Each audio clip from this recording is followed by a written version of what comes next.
Hey everyone, welcome to FanFic Canon. Thanks for hitting play.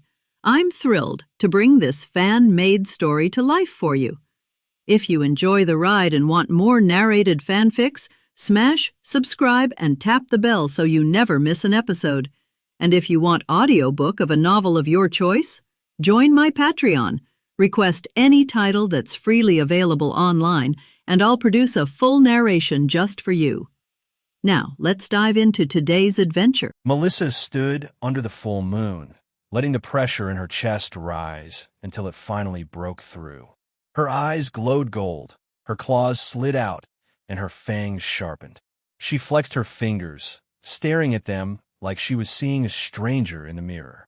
"This feels incredible," she said, her voice deeper and steadier.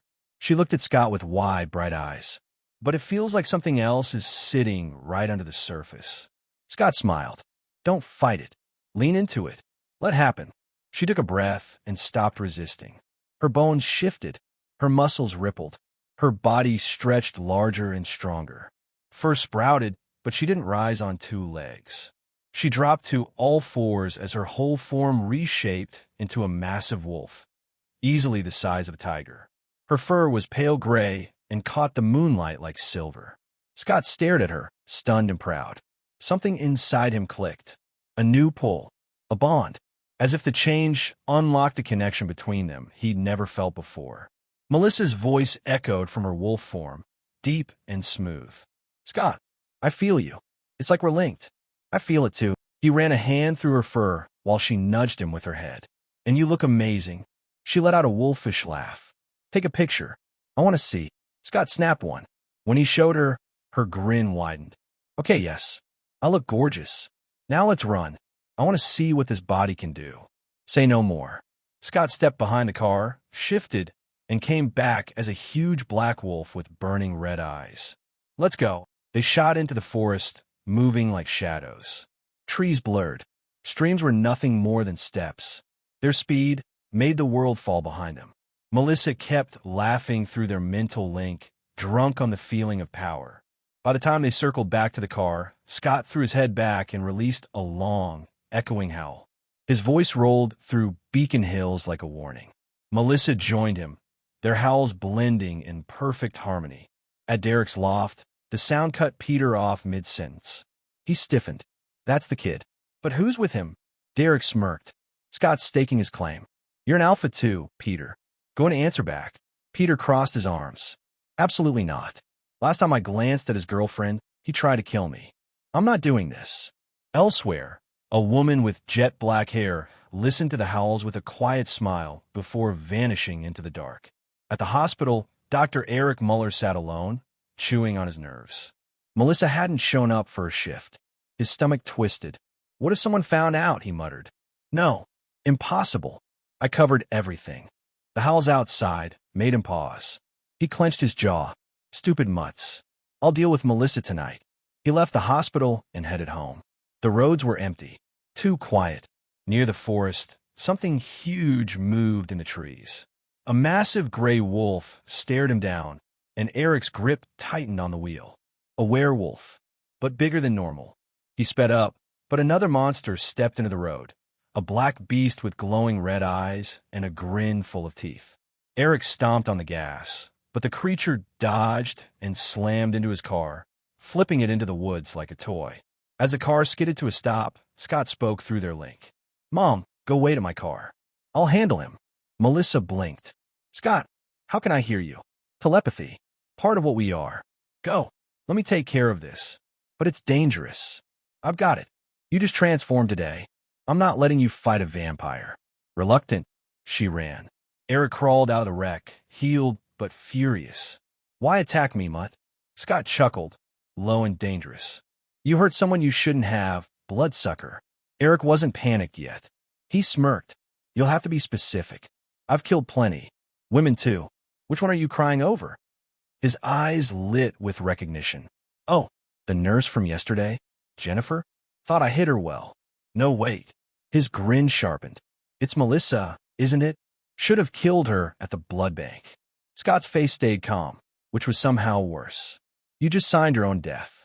Eric shrugged. You're strong, Mutt, but you'll never catch me. He blurred forward.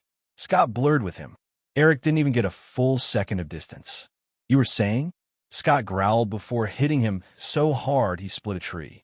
Eric heeled, lunged, fought, but he couldn't break through Scott's defenses. Scott hit harder, healed faster, and every strike shattered Eric's body a little more. Eventually, Eric slowed. His regeneration faltered. Scott finished it with a final blow that threw him to the dirt. Scott broke all 4 limbs and his spine in quick, precise moves. Then he dragged Eric back to the Camaro, where Melissa was waiting in human form. Scott, are you hurt? He grinned. Not at all. He dropped Eric at her feet. Take his powers. Melissa swallowed. Scott, this feels wrong. He bragged about killing a nurse yesterday, and he enjoyed it. Don't pity him. Eric lifted his head and sneered. Melissa, it was you. Should have killed you yesterday. That ended her hesitation. She punched him hard enough to crack bone. That's for biting me. Her claws slid out as she stabbed him. And that's for everything else. Focus, Scott said. Think about taking his powers. It'll happen. Melissa closed her eyes. Warm energy surged through her claws and spread through her body. Her power rose to a breaking point. Her eyes flared red. She gasped and pulled her hand back. I can't take any more. I'm full. Scott felt a small boost ripple through him. Faster, stronger, proof she'd absorbed the vampire's speed. You did great. You even boosted me. They looked down at Eric, now wrinkled and dried out like time had finally caught up to him. Then Scott looked at her and froze. Mom, you're going to love this. What? You look 24. Melissa's jaw dropped. You're joking. I wish I was. Melissa laughed and kicked Eric's shriveled body. Thanks, you creep. Then she paused. If I take more, can I look 18? Scott shook his head. Don't push your luck. You said you're full. She sighed. Fine. Scott knelt beside Eric, pressing his glowing claws to the vampire's neck. Let's see what you were hiding. Scott leaned forward and drove his claws into the shriveled corpse. The moment his claws pierced Eric's back, a rush of memories exploded through his mind. Images, sounds, fear, hunger. An entire lifetime of violence poured into him all at once. Eric's life wasn't a story. It was a trail of bodies. Scott saw the man as he had been 2 centuries ago, turned into a vampire at 40 and frozen at that age forever. The moment his humanity died, he became a predator who preferred hunting women. Scott watched him stalk them through alleys, shadows, and battlefields. Eric didn't just drink blood. He relished the terror. His memories dragged Scott through history. Eric fought in both world wars, thriving in the chaos. In the second, he had worn a Nazi uniform and earned the nickname Der Schlachter. Even without knowing the language, Scott understood exactly what it meant. The images were enough. What shook Scott most wasn't the human brutality. It was the supernatural involvement. Werewolves, kitsunes, wendigos, and other beings had fought alongside humans, hidden in plain sight. Eric had prospered in that madness without consequence. Then the memories shifted. The 1970s. America. Eric's charm masking his appetite. Decades of moving from town to town, leaving bodies behind and slipping away before anyone connected the dots. A month ago, he'd felt something calling him. Scott saw him wander into Beacon Hills and stumble upon an Edmonton. Panic, fear, and then relief when he discovered Talia Hale was dead. He'd stayed, and eventually, hunger won. Scott felt fury rise as he saw Eric kill a woman in the woods, and then saw the black-haired woman appear, watching silently. Eric had run from her, terrified. Scott still had no idea who she was. The memories jumped again. Melissa catching him drinking stolen blood. Eric compelling her to forget.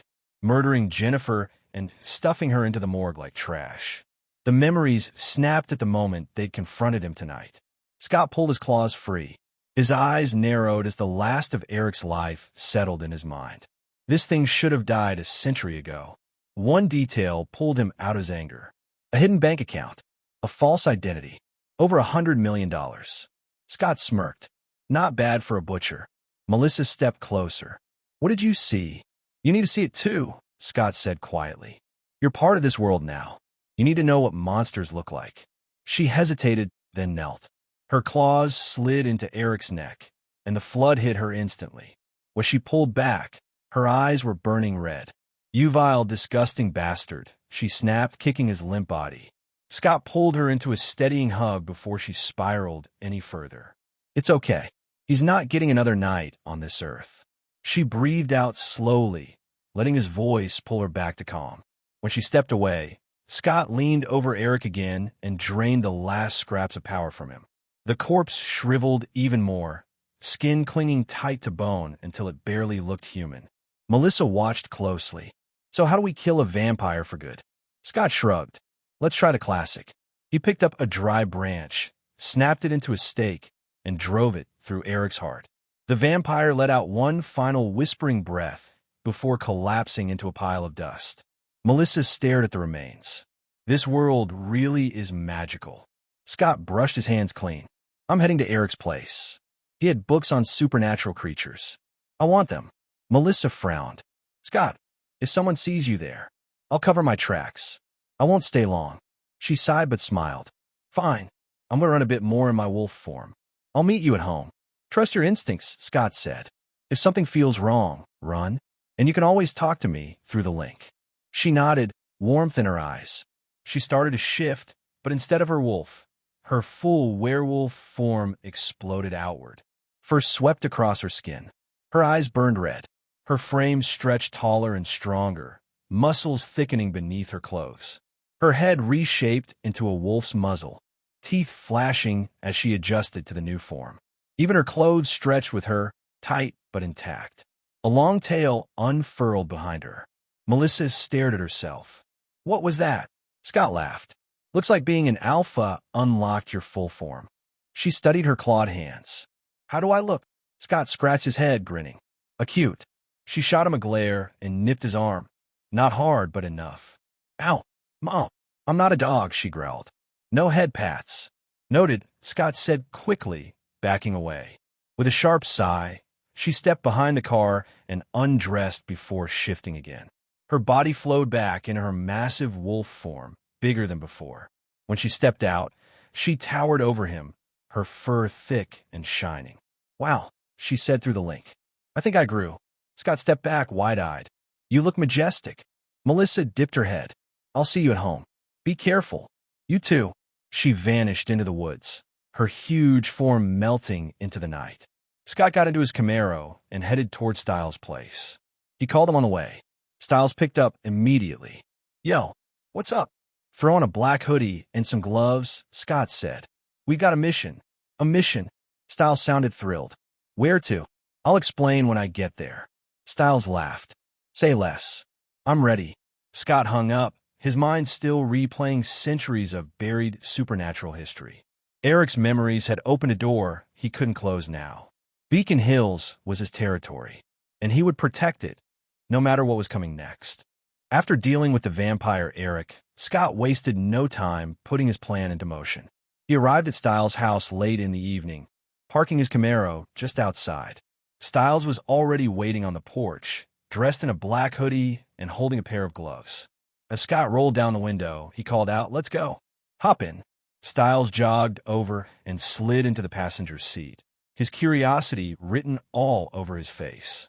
"All right, spill it. What's going on?" "You sounded all mysterious over the phone." Scott chuckled, putting the car in gear as they drove off. "Okay, so first things first. I found a vampire and killed him." Styles' eyes widened. "Wait, what? You killed him?" "Yep," Scott said with a smug grin. "But before I finish him off, I read his memories."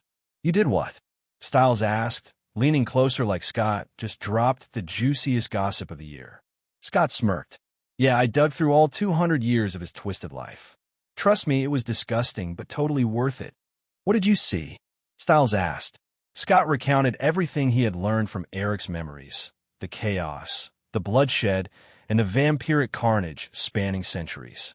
He spared no detail about the atrocities Eric committed, from his role as a Nazi to his trail of death across America.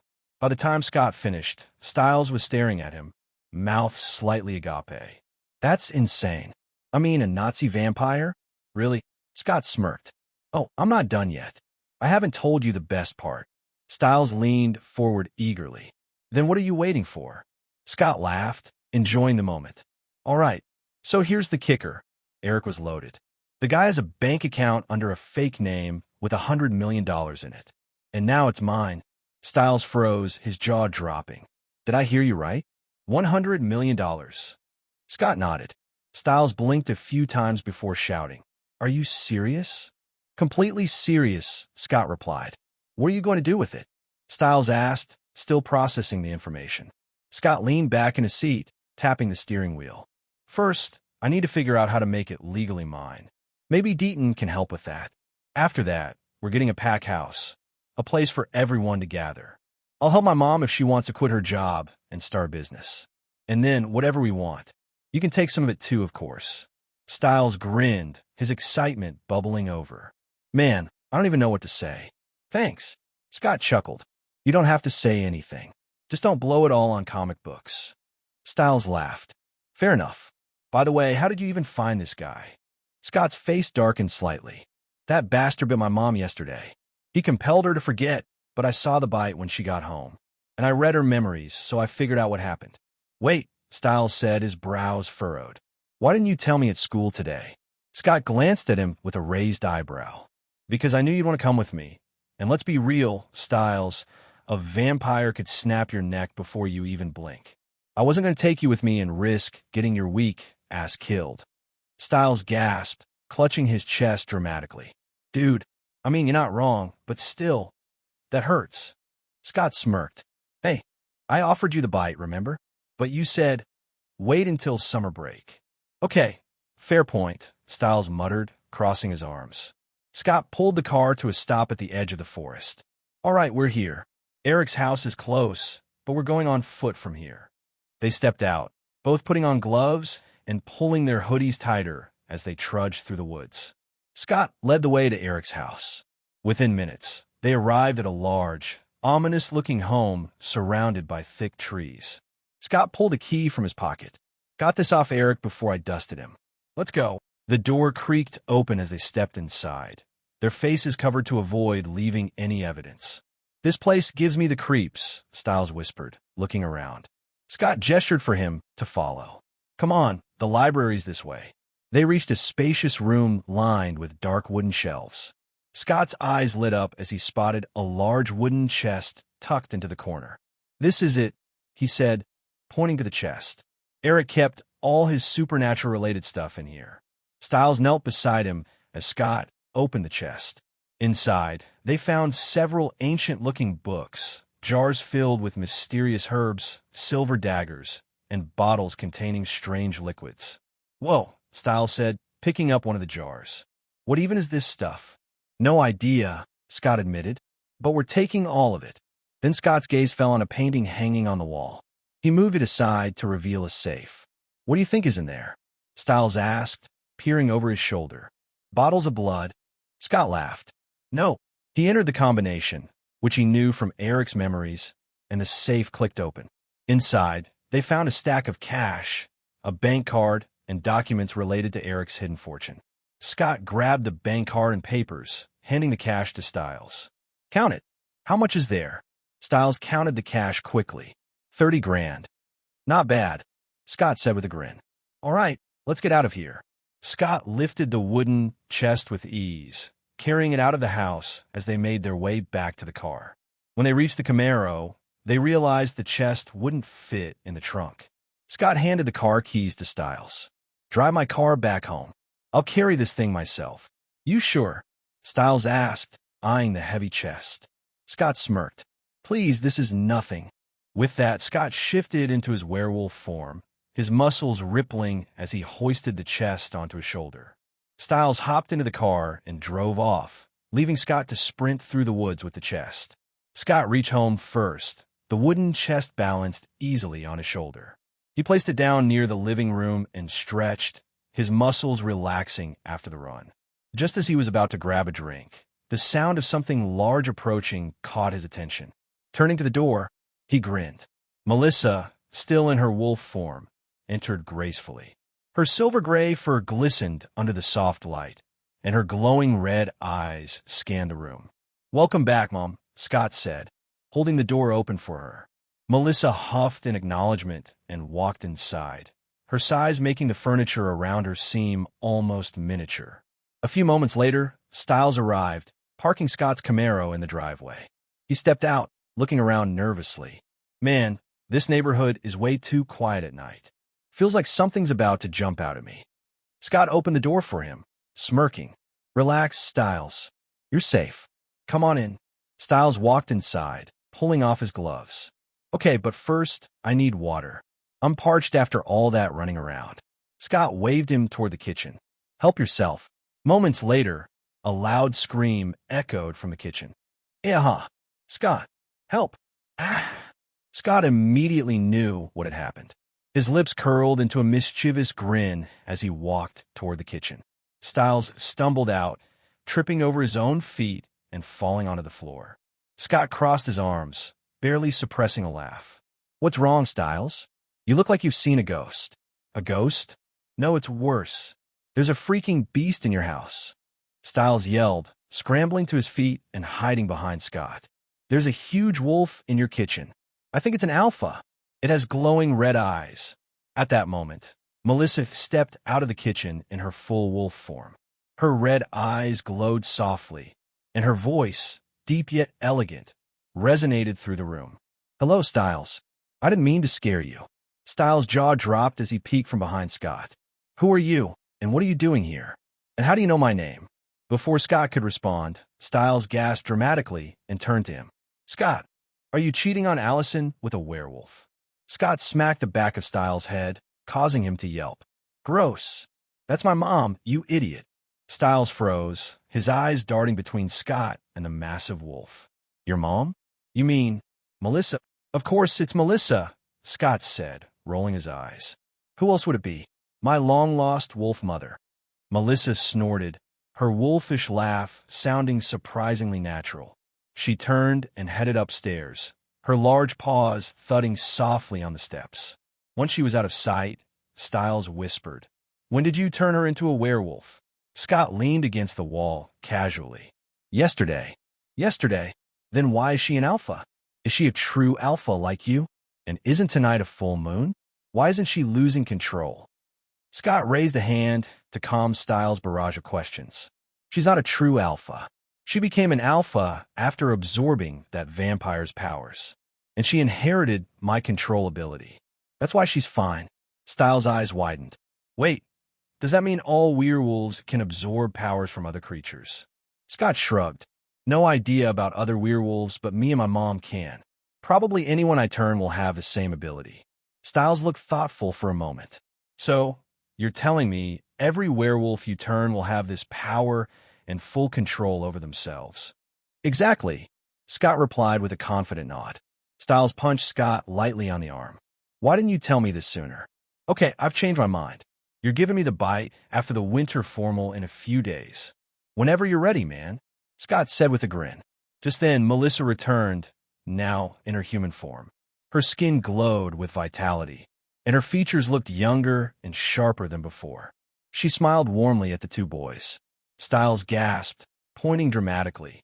"Scott, you liar. That is definitely not your mom. Do you have a secret sister I don't know about?" Scott groaned and stepped away. "You idiot." Before Stiles could say more, Melissa grabbed his ear, giving it a playful but firm tug. "So, you think I was old before, Stiles?" "Ow, ow. That hurts. Please spare me. I was wrong." Stiles whined, trying to wriggle free. Melissa laughed, letting him go. Rubbing his ear, Stiles stared at her. "You're really Melissa? You look so young." "How?" Scott smirked. "Didn't I just tell you? She absorbed the powers of that vampire. Keep up, Stiles." After that, the three of them gathered around the chest Scott had brought and opened it. Stiles picked up one of the books, flipping through its pages. "This is incredible. It's like a supernatural encyclopedia. Weaknesses, rituals, creatures, it's all here." Melissa nodded, her expression serious. "These books are valuable. They'll be a great resource for us." Scott then told Melissa about the $100 million they found in Eric's account. Her eyes widened in concern. "Scott, you'll get in trouble if you use that money," she warned. Don't worry, Mom, Scott reassured her. I'll make sure it's in my name and completely safe before we touch it. Scott then pulled out the $30,000 in cash they found and handed $10,000 to Styles. What's this for? Styles asked, stunned. Take it. Buy whatever you want, Scott said. Styles hesitated, then grinned. Thanks, man. You're the best. Scott turned to Melissa, handing her $15,000. Here, Mom. Use this and stop working double shifts. You can even quit if you want. Once I handle the $100 million, you can start your own business or just relax. Melissa's eyes softened as she accepted the money. Okay, I'll stop working night shifts, but I still want to work during the day. But for now, I'll take a vacation and maybe go shopping for some new clothes. Scott smiled. You deserve a vacation, Mom. Melissa hugged him tightly. Thank you, Scott. By the way, when are you bringing your little girlfriend over to meet me? Scott chuckled awkwardly. Maybe in a few days. She's still dealing with the fact that her lovely aunt is a murderer. Melissa winced. Oh, right. Poor girl. She glanced at Styles. How about you, Styles? Do you have a girlfriend? Styles flopped dramatically onto the couch, covering his face with a pillow. Melissa laughed. I see. She clapped her hands. All right, let's have some dinner. And you two need to get to bed. Tomorrow's a school day. Styles, does your dad know you're staying here? Styles lifted the pillow slightly. Yeah, I told him I'd crash here tonight. Good, Melissa said with a smile.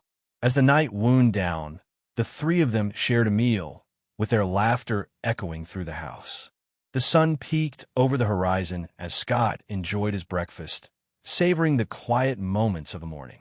Melissa is still asleep in her room, taking full advantage of her decision to take a vacation. Styles, still half asleep, trudged into the kitchen, holding a thick envelope. Hey, Scott, Styles mumbled, his voice groggy. I'm leaving the money you gave me here. If my dad finds out I have $10,000, he'll start asking questions I can't answer. Scott chuckled. Fair enough. You can leave it in my room. Just don't forget where you put it. Then they both finished their breakfast. All right, let's get you home to grab your bag, Scott said after washing the plates. After dropping Styles off, Scott arrived at school alone. The usual hustle of students filled the hallways, but his attention was drawn to a familiar figure approaching him. Jackson. This time, Jackson wasn't exuding his typical arrogance. Instead, his tone was measured, almost polite. Scott, Jackson began, his voice unusually calm. Can I talk to you for a second? Scott raised an eyebrow, but nodded. Sure. What's up? Jackson hesitated, then spoke, his words deliberate. I want to be like you. I can pay you if that's what it takes. Scott sighed. Jackson, I'm not going to turn you, but I can tell you where to find someone who might. Jackson's eyes lit up. Really? Where? Scott crossed his arms, his tone serious. Before I tell you, are you sure this is what you want? Being a werewolf isn't just about strength and speed. There are risks, hunters, losing control, hurting people you care about. It's not a game. Jackson scoffed but faltered slightly. Yeah, but who wouldn't want to be stronger? Scott studied him for a moment before nodding. All right, if you're serious, go to the old Hale house in the woods. You might find Derek or Peter there. They're the ones you saw with me on the lacrosse field. The Hale house. Jackson's brow furrowed. The one that burned down years ago? Yes, Scott said. Jackson's excitement dimmed slightly. And these hunters you mentioned? What are we talking about here? Scott's expression grew grim. The kind that won't hesitate to shoot you or slice you in half. Becoming a werewolf means painting a target on your back, Jackson. Jackson swallowed hard, but his determination didn't waver. I'll think about it. Scott clapped him on the shoulder. Well, think carefully. I'm going. Class is about to start. The morning classes passed uneventfully. At lunch, Scott and Styles sat at their usual table, their trays piled with food. As they ate, Lydia appeared. She plopped down beside them without a word, her sharp gaze fixed on Scott. Where's Allison? She hasn't been at school for 2 days, and she's not answering my texts. Scott met her gaze calmly. She's not feeling well. She'll be back tomorrow. Lydia's eyes narrowed. You didn't break up with her, did you? Scott blinked, caught off guard. What? No. Why would I? She just needs some time. Lydia's shoulders relaxed slightly. All right. She stabbed at her salad with more force than necessary. Scott leaned forward, his voice gentle. How are you holding up, Lydia? You know, with everything going on with Jackson? Her eyes flashed, a mix of anger and vulnerability. Mind your business, Scott. And I'm fine. Scott smiled softly. I know you're fine. I'm just saying, if you want to talk or something, you can talk to me in Styles. We could be considered friends, I guess. And friends help each other. Lydia snorted, her usual sass returning. Who wants to be friends with you two dorks? Scott clutched his chest dramatically. Ouch. That hurt. He turned to Styles, nudging him. Say something. She's insulting us. Styles opened his mouth, but Lydia's glare silenced him instantly. He shrugged and went back to his food. As Lydia stood to leave, Scott caught a fleeting smile on her face. Once she was gone, he turned to Styles with a grin. Hey, if you want to date her, you need to be more bold. But honestly, I don't think she's the right girl for you. There are plenty of girls who'd love a nerd like you. Styles groaned.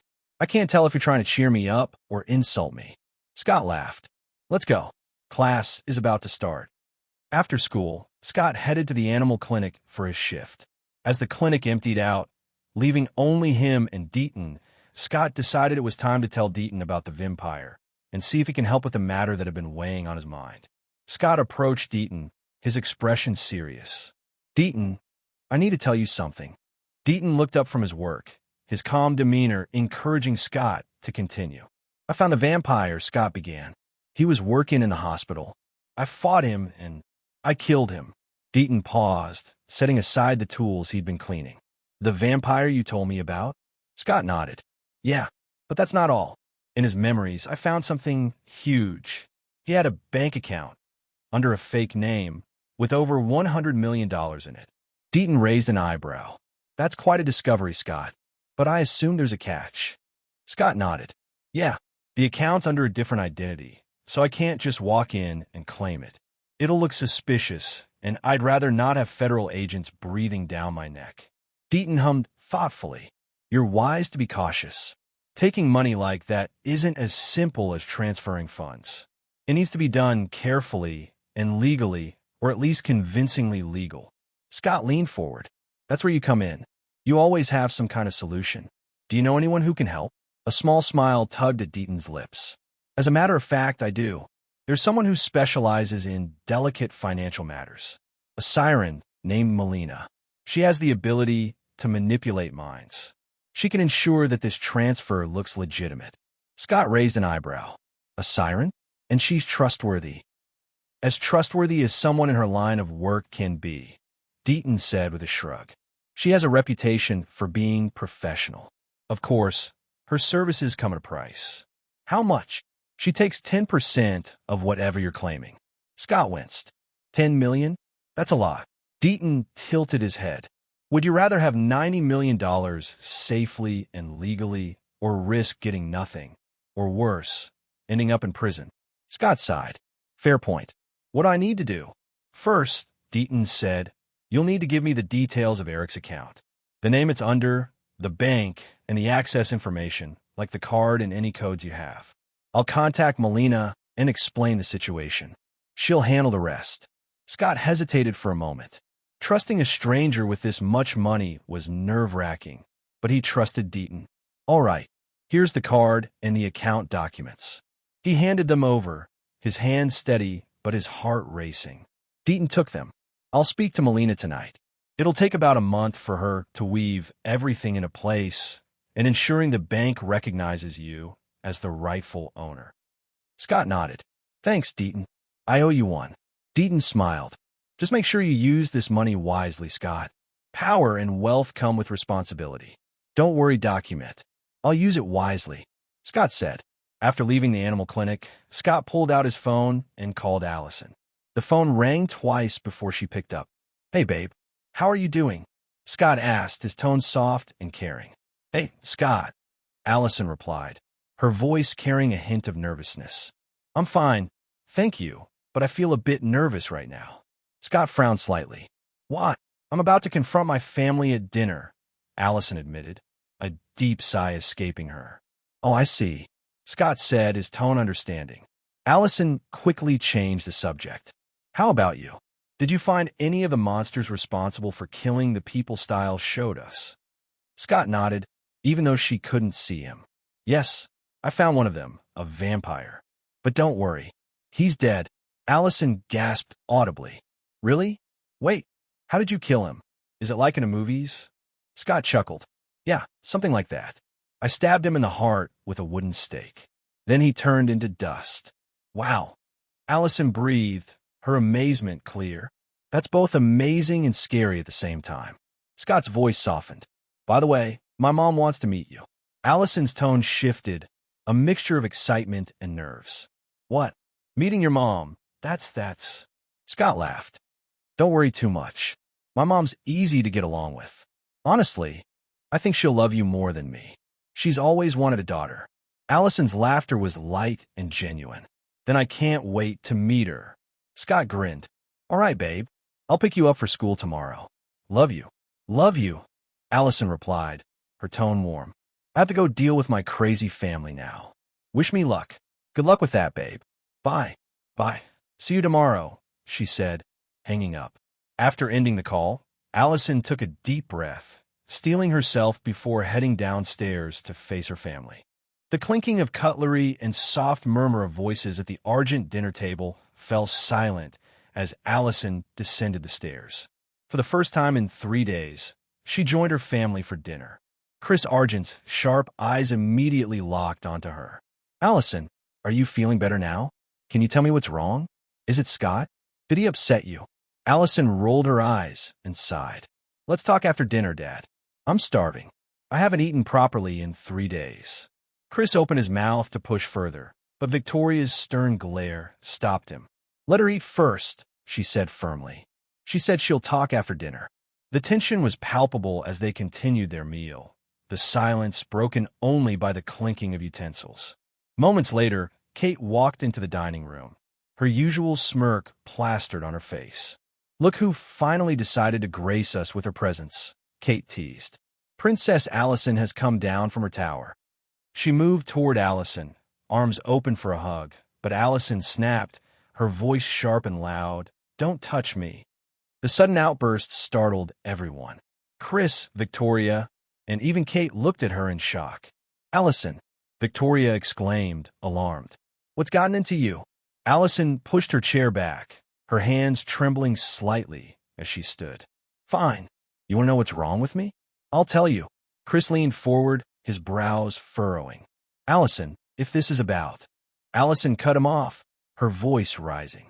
I found out that my family are hunters, and none of you thought to tell me. Chris blinked, clearly caught off guard. Are you upset because I hunt deer sometimes? Allison laughed bitterly, anger flaring in her eyes. Deer?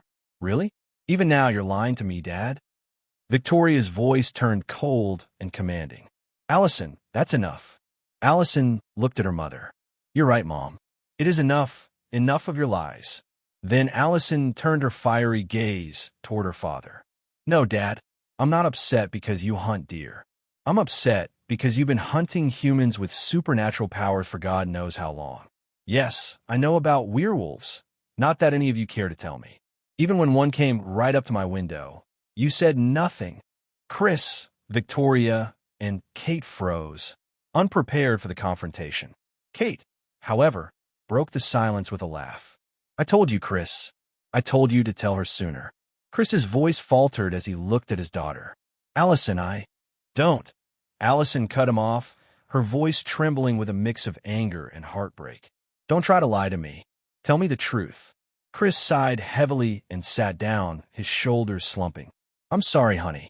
I should have told you sooner. I didn't want you to know about this world yet. I wanted you to have a normal childhood, a normal life, for as long as possible. I didn't have that. I was forced into this life, and it made me do things I'm not proud of. But they were necessary.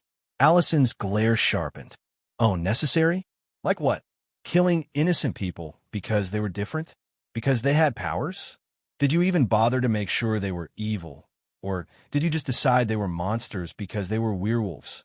Victoria slammed her hand on the table, her voice cutting through the room. Allison, watch your tone. We have a code. We only hunt those who hunt us. Kate chuckled, leaning back in her chair. I don't know who's been filling your head with this nonsense, princess, but let's be real. Most werewolves are monsters, if not all of them. She reached out to touch Allison's hand, but Allison recoiled, stepping back. Her voice was sharp with disgust and anger as she hissed. I told you not to touch me, and there's no monster worse than you, bitch. Victoria moved forward, her hand striking Allison across the face. The slap echoed in the silent room, and everyone froze. Victoria's hand trembled as she looked at the red mark on Allison's cheek. Regret washed over her face. Allison, I'm so sorry. I didn't mean. Allison's reaction surprised everyone.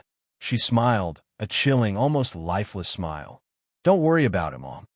Then her gaze turned to Kate, her tone venomous. They don't know what you did, do they? Kate stiffened, her smirk faltering. What are you talking about? Chris looked between the two women. Allison, what did Kate do? Allison took a deep breath, tears welling up in her eyes. She didn't do much, Dad. She just burned down the Hale house and killed Talia Hale and most of her family. Some of them weren't even werewolves. They were just children. Chris and Victoria's faces went pale with shock. Tears streamed freely down Allison's cheeks as she added, Imagine my shock when I found out my beloved aunt, the one I trusted and looked up to, burned 8 innocent people to death. Kate's voice rose defensively. That's a lie. Who told you that? Derek Hale? It must be him. He's manipulating you, Allison. Stay away from him. He's dangerous. Allison wiped her tears, her expression hardening. Oh, it wasn't Derek. It was Harris, my chemistry teacher. Kate scoffed, though her eyes betrayed her panic. Harris? He was drunk that night. He couldn't possibly remember. Allison cut her off, her voice low but full of venom. You just confirmed it, Kate. You really did it. Victoria and Chris stared at Kate, their shock giving way to anger and disbelief. Chris's voice was heavy with betrayal as he asked, Kate, is this true? Kate's face twisted with frustration. It was necessary. The Hales were dangerous. Chris. Chris's eyes blazed with anger. Kate, how could you do something like that? You know we have a code. Kate crossed her arms defiantly, her voice rising. What do you know, Chris? Dad was always proud of you. Every chance he got, he praised you, but he never cared about me. So when he gave me that mission, I couldn't say no. It was my chance to make him proud of me. Chris slammed his hand on the table, his voice trembling with disgust. You killed innocent people just to make Dad proud? That's insane, Kate. Allison groaned and leaned back in her chair. Oh, great. Now Gerard is a psychopath, too. This just keeps getting better. I think if Marie Jean came back to life, instead of hunting werewolves, she'd probably hunt your crazy ass and that psycho, Gerard, instead. Kate opened her mouth to retort, but Allison cut her off sharply. You know what? I don't care anymore. I already mourn my aunt.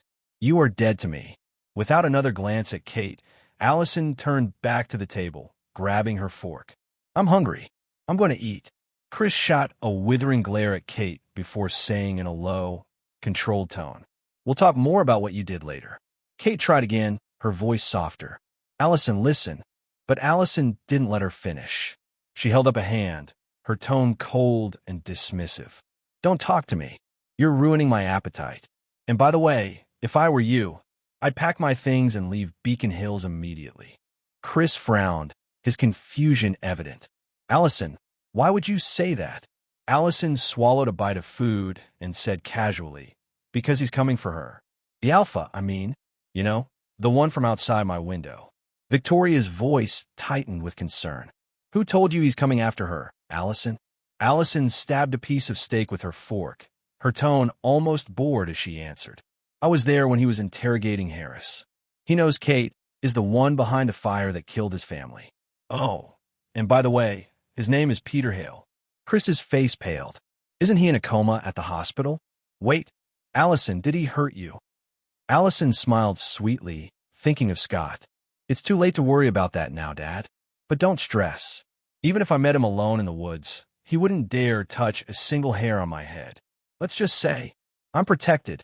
Chris leaned forward, his tone sharp. This isn't a joke, Allison. He's dangerous. He's killed a lot of people. Allison raised her eyebrows and leaned back in her chair. In case you didn't realize, Dad, except for Laura Hale, all the people Peter's killed were Kate's minions. You can ask her yourself. What Peter's doing isn't random. He's taking revenge. She finished her plate and stood, carrying it to the sink. Turning back to her family, she said with a calm smile, "All right, try not to be too loud. I have school tomorrow, and I need to sleep. Oh, and Mom, I'm not coming home tomorrow. I'm spending the night at Scott's." Victoria's voice turned stern. "No, you will not." Allison paused, turning to face her mother with a challenging look. "What are you going to do? Slap me again?" Victoria flinched at the words, guilt washing over her face. Before she could respond, Allison stepped closer and hugged her tightly. "I'm sorry, Mom. Scott's mom asked me to come for dinner, and after that, I'll ask Scott to bring me home. I'll have my phone with me. You can always call if you need me." Victoria held Allison close, her voice soft and trembling. "I'm sorry for earlier, sweetheart. I love you." Allison smiled, her voice gentle. "I love you too. Just don't let me find out you're a murderer like her." Victoria chuckled softly, brushing Allison's hair back. "Don't worry, sweetheart. I might be mean, but I'm no cold-blooded killer. I follow the code. Now go get some sleep. I need to deal with your dad and his crazy sister." Allison gave her father a hug next, her tone softer but still laced with frustration. "I love you, Dad, but I'm still mad at you." Chris smiled faintly, his voice heavy with regret. "I love you too, honey, and I'm sorry for everything." Finally, Allison turned to Kate, her expression hardened once again. "Even though I hate you for what you did, I don't want to see you dead. So leave Beacon Hills, because there's no way you can kill what you turned Peter into." With that, Allison headed upstairs. She took a long shower, letting the water wash away the tension of the night. After that, she slipped into her bed, her mind already drifting to thoughts of Scott as she fell into a peaceful sleep. The morning sunlight filtered through Scott's room as he woke up feeling refreshed and eager for the day ahead. After a quick shower, Scott dressed casually in jeans and a fitted black shirt that hugged his toned frame, a small smirk tugging at his lips as he admired himself in the mirror. "Looking good, McCall," he muttered. He headed downstairs to the kitchen, whipped up some scrambled eggs and toast, and left a portion neatly covered for his mom. Sliding into his car, Scott drove through Beacon Hills to the Argent residence. Upstairs in the Argent house, Allison woke up feeling lighter than she had in days. Last night had been intense, but it was freeing to finally confront her family. After a shower, she dressed in her favorite pair of jeans and a simple white blouse. Her hair cascaded down her back, effortlessly perfect. As she descended the stairs, the smell of breakfast greeted her. Victoria was in the kitchen, Chris at the table with his coffee, and Kate lingered nearby. The tension was palpable, but Allison didn't let it ruin her mood. She greeted her mom and dad with a smile and sat down to eat, completely ignoring Kate's presence. It was as though she didn't exist. Halfway through breakfast, her phone buzzed with a text. "Morning, gorgeous. I'm outside." Allison's face lit up as she stood and kissed her mom on the cheek. "Bye, Mom. See you later, Dad." Then she grabbed her bag and walked out the door. When Allison opened the front door, she spotted Scott leaning casually against his car, waiting for her. Unable to contain her excitement, she ran toward him and threw herself into his arms. Scott caught her with ease, spinning her around once before pulling her close in a tight hug. "I missed you so much," she said softly, her voice full of warmth. Scott smiled, brushing a strand of hair away from her face. "I missed you too." Their lips met in a deep, lingering kiss, the kind that made the rest of the world fade away. When they finally pulled apart, Scott glanced toward the house and saw Victoria and Chris standing by the door. Chris's glare was sharp, practically radiating hostility, while Victoria stood beside him, her expression unreadable. Scott, unbothered, flashed his most charming smile. "Good morning, Mrs. Argent," he called cheerfully. "You look as beautiful as ever." Victoria raised an eyebrow, but managed a polite nod in response. Scott then turned to Chris, who looked like he was moments away from exploding. "Hello, Uncle Chris. You should try smiling sometime. It might help with the wrinkles." Chris's fists clenched as he muttered, "You little punk." Scott's gaze shifted to Kate, who had just stepped outside. His expression instantly darkened, his eyes full of unmistakable disgust. Before anything more could be said, Allison grabbed his arm. "Let's go," she said, tugging him toward the car. After they left, Chris muttered, "I hate that kid." Victoria, thoughtful, said, "Did you notice the way he looked at Kate?" His eyes were full of disgust. "I think he knows." Chris frowned. "Knows what?" "I think he's the one who told Allison everything about us." "It makes sense now." Chris's jaw tightened. "I'm going to kill him." A sudden, sinister smile crept across his face. "Do you think he's a werewolf?" Victoria sighed. "I don't know. We'd have to test him. If he is." Chris smiled. "I'm going to hunt him down and make him break up with my little girl." Victoria placed a hand on his arm. "Tread lightly, Chris. Whatever Scott is, it's enough to scare someone like Peter Hale. And we don't want to provoke something worse than an alpha." Kate, who had been listening, interjected, "Why do you think Peter is afraid of him?" Victoria's eyes darkened. "Because Allison said it herself. Even if I met him alone in the woods, he wouldn't dare touch a single hair on my head. Let's just say, I'm protected." "Who do you think she's talking about?" Kate frowned. "Scott." Chris clenched his fists. "I need to find out what he is and who's backing him." Victoria gave him a warning look. "Just don't push Allison any further. She's still angry with us. If you try to force her hand, you might lose her completely." Chris snorted and headed back inside. As Kate moved to follow, Victoria grabbed her arm. Her voice was cold and firm. "Stay away from Scott. If you do anything stupid, you'll break Allison's heart again. And call it intuition, but if you weren't her aunt, you'd already be dead." Kate paled slightly, but didn't respond. Victoria released her arm and walked inside, leaving Kate alone on the porch. As Scott drove, he glanced at Allison. "So, how did the revelation party go last night?" Allison smiled. They were shocked. But luckily, when I told them what Kate did, it was clear they didn't know. If they had been part of it, I think I'd be completely broken right now. Scott reached over, placing his hand on hers. He could feel her emotions, relief, happiness, and lingering sadness. "And how are you feeling now?" "I feel good, actually." Scott's grin widened. "I heard today's your birthday. How about we ditch school and have some fun?" Allison pouted playfully. "Who told you it's my birthday? I'm still 16. Don't worry, babe. I like older women." Allison gasped, glaring at him. "You're dead." She lunged at him, playfully smacking his arm, pinching him, and even twisting his ear. Scott yelped dramatically. Okay. I was joking. I'm sorry. No biting." Their playful banter nearly caused Scott to swerve off the road. Regaining control, he let out a relieved sigh. "No more playing while I'm driving." Allison nodded, her tone serious. "Agreed. That was scary." Scott took her to an amusement park, and they spent the day laughing, screaming on rides, and winning stuffed animals. By the time they left, Allison was clutching an oversized teddy bear and smiling so much her cheeks hurt. Their next stop was a bakery restaurant. Scott approached the waiter with a grin. "It's my girlfriend's 16th birthday. Can you bring a birthday cake to our table?" The waiter smiled. "Of course. Should we sing for her too?" Scott nodded eagerly. "Yes, please." When the cake arrived, accompanied by 3 waitresses singing happy birthday, Allison blushed furiously as the other customers turned to watch. But when she saw the number 16 on the cake, she smiled sweetly at Scott, her heart swelling with love. As the sun began to set, Scott drove them to a secluded spot overlooking Beacon Hills. They sat on the hood of his car. Allison nestled in his arms as the sky turned shades of orange and pink. "This is perfect," she whispered. Scott pressed a kiss to her temple.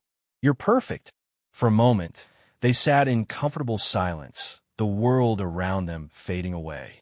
No hunters, no werewolves, no secrets, just them. "Happy birthday, Allison," he murmured. She looked up at him, her eyes glistening. "Thank you, Scott. For today."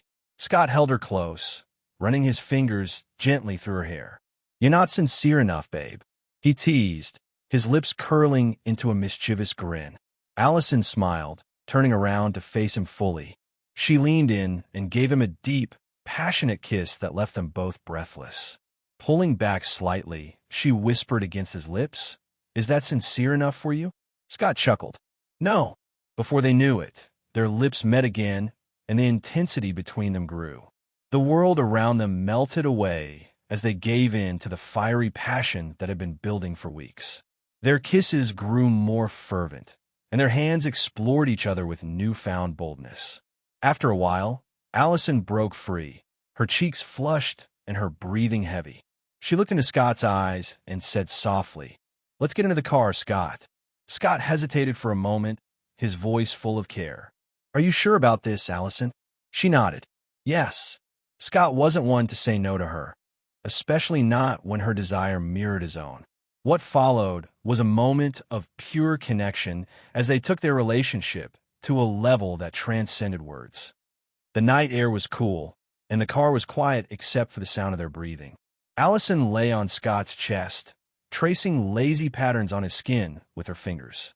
"Hey, Scott," she murmured, her voice soft. "I want to be like you." Scott frowned slightly, looking down at her. "What? You mean a werewolf?" "Yes," she said, her voice firm. "And not just that. I want to fight by your side. I want to protect the innocent. I want to be a real hunter, a hunter that hunts evil creatures and protects those who can't protect themselves." Scott ran his fingers through her hair thoughtfully. "What about your parents? Have you thought about how they'll react?" "I have," she replied. "I've thought about it for days. They'll just have to deal with the fact that their daughter is a werewolf." Scott smiled. "You know, hunters have this rule. If they get bitten, they're supposed to kill themselves before they turn into a werewolf." Allison looked up at him, her face a mixture of disbelief and anger. "What? That's stupid." Scott sighed. "It's just how much they hate us." She reached up and cupped his face. "I don't care about their rules. I want this. I don't want to stay weak. Even if I became a hunter, there are still creatures out there that could kill me before I even react. I want to be strong like you. I don't want to hide behind you forever. I want to stand by your side." She paused, then added with a teasing smirk, "Besides, don't you want me to keep up with you during sex? And have sex more often?" Scott's eyes glowed red, and his fangs extended as he interrupted her with a growl. "Say no more, babe. Where should I bite you?" Allison laughed, her cheeks tinged pink.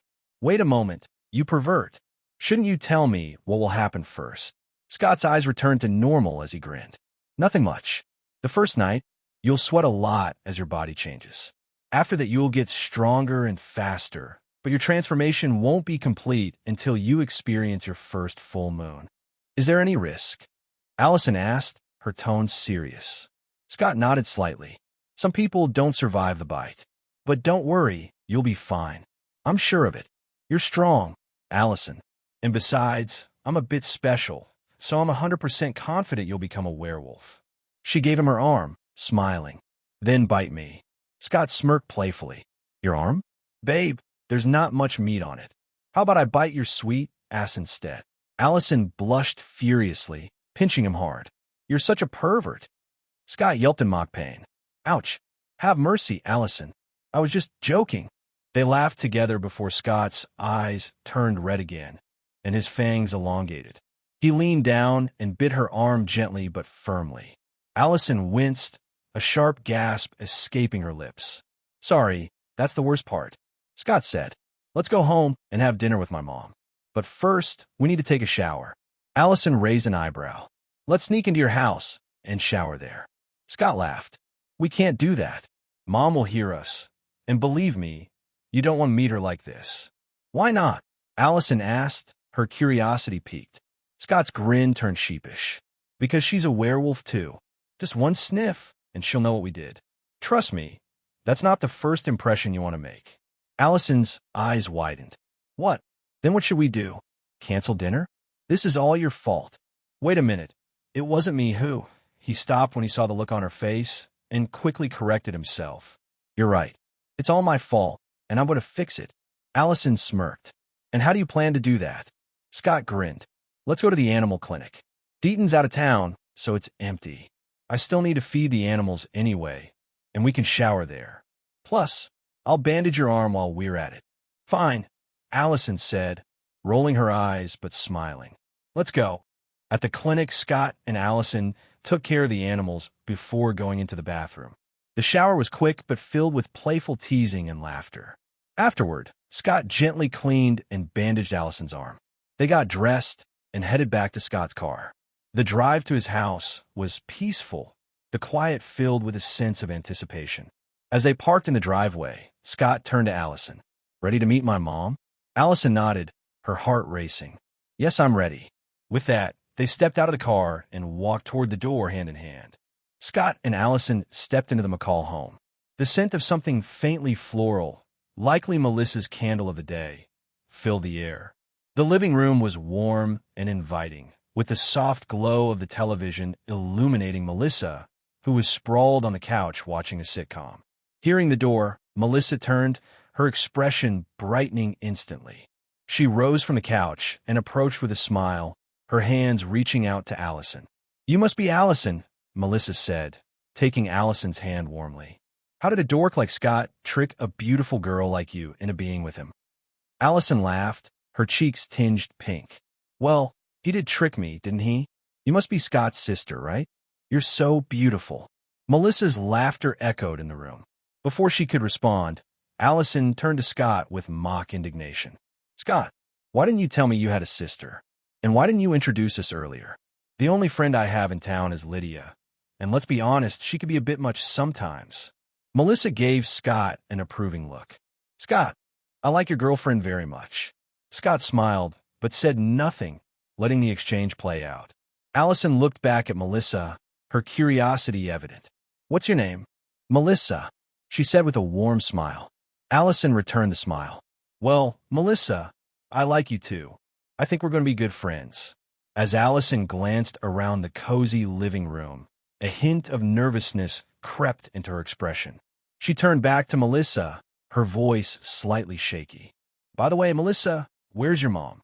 This is my first time meeting her. Do you think she'll like me?" Scott, who had been leaning casually against the wall, stifled a laugh, his shoulders shaking slightly. Melissa chuckled and pulled Allison into a gentle hug. "I already love you, sweet girl. And by the way, Allison," still in Melissa's arms, Allison tilted her head curiously. "What is it?" Melissa grinned mischievously. "I'm not Scott's sister. I'm his mother." Allison froze, her eyes wide. She quickly broke free from the hug and stammered. "I'm so sorry, Mrs. McCall. I didn't mean to be rude." Melissa's laughter was light and genuine as she pulled Allison back into her embrace. "Silly girl, you weren't rude at all.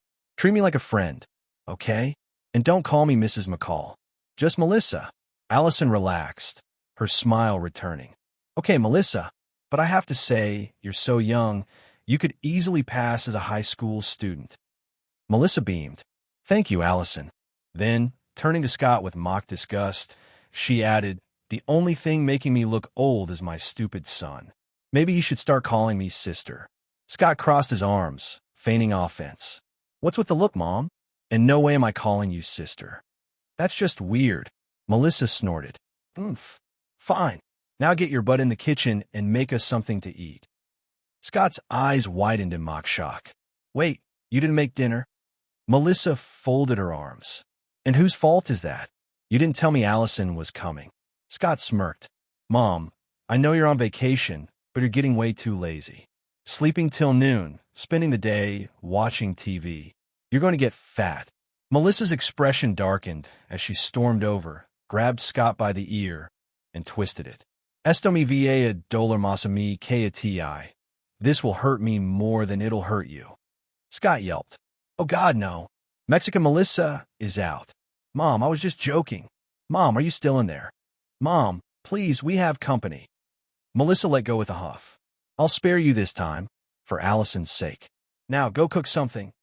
Scott rubbed his ear as he shuffled toward the kitchen, mumbling, "Mexican Melissa is so mean." Melissa's voice called after him. "What was that?" I said. "What do you want for dinner?" Scott shot back quickly. "Something good. We have a guest." Melissa replied, her tone smug. Behind him, Allison burst into laughter, unable to contain herself. Hearing her laugh, Scott quickened his pace to the kitchen, muttering something under his breath about the McCall women ganging up on him. As Scott worked in the kitchen, Allison and Melissa sat on the couch, their conversation flowing effortlessly. They shared stories and laughter, growing more comfortable with each other by the minute. But then Melissa's expression turned serious. "Allison," she said softly, "you know what he is, don't you?" Allison nodded. "Yes, I do. He told me everything."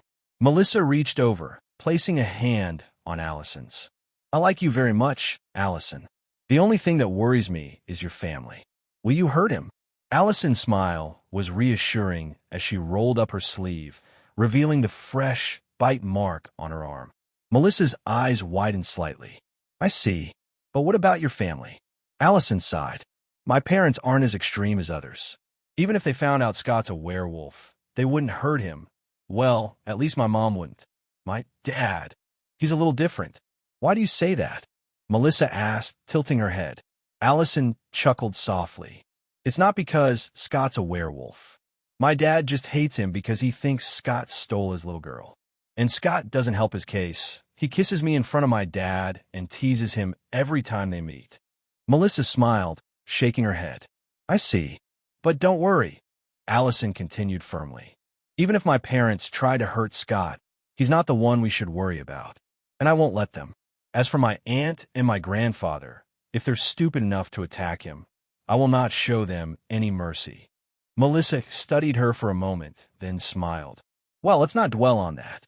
And Allison, just so we're clear, I like you a lot, but I don't want grandchildren anytime soon."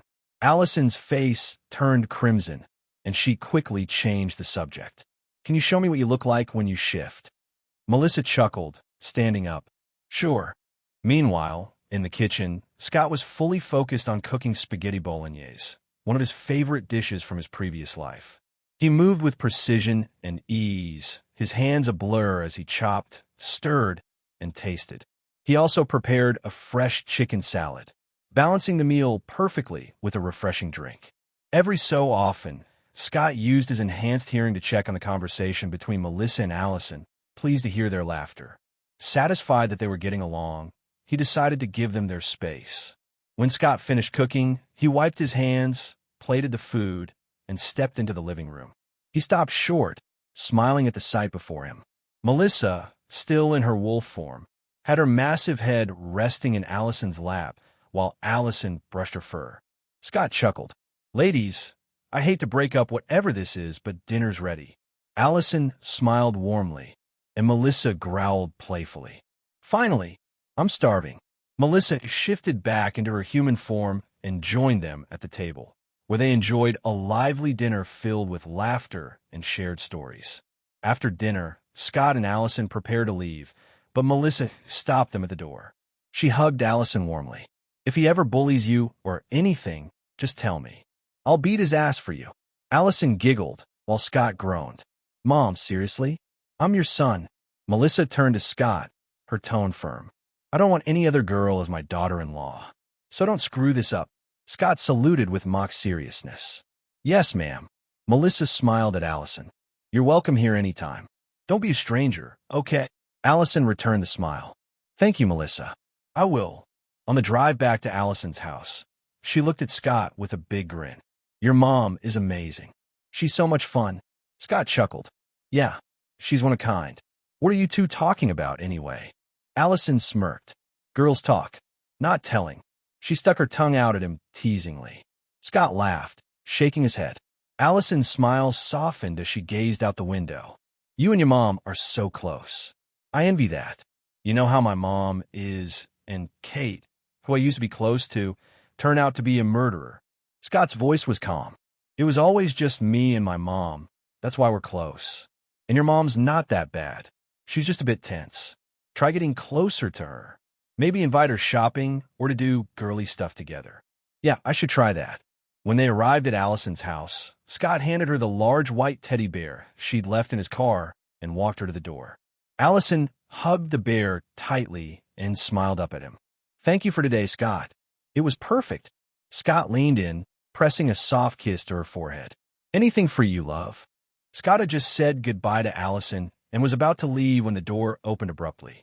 Victoria stood in the doorway, her posture sharp as usual, but with a more welcoming expression than he'd seen before. "Scott, thank you for bringing Allison home," she said, her eyes narrowing slightly. "Although it's a bit late." Sorry about that, Mrs. Argent. Scott replied with a polite smile. Well, as long as you two are safe, it doesn't matter. Victoria said, her voice softening a little. Why don't you come in, Scott? Scott hesitated, glancing at Allison, who looked a little uncomfortable. No, Mrs. Argent. I have to head back home. But Victoria wasn't having it. She insisted. But I insist. We didn't talk much last time. Allison, clearly upset, interjected, Mom. But Scott quickly stepped in, sensing the shift in mood. It's okay, Allison, Scott said reassuringly. I don't mind talking to your parents for a while. With a smile, he stepped inside, but the moment his foot crossed the threshold, he noticed something strange. The surprise on Victoria's face was unmistakable. He looked down at the floor and saw the unmistakable signs of mountain ash scattered around the doorframe. Scott couldn't help himself. He grinned. Oh, Mrs. Argent, it seems there's some black dirt at the front of your door. Victoria's face shifted in a mix of surprise and irritation. But before she could respond, Scott looked up and turned to Chris, who had appeared behind his wife. Uncle Chris, Scott said with a chuckle. As the man of the house, you should help out more. Clean the front door from time to time. Don't let Mrs. Argent do all the work. She's only one person. Chris glared at him, his expression turning stern. Mind your own business, you punk. Scott smirked, unfazed, and walked past them into the living room. He made himself comfortable, and shortly after, Victoria and Chris followed him in, with Victoria holding 4 cups of tea. She handed one to Scott with a knowing smile. Scott took a sip, eyeing the delicate purple flowers floating in the cup. He raised an eyebrow. Mrs. Argent, what is this? Oh, just some fancy tea I bought in France, she said, her tone light, as though nothing was unusual. Scott took another sip and then pulled a flower from his mouth. I don't know who sold you this, Mrs. Argent, but this flower isn't tea. It's monkshood, a poisonous plant. Don't drink it anymore and get rid of it. Allison, who had been about to take a sip herself, froze. What? She asked, her voice full of disbelief. What do you mean, monkshood? Scott turned to her and explained, monkshood, also known as wolfsbane, is a toxic plant. It contains aconite. Aconite works by blocking sodium channels in excitable tissues, like the heart, muscles, and nerves. It's dangerous. Chris shot him a suspicious glance. How do you know all that, Scott? Scott smiled easily. I work with a veterinarian, remember? He taught me about it, after we had to deal with a dog that was poisoned with it. Allison's face turned hard as she stood up. What does this mean, Mom?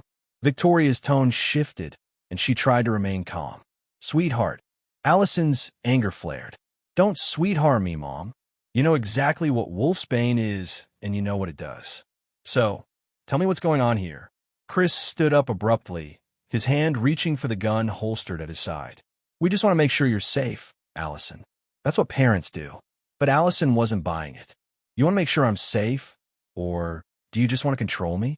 Allison, Victoria said sharply. Watch your tone.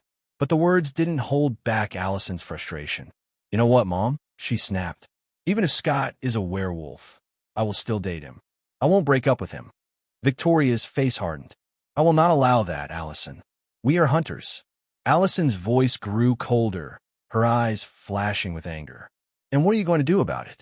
Slap me again, like yesterday? Or imprison me for the rest of my life? Just as the words left her mouth, a crossbow arrow suddenly shot from behind a wall, aimed directly at Scott's leg. But with a speed that took everyone by surprise, Scott caught the arrow mid-flight. Kate emerged from her hiding place, a smirk spreading across her face as she stepped into view. Since Allison already hates me, she said with venom, I'll play the bad guy. Let's see if little Scott here will show us his true face. And although he passed the mountain ash barrier, we now know he isn't normal. No normal person could catch my arrow like that. Chris and Victoria immediately tensed, Chris pulling his gun out of its holster and aiming it at Scott, while Victoria drew a dagger from her belt, her posture defensive. Scott, Chris barked. What are you? Allison turned her gaze from Kate to Scott, but it was the expression on his face that truly unnerved her. The warm smile she had come to know was now gone, replaced by an eerie, almost chilling calm. Before anyone could react, Scott moved with lightning speed. In the blink of an eye, he had Kate by the throat lifting her effortlessly off the ground. His voice was low and dangerous as he spoke to her, each word dripping with cold fury. "You seem to have forgotten something, bitch." Scott growled. "What did you think would happen after you shot your arrow at me? I can tolerate Chris and Victoria. They're Allison's parents, and I can feel their genuine care for her. But you? I don't like you.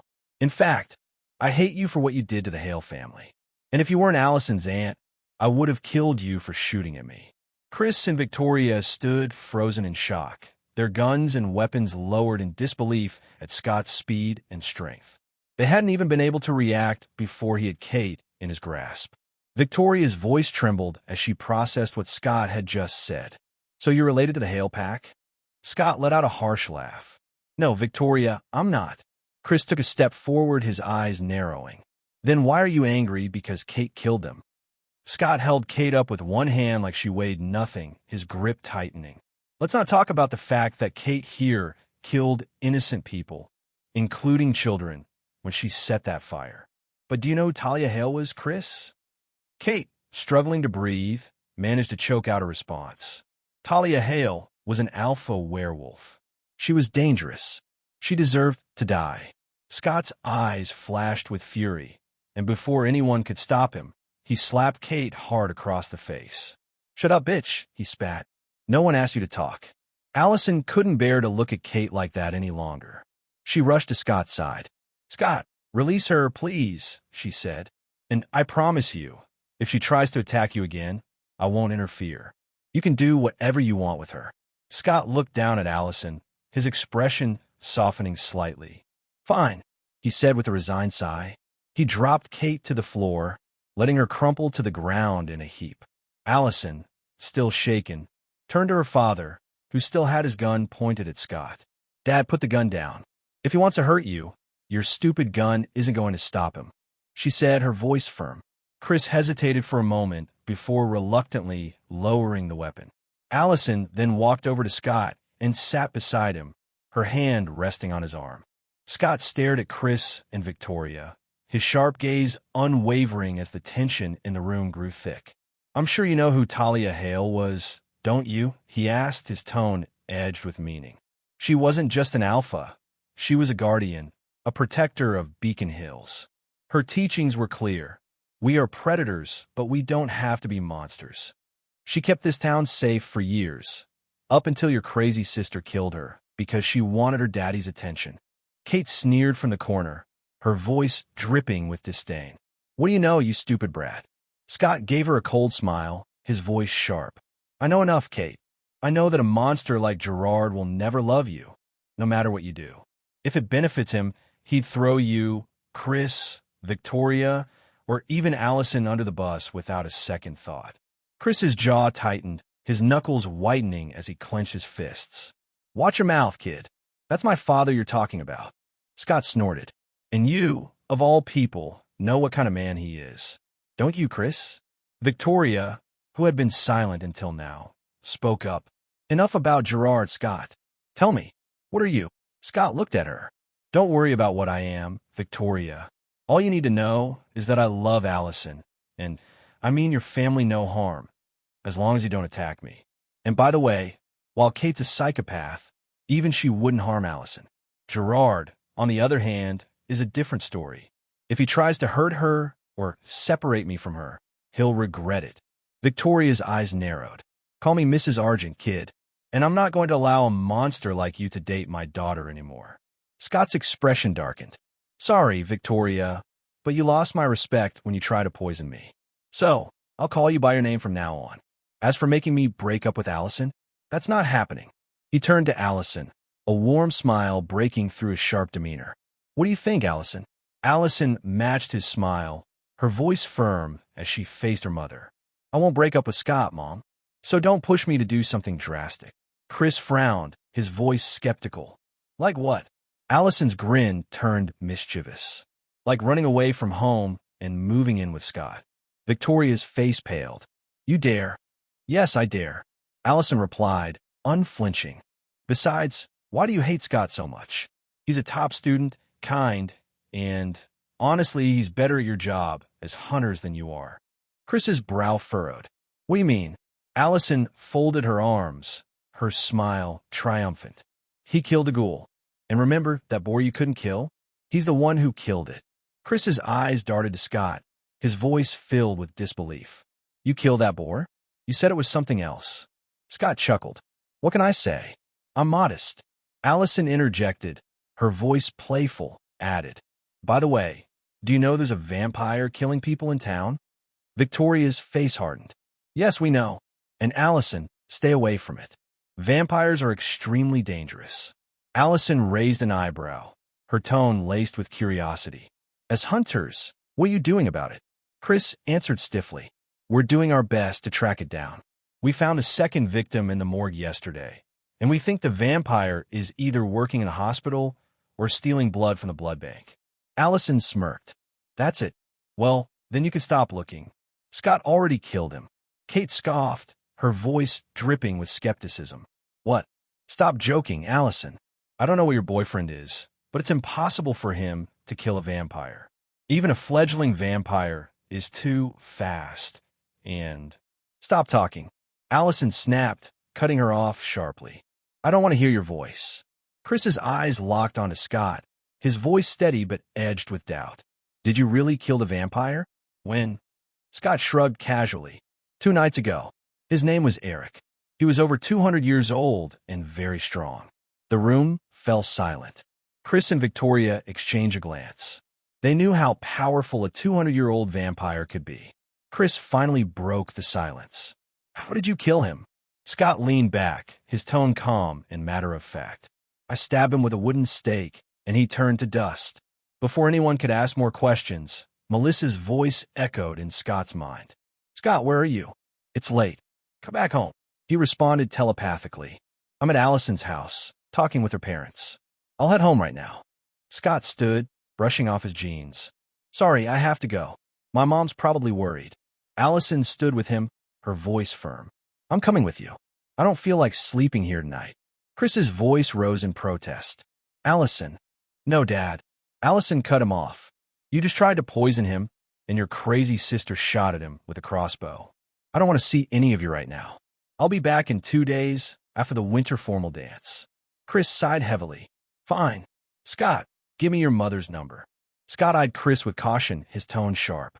No, I won't give you my mom's number. He paused, then smirked. But I'll give you my dad's number. You can call him. Scott gave him a number with a mischievous grin. As they stepped out of the house and into his car, Allison burst into laughter. You're terrible, Scott, giving him your dad's number. Scott grinned as he started the car. I wonder how awkward their conversation will be. Their laughter filled the car as they drove away, but Allison's expression soon grew somber. Scott, I'm sorry for what they did. Scott reached over, giving her hand a reassuring squeeze. Don't worry about it. They were rude, sure, but they're just trying to keep you safe. And by the way, don't tell my mom about Kate shooting at me. She looks sweet, but she'd probably kill Kate if she found out. Allison hesitated, then admitted softly, I didn't want to stay there tonight because I'm changing. I'm already feeling feverish, and I'm scared they'll notice and try something. Scott frowned. I don't think they'd hurt you. I'm not afraid of that. Allison replied. I'm afraid they'd try to stop my transformation. Scott smiled, his tone light to ease her nerves. Good luck with that. There's no cure. But, hey, I'm glad you're staying at my place. Too bad you'll be in a deep sleep all night, though. Allison blushed and swatted his arm playfully. You're such a pervert. Besides, your mom will hear everything, so don't even think about it. Scott laughed. I think it's time I bought my own house. Allison giggled. You're 16, Scott, and you need a lot of money to buy a house. Scott smirked. Didn't I tell you? When I killed that vampire, I found a bank card with $100 million on it. That's why Deaton's out of town. He's helping me make the money legally mine. Allison's jaw dropped. You're rich now? Then you definitely need to buy a house for us. She winked at him playfully. Scott grinned. As soon as the money's mine, I'll do it. When they arrived at Scott's house, Melissa greeted them at the door. Allison, you're back. Allison nodded. I didn't want my parents to notice. I'm changing tonight. Melissa's expression softened. I see. You look like you could use some rest. Scott spoke up. She'll stay in my room. I'll keep an eye on her and make sure she's okay. Allison smiled, then headed upstairs to Scott's room, exhaustion taking over. She climbed into his bed and fell asleep almost instantly. Scott pulled up a chair beside the bed, watching her closely, ensuring she was safe through the night. Allison woke with a jolt, her body tingling with newfound strength. Her senses sharper, the world around her more vivid. A faint sheen of sweat covered her, and she wrinkled her nose at the new sensitivity to her own scent.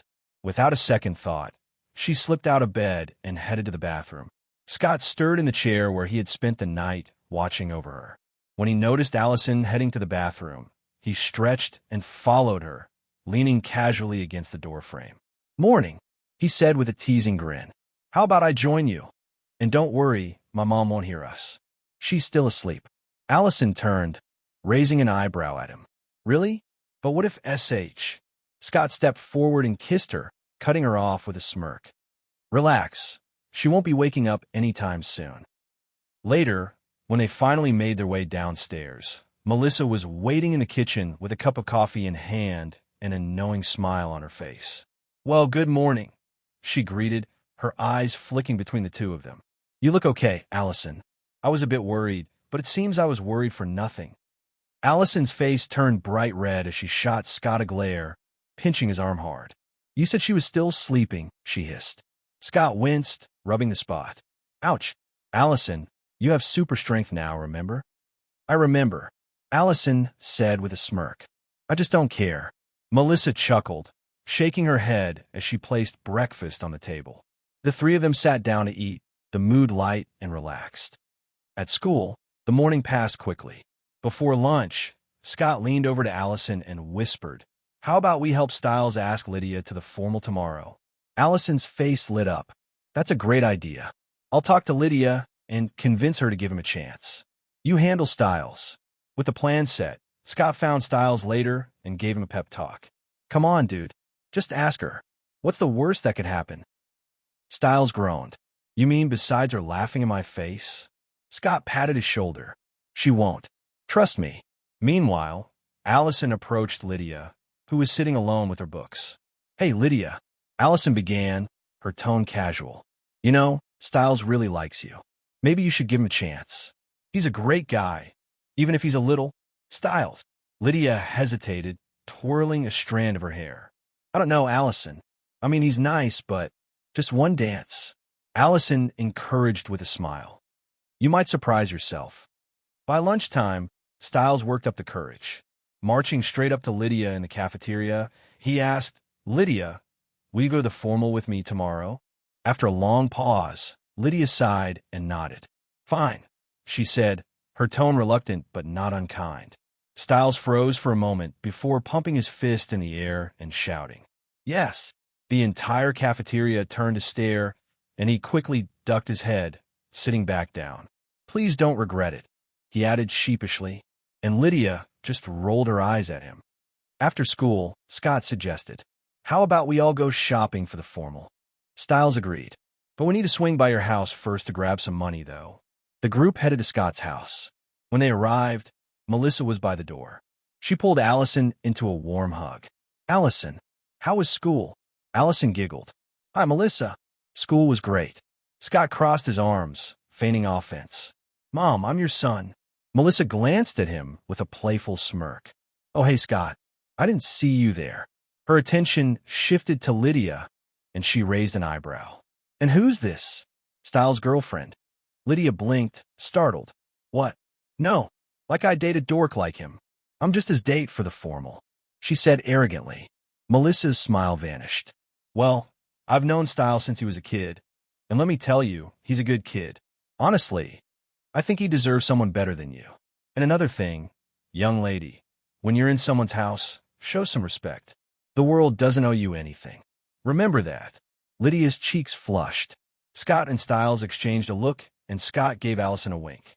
Allison caught on and quickly ushered Melissa into the kitchen. Scott turned to Styles. "Let's go get the money. Lydia, wait here. We'll be right back." Upstairs, Styles let out a breath. "Your mom doesn't like Lydia." Scott shrugged. "She's just looking out for you. You know how she is." What do you think she'd do if either of us talked to her like that? Styles shuddered. She'd probably whoop our asses. Or worse, Mexican Melissa would make an appearance. Scott laughed nervously. Let's not think about that. Just grab the money so we can go. Scott took the money he got from Eric's safe. How much do girls' clothes even cost? Styles scratched his head. No idea. Let's take $4,000 each. It is better to have it and not need it. Scott raised an eyebrow. We need to buy suits too. Meanwhile, in the kitchen, Lydia lingered awkwardly. Ms. McCall, I'm sorry about the way I talked to you earlier. And I wasn't trying to look down on Styles or anything, even if he's a bit of a dork. Honestly, he, Scott, and Allison are my only real friends. It's just, she hesitated, her voice trembling. My parents just got divorced, and they won't stop fighting. I broke up with my boyfriend recently, and I don't even know why.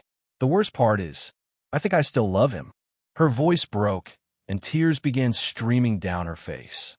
Melissa's expression softened as she pulled Lydia into a comforting hug. Sweetheart, I'm sorry if I lashed out at you too. You're carrying a lot on your shoulders. I can't imagine how hard that must be.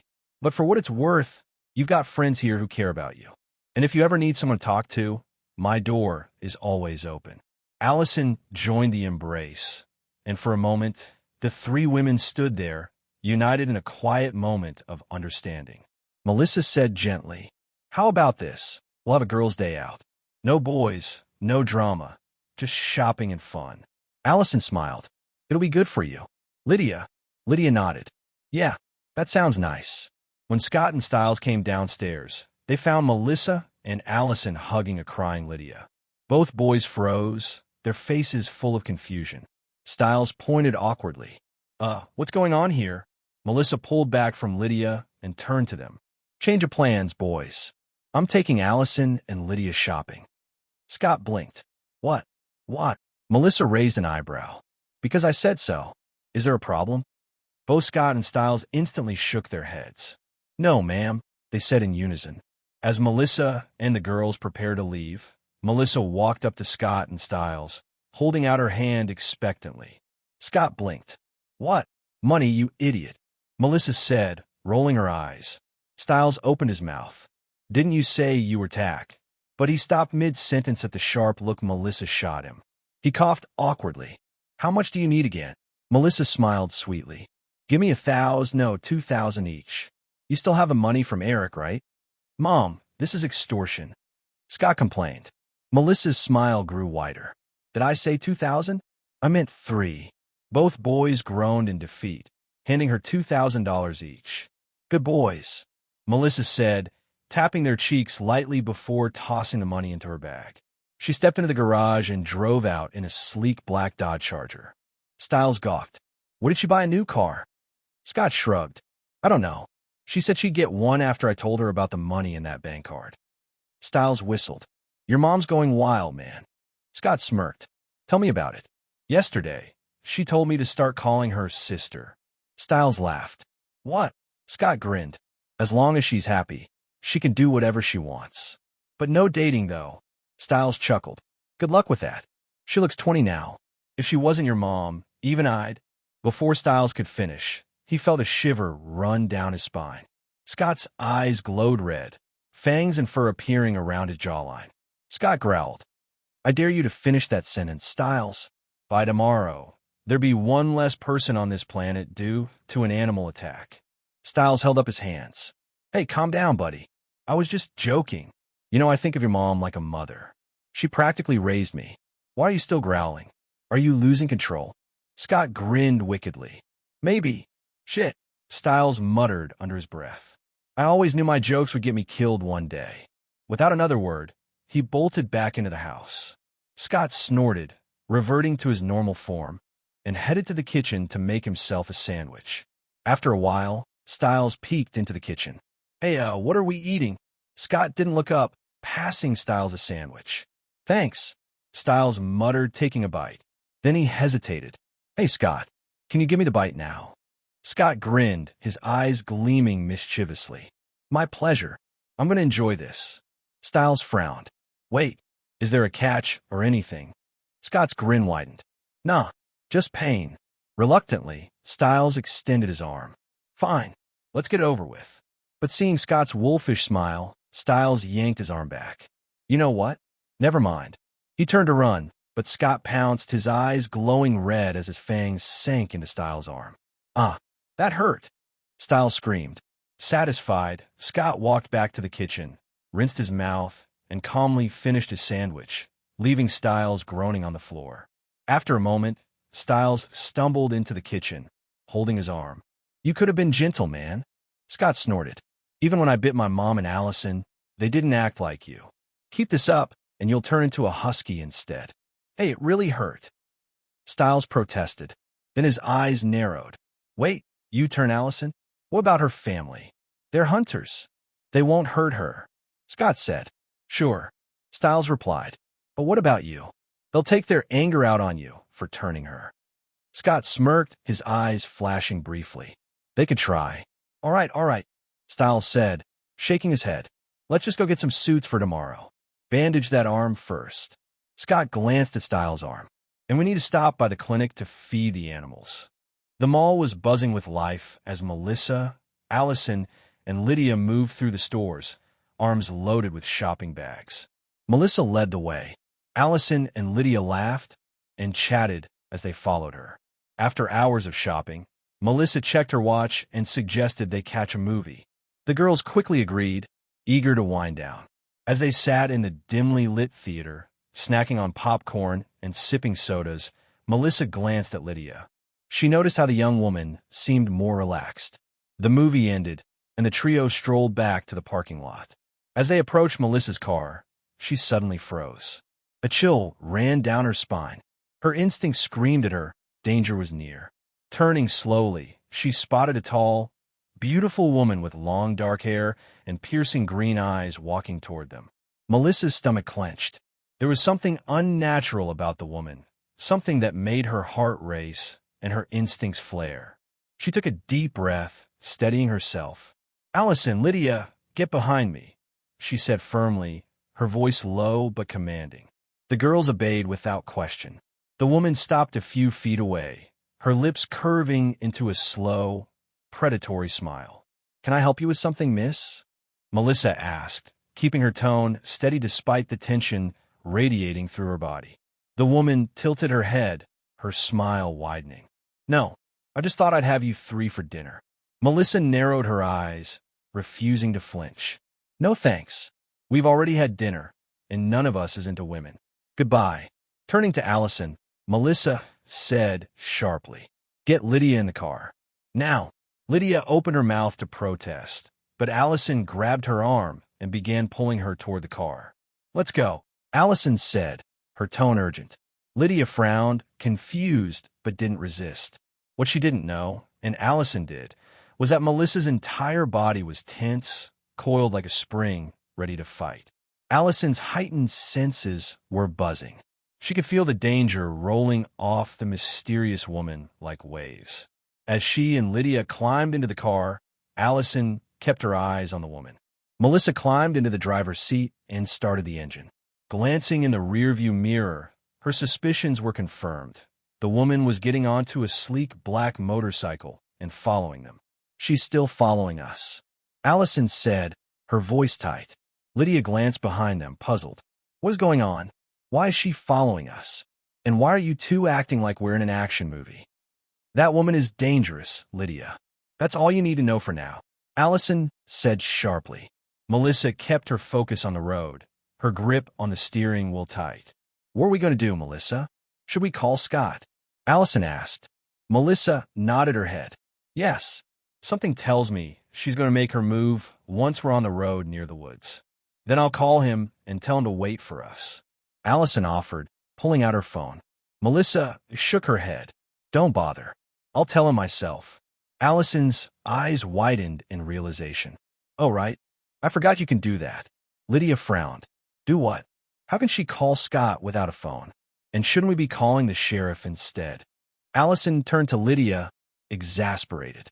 Lydia, you saw that thing in the video store. What do you think that was? And don't tell me it was a mountain lion, because you and I both know it wasn't. Lydia folded her arms stubbornly. It could have been a black bear. Allison groaned. No, it wasn't. Remember that book I was reading? The one with the picture of the wolf standing on two legs. I don't know what you're talking about. Lydia said, her voice defensive. Melissa had enough. Lydia, look at me, she ordered, her tone leaving no room for argument. When Lydia turned, she saw Melissa's eyes glowing a fierce red. Her mouth opened in a silent scream of recognition. You were the one I saw in the video store. You killed that man. Allison smacked Lydia lightly on the head. No, she's not the one you saw that night. Melissa sighed. Don't be afraid, Lydia. Allison, tell her everything before we reach the woods. She needs to be ready for what she's going to see. Reluctantly, Allison began explaining everything. The supernatural world, werewolves, hunters, and the dangers lurking in Beacon Hills. Lydia sat frozen, her mind racing as she tried to process it all. Meanwhile, Scott and Stiles were finishing up their errands. After buying their suits and dropping off dinner for Stiles' dad, they stopped at a diner for a late meal. They were halfway through their burgers when Scott suddenly froze. Melissa's voice echoed in his head. Scott, can you feel where I am? Scott closed his eyes, focusing. Yes, I can feel your location. You're driving, right? Her voice came again. Hurry to the Beacon Hills Preserve. I'll meet you there. There's a woman following me and the girls, and I think she's going to attack us. I can fight her, but I need you to be there just in case.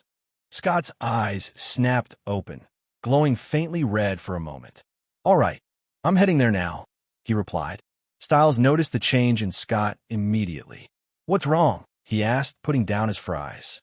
Someone's going after my mom and the girls, Scott said, standing up abruptly. Stiles was already grabbing his jacket. Let's go, he said without hesitation. The two hurried to Scott's car, speeding toward Beacon Hills Preserve. Scott's jaw was clenched, his mind racing. He knew the timeline of events had been altered because of his presence. He didn't know who the woman following his mom was, but it didn't matter. Whoever she was, she had made a mistake targeting his family. Stiles glanced at Scott. So, what's the plan when we get there? Scott's lips curled into a smile. Simple. My mom wants to fight her, so we just watch from the shadows and protect the girls.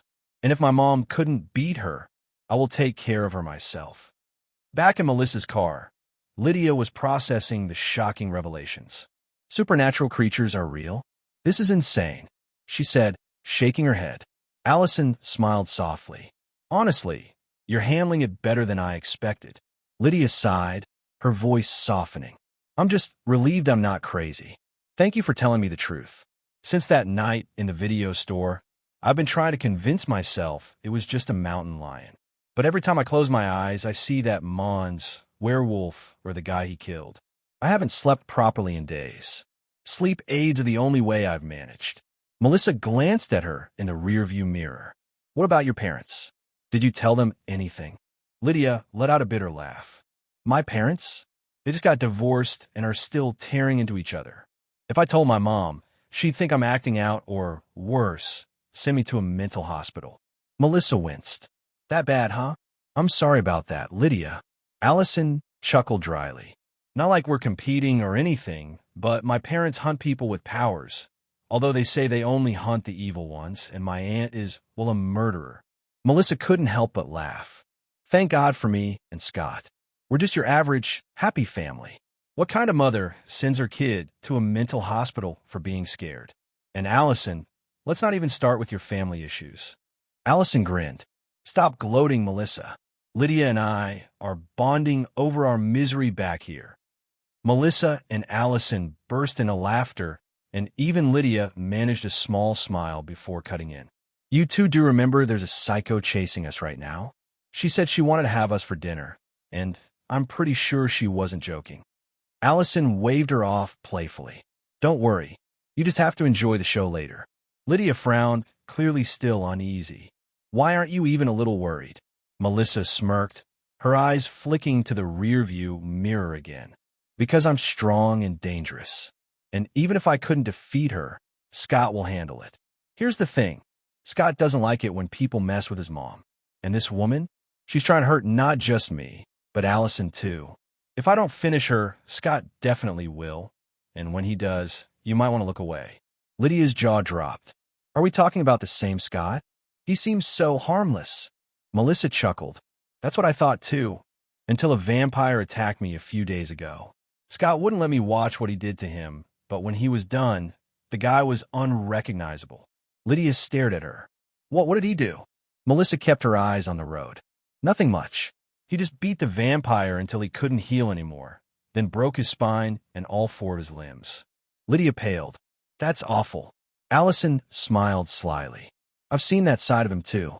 He didn't beat anyone up in front of me, but when he got angry at Peter, I couldn't help thinking, damn, he's so hot right now. Lydia smirked. So you like bad boys? Allison's face softened. No, I just like Scott. I mean, I love Scott. Before Lydia could tease her further, Melissa cut in. All right, girls, fun time's over. She turned the car onto a dirt road and pulled into a small clearing in the forest. Shutting off the engine, she got out, motioning for the girls to follow. Do you see that big tree over there? Melissa asked, pointing ahead. Allison and Lydia both nodded. Go over there and watch from behind it. Don't worry too much. Scott's already here. He just doesn't want to scare our guest off by showing himself early. Allison nodded, grabbing Lydia's hand and dragging her toward the tree. They hid behind it, peeking out cautiously as the mysterious woman arrived on her motorcycle. She stopped in front of Melissa, removing her helmet with a dramatic flourish. From his hiding spot in the shadows with Styles, Scott's voice sounded telepathically in Melissa's mind. Ask her why she's targeting you 3. You can fight her if you want to, but be careful. Got it, Melissa replied. She took a step forward, her voice calm. Who are you, and why are you following us? The woman smiled, her teeth glinting in the moonlight. I already told you. I want to have you 3 for dinner. I haven't eaten in a long time. Melissa narrowed her eyes. That's not what I meant. Why us? There were plenty of people at that parking lot. Why target us specifically? The woman's smile twisted into something darker. Her tongue flicked out, long and forked like a snake's. Because you 3 have powers. My favorite meal is creatures with supernatural abilities. How do you think I stay so youthful? Melissa's jaw tightened.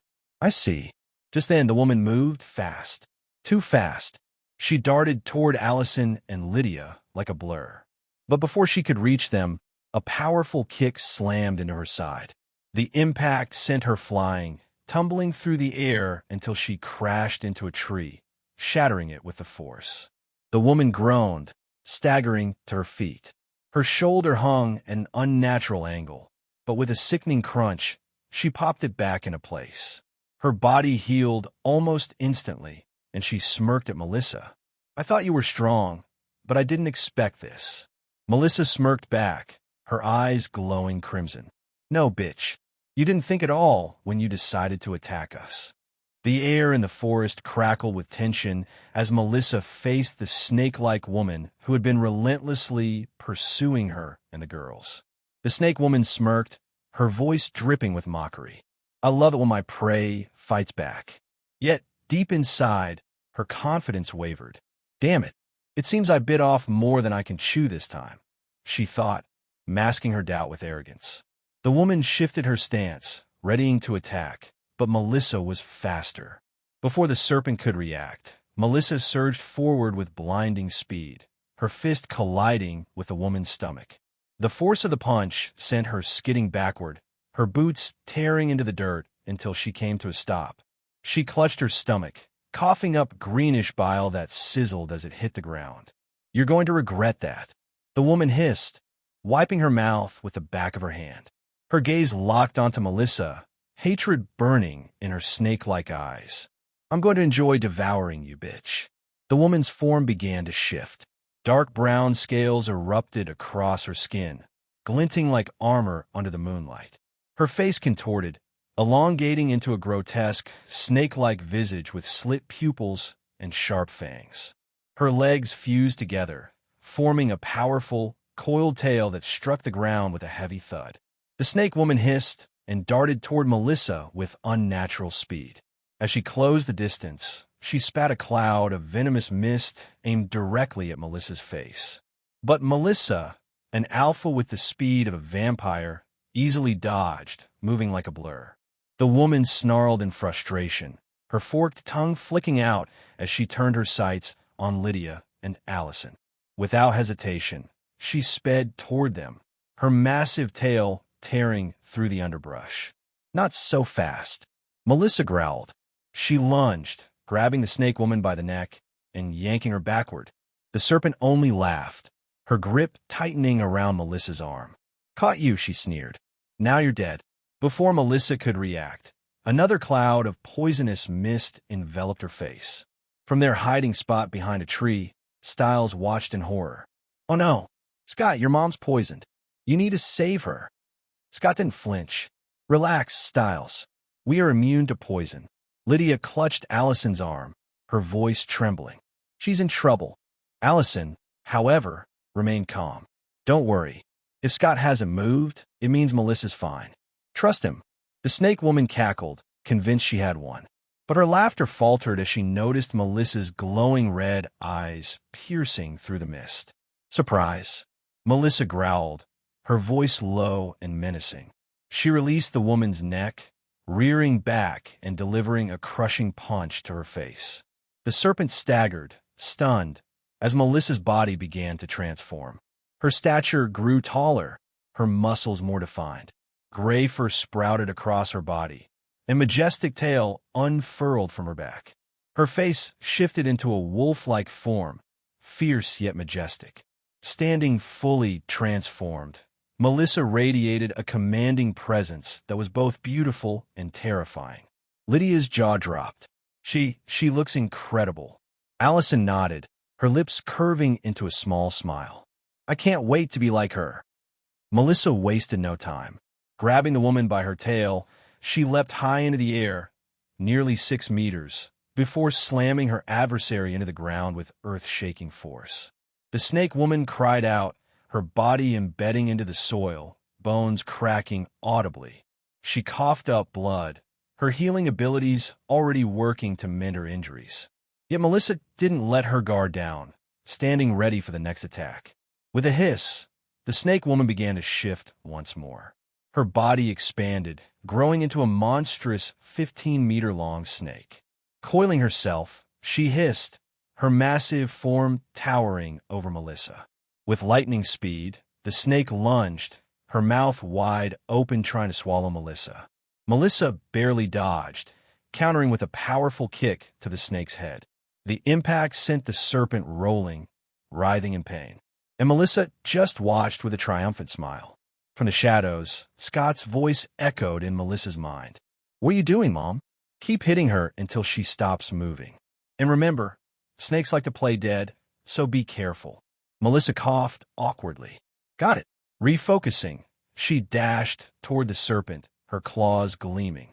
Melissa moved with calculated precision. Her strikes were relentless, tearing through the snake's armored scales. The snake woman hissed in agony, her healing slowing with each strike. Desperation crept into her movements as she realized she was going to die here if she didn't escape. But as she slithered away, she found herself face to face with Scott. "Going somewhere?" he asked. The snake lunged at him, her massive jaws snapping. Scott sidestepped effortlessly, delivering a devastating punch to her head that left her reeling. The serpent collapsed, her enormous form shrinking until she reverted to her human shape.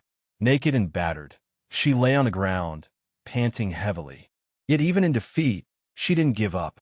A seductive smile spread across her lips as a pink mist began to seep from her mouth.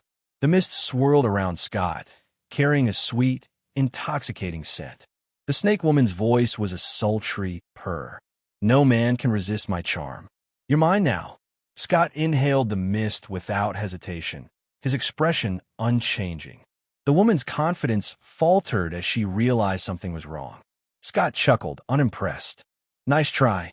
He reached down, grabbing her by the hair and dragging her back toward Melissa, who had returned to her human form and stood beside Allison and Lydia. The snake woman began begging for mercy, her voice trembling. "Please spare me. I'll leave your territory tonight. I swear I didn't know this town had an owner."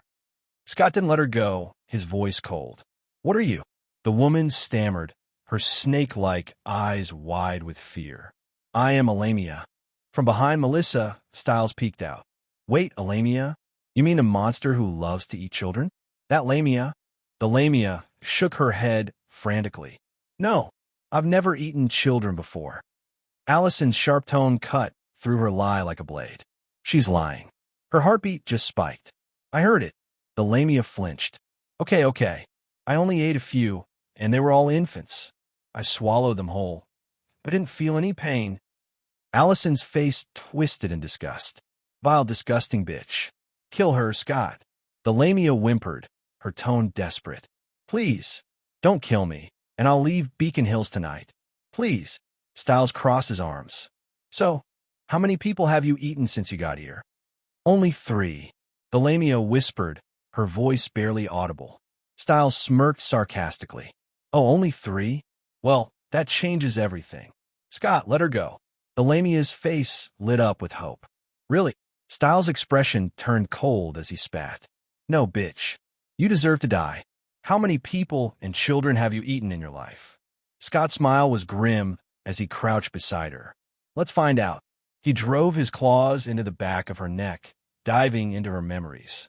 After a while, Scott took his claws out from the back of her neck and knocked her out with a punch. He stumbled aside, his face pale, and started vomiting. Damn bitch. I only saw her early life, but damn, ugh. Scott retched again, unable to hold back his disgust. Melissa frowned, her concern mixed with curiosity. That bad, huh? Scott wiped his mouth, his voice hoarse. She seduces men, has sex with them, sometimes 3 or 4 at the same time, then turns into a giant snake and eats them all. And don't even get me started on the babies. Damn bitch. Melissa's expression hardened as she approached the unconscious lamia. I want to see for myself. Scott raised a hand to stop her.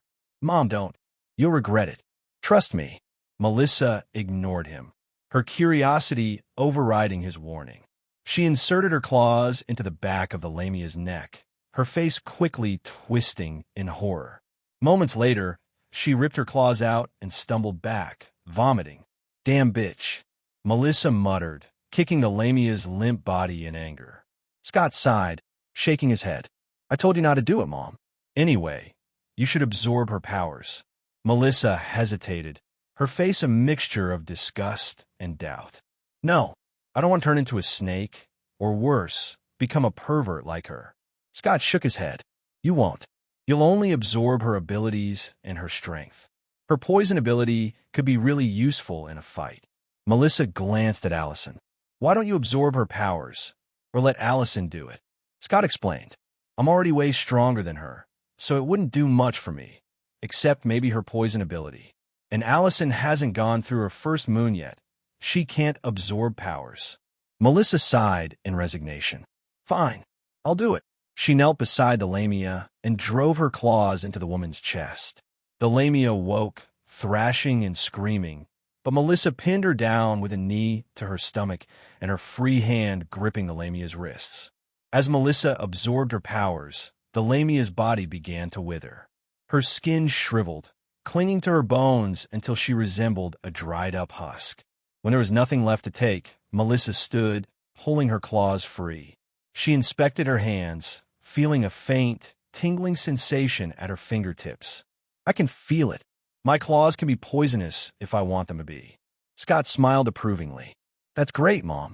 Now you have another way to fight your enemies. He turned back to the dying lamia. All right, all of you can leave now. I need to finish this and make sure she stays dead. Styles asked, How are you going to do that? Scott smirked. Do you really want to know? The group exchanged uneasy glances but didn't leave. Even Lydia stayed, too frightened to walk away alone. Scott sighed. Fine, I'll break her neck and burn the body. Some creatures don't die easily. With a swift motion, he twisted the lamia's neck, ensuring she was dead. Then they built a fire, and her dried-up body burned like dry wood, the flames consuming her quickly, turning her body to ash. As the fire died down, Scott dusted off his hands. Let's go home. The night's tension hung in the air as Scott and his group returned to his house. The events in the woods felt surreal. They piled into the living room, exhaustion etched on their faces. Lydia broke the silence, her voice trembling but laced with incredulity.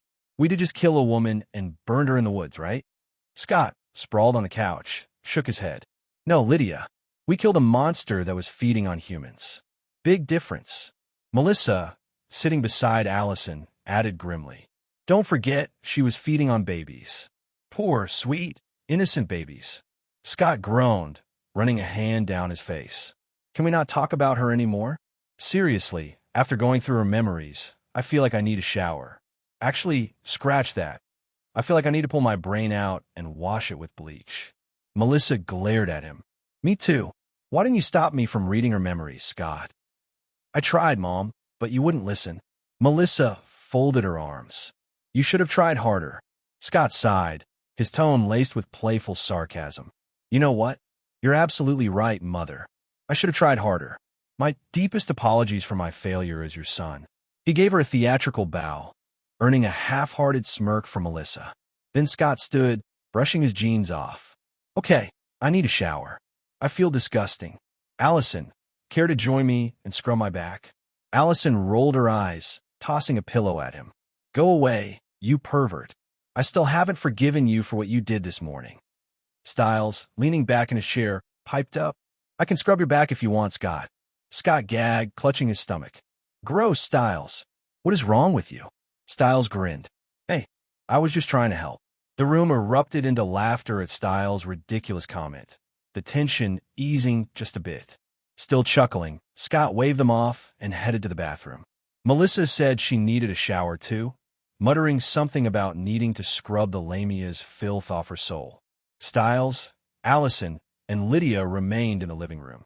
Styles broke the silence, leaning forward. "So, Allison, I hear you've joined the furry club. You're a werewolf now, huh?" Allison nodded. "Yeah, I don't want Scott to protect me forever. I want to fight by his side. And after tonight, watching Melissa fight that lamia, that was incredible. I want to be like her too." "Yeah, me too. Or at least fast enough to run for my life." Styles joked, rolling up his sleeve to reveal a bite mark. "I asked Scott to turn me too." Allison raised an eyebrow. "Took you long enough." Styles shrugged. "I was afraid of losing control. Scott didn't tell me until recently that his bite is different, that if he turns you, you won't lose control like other werewolves." Lydia, who had been listening quietly, interjected. "So all he has to do is bite you, and you turn out like him and Melissa, and there is no chance of losing control." Styles nodded. "Exactly. And by the way, welcome to our world." Lydia rolled her eyes, her voice dripping with sarcasm. "What a wonderful world." A sudden thought struck Styles. He turned to Lydia, his expression serious. "By the way, don't tell Jackson about Allison or Melissa being werewolves." Lydia frowned. "Why? Does Jackson know about this stuff?"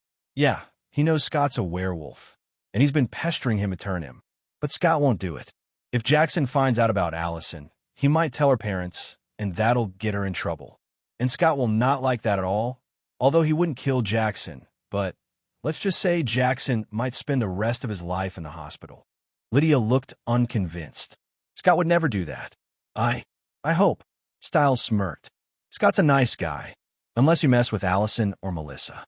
Then you're in deep trouble. Don't take that bet." Allison leaned forward, placing a hand on Lydia's knee. "Lydia, don't worry about Jackson. Just promise you won't say anything about us, okay?" Lydia hesitated, then nodded. "Fine. I won't tell anyone." Allison smiled. "Good. Now, what do you think about everything you saw tonight?" Lydia exhaled slowly. "Honestly, I'm scared, but a part of me wants to be like you guys." Allison's eyes widened. "Do you really want to be like us?" Lydia bit her lip, nodding slightly. "Not until I heard Styles say you don't lose control. That changes things." Allison grinned. "Then you should talk to Scott. He's the alpha. He can decide." At that moment, Scott returned, his hair still damp from the shower. "Do you guys want to eat something?" he asked, heading straight to the kitchen. "Food," Allison replied quickly, following him. "I could eat." "Same." Styles added. "I didn't get to finish my dinner before we went monster hunting." Lydia stood and trailed after them. In the kitchen, Scott took charge, rolling up his sleeves and pulling out ingredients. Lydia stood near the counter, watching with mild surprise as Scott deftly prepared a pot of pasta with shrimp. Melissa joined them just as Scott was tossing the shrimp into the pan, filling the room with the rich aroma of garlic and butter. Plates were soon set out, and everyone gathered at the table, the warmth of food offering a moment of comfort after the night's chaos. As they started eating, Melissa spoke up. "Lydia, Stiles, call your parents and let them know you're staying here tonight." Stiles grinned. "Already ahead of you, Melissa. I told my dad earlier when Scott and I dropped off dinner for him." Lydia hesitated. "Can I spend the night here? I mean, if it's not a problem." Melissa smiled warmly. "Of course, Lydia. Why not?" Lydia nodded, pulling out her phone. She stepped into the hallway to call her mom. After a short conversation where she explained she was staying over at a friend's house with Allison, her mom simply said, "Be safe," and hung up. Returning to the kitchen, Lydia resumed her seat, looking thoughtfully at Scott as he twirled pasta onto his fork. "Scott," she said, her voice laced with hesitation, "I want to be like you. Can you give me the bite?" The room fell silent, everyone pausing mid-bite. Scott set his fork down and leaned forward, his eyes meeting Lydia's. "You know what it means to accept the bite from me, right?" Lydia shook her head. Scott sighed, his tone becoming serious. "It's not just about becoming stronger or faster. Accepting the bite means you'll become part of my pack. We won't just be friends, we'll be family, but more than family." Allison and Stiles haven't felt the connection yet because they haven't gone through their first full moon. But my mom? She feels it. Melissa nodded, adding softly, "We can feel each other's emotions. It's hard to explain in words. Let's just say we are connected." Scott picked up the explanation. "And if someone in the pack dies, it's not just like losing a loved one. It's like losing a piece of your soul. Being in the pack means loyalty to me and to everyone else. It means standing with us, and we will fight more monsters like that Lamia we killed tonight. This isn't a temporary thing, Lydia. It's for life. Can you handle that?" Lydia looked down, her brow furrowed in deep thought. Finally, she lifted her head, her eyes resolute. "I can do all of that. As long as you guys don't give up on me, I'll never give up on you. I won't betray you." Scott nodded, a small smile tugging at his lips. "Good, but I need to warn you. There's something already inside you, Lydia. If I give you the bite, you might not turn into a werewolf. You'll become something else." Lydia's breath hitched. "What do you mean, something else? What's inside me? Will I become something evil, like that Lamia?" Scott's voice softened. "No, you won't become evil. I promise." Lydia exhaled and held out her arm. "Then bite me." Scott stood and approached her, his eyes glowing red. He leaned down, his fangs extending as he bit into Lydia's arm. She flinched but stayed still, her determination unwavering. Scott pulled back. "It's done. Now we should all get some sleep. Allison, you'll sleep with me tonight." He smirked to her. Melissa grabbed Scott by the ear and twisted it lightly. "Allison will look after Lydia tonight and make sure she's okay. They'll stay in the guest room on this floor. As for you, idiot, you'll take care of Stiles in the room he usually sleeps in." "Ow, ow. Okay, stop twisting my ear." Scott protested. "I'll babysit stupid Stiles." Melissa let him go with a satisfied nod. Scott, rubbing his ear, glared at Stiles, who was laughing at him. "Come on, let's go upstairs." Still chuckling, Stiles followed Scott upstairs. He flopped onto the bed, falling asleep almost immediately, his snores filling the room. Scott sat in a chair by the window. Downstairs, Melissa guided Lydia and Allison to the guest room. She checked on Lydia, making sure she was comfortable, then smiled at both girls. "Good night, girls." "Good night, Melissa," they replied in unison, and Melissa headed to her own room.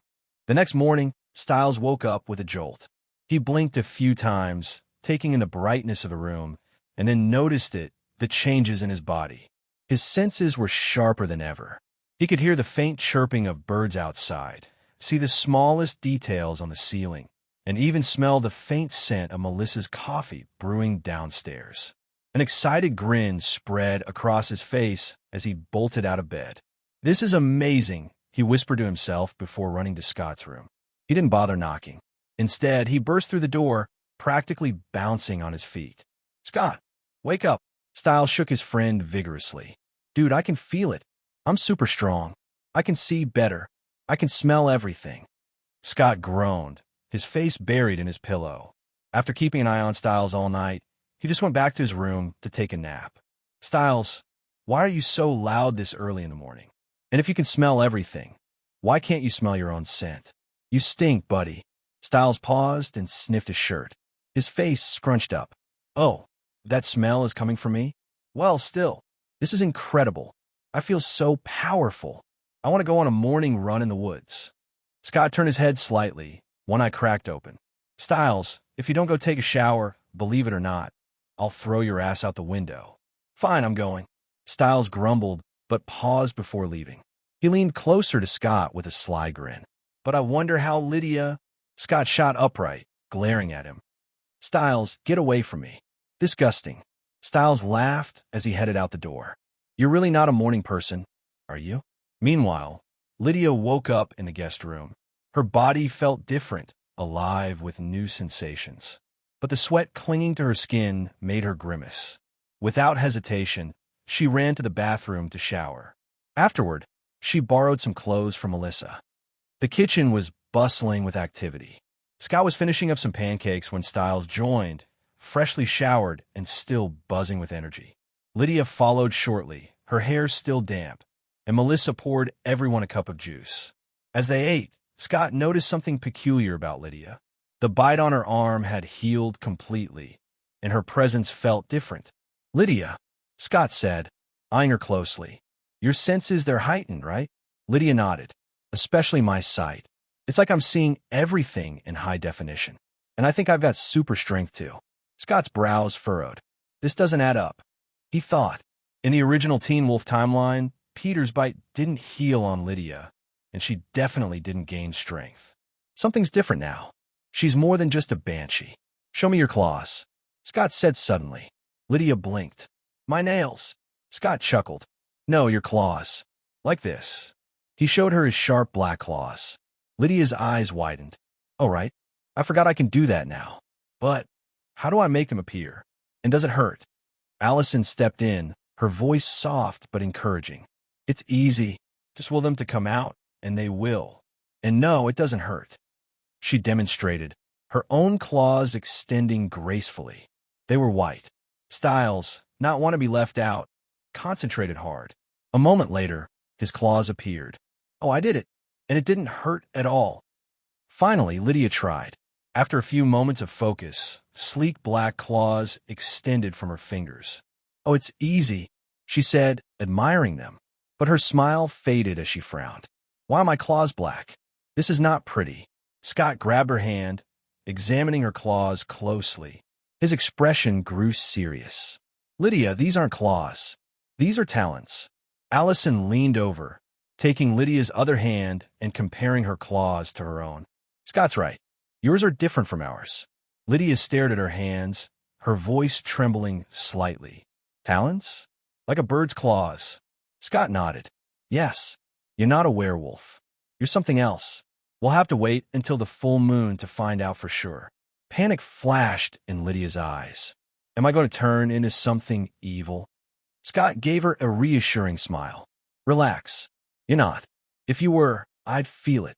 Lydia tilted her head. What do you mean you'd feel it? Scott sighed, searching for the right words. It's hard to explain. It's a primal instinct. He turned to Melissa. Mom, how did you feel when you first met that lamia yesterday? Melissa thought for a moment before responding. At first, I felt danger. Then, an overwhelming impulse to attack her. It was like something inside me was urging me to kill her. It was like you said, instinct. Scott nodded. That instinct tells us when something is evil. And now that you've seen her memories, do you understand that feeling? Melissa's face hardened.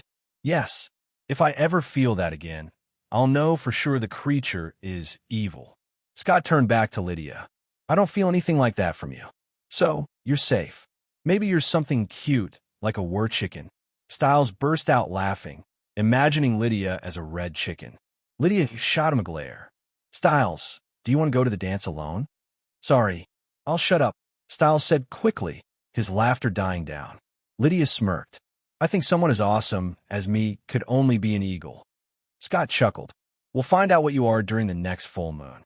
Melissa checked the time and clapped her hands. All right, kids, time for school, or you'll be late. After school, Scott decided it was time for a fresh haircut. He stopped by a local barber shop where the stylist worked magic, leaving him with a sharp, clean look. Feeling confident, Scott went home and changed into the suit he'd bought the day before. The fit was perfect, accentuating his broad shoulders and lean frame. He waited in the living room, fiddling with his cuffs, until Allison came downstairs. The moment she stepped into the room, Scott froze. She was wearing a stunning red dress that hugged her figure in all the right places. Her hair flowed in soft waves, and her smile lit up the room. Scott's breath hitched. You look gorgeous. I think I'm falling in love all over again. Allison blushed, a soft smile playing on her lips. You look good too. Scott leaned down and kissed her gently. Shall we go, my princess? We shall, Allison replied with a giggle. As they walked to the door, Scott turned to Melissa. Bye, Mom. Melissa smiled warmly. Bye, kids. Have fun. Arriving at school, Scott pulled into the parking lot smoothly. The engine purred to a stop, and he got out with a grin. Walking around to the passenger side, he opened the door for Allison with a flourish, earning a playful smile from her. Such a gentleman, she teased, stepping out gracefully in her stunning red dress. Only for you, my princess. Scott replied with a wink, closing the door behind her. Hand in hand, they walked into the school gym, transformed into a vibrant, colorful space for the dance. The music was loud, the lights were dim, and the atmosphere buzzed with youthful excitement. Inside, they met up with Styles and Lydia. Styles was bouncing on his feet, clearly thrilled to be there, while Lydia looked as effortlessly elegant as ever. Styles exclaimed, pointing at Scott. This is what I'm talking about. You clean up nice, man. Scott chuckled. Told you I'd bring my A game. But you're not looking too shabby yourself, Styles. Thanks. Lydia helped me, Styles said proudly. Clearly, Lydia said with a smirk. I couldn't let him embarrass me. The four of them moved onto the dance floor, letting the music guide their movements. Styles was surprisingly good at keeping up with Lydia, who seemed to be enjoying herself despite her usual aloof demeanor. Scott and Allison danced close. Their bodies moved in perfect harmony, each step echoing the unspoken connection between them. As the soft music enveloped them, Scott gazed into Allison's eyes, the world around them fading into a blur, leaving only the warmth of their shared moment. Not far away, Jackson stood by the food table, watching the scene unfold. His date, some cheerleader whose name he couldn't remember, was talking, but he wasn't listening. His eyes zeroed in on Scott. Why him? Jackson thought bitterly. Why does he get to be special while I'm stuck being ordinary? Jackson shoved his date aside without a word, ignoring her protests, and stormed out of the gym. He headed toward the woods, his frustration bubbling over into a toxic mix of jealousy and self-loathing. Sitting down on a fallen log, he buried his head in his hands. He whispered to himself, I want to be like him. I want to be a werewolf. His mind raced with the possibilities. The Hales. They could do it. They could give him what he wanted. His jaw clenched as determination settled in. Back to Styles and Lydia. While they were dancing, Lydia leaned in and spoke softly, her words catching him off guard. Styles, I know how you feel about me, but I'm sorry. I don't feel the same way. Styles froze for a moment, then shrugged. It's okay. But did you really have to ruin the moment by saying that? Lydia smiled, her expression teasing. How about this? Although we can't date, we could have a one-night stand. Styles stumbled, nearly losing his balance. A one-night stand? With you? Lydia nodded, her tone playful. Yes. Do you want to or not? Styles gaped and blurted out. Does a bear shit in the woods? What? Lydia raised her eyebrow. I mean, yes. Yes. Definitely yes. Styles panicked and said quickly. Scott, who had been listening from a distance with Allison, couldn't help but chuckle. What an idiot, he muttered. Allison shook her head with an amused smile and kept dancing with Scott. After a while, Scott and his friends walked out of the gym, their laughter still echoing in the crisp night air. They had just finished taking pictures and were heading toward their cars when a distant shout caught their attention. Who's that?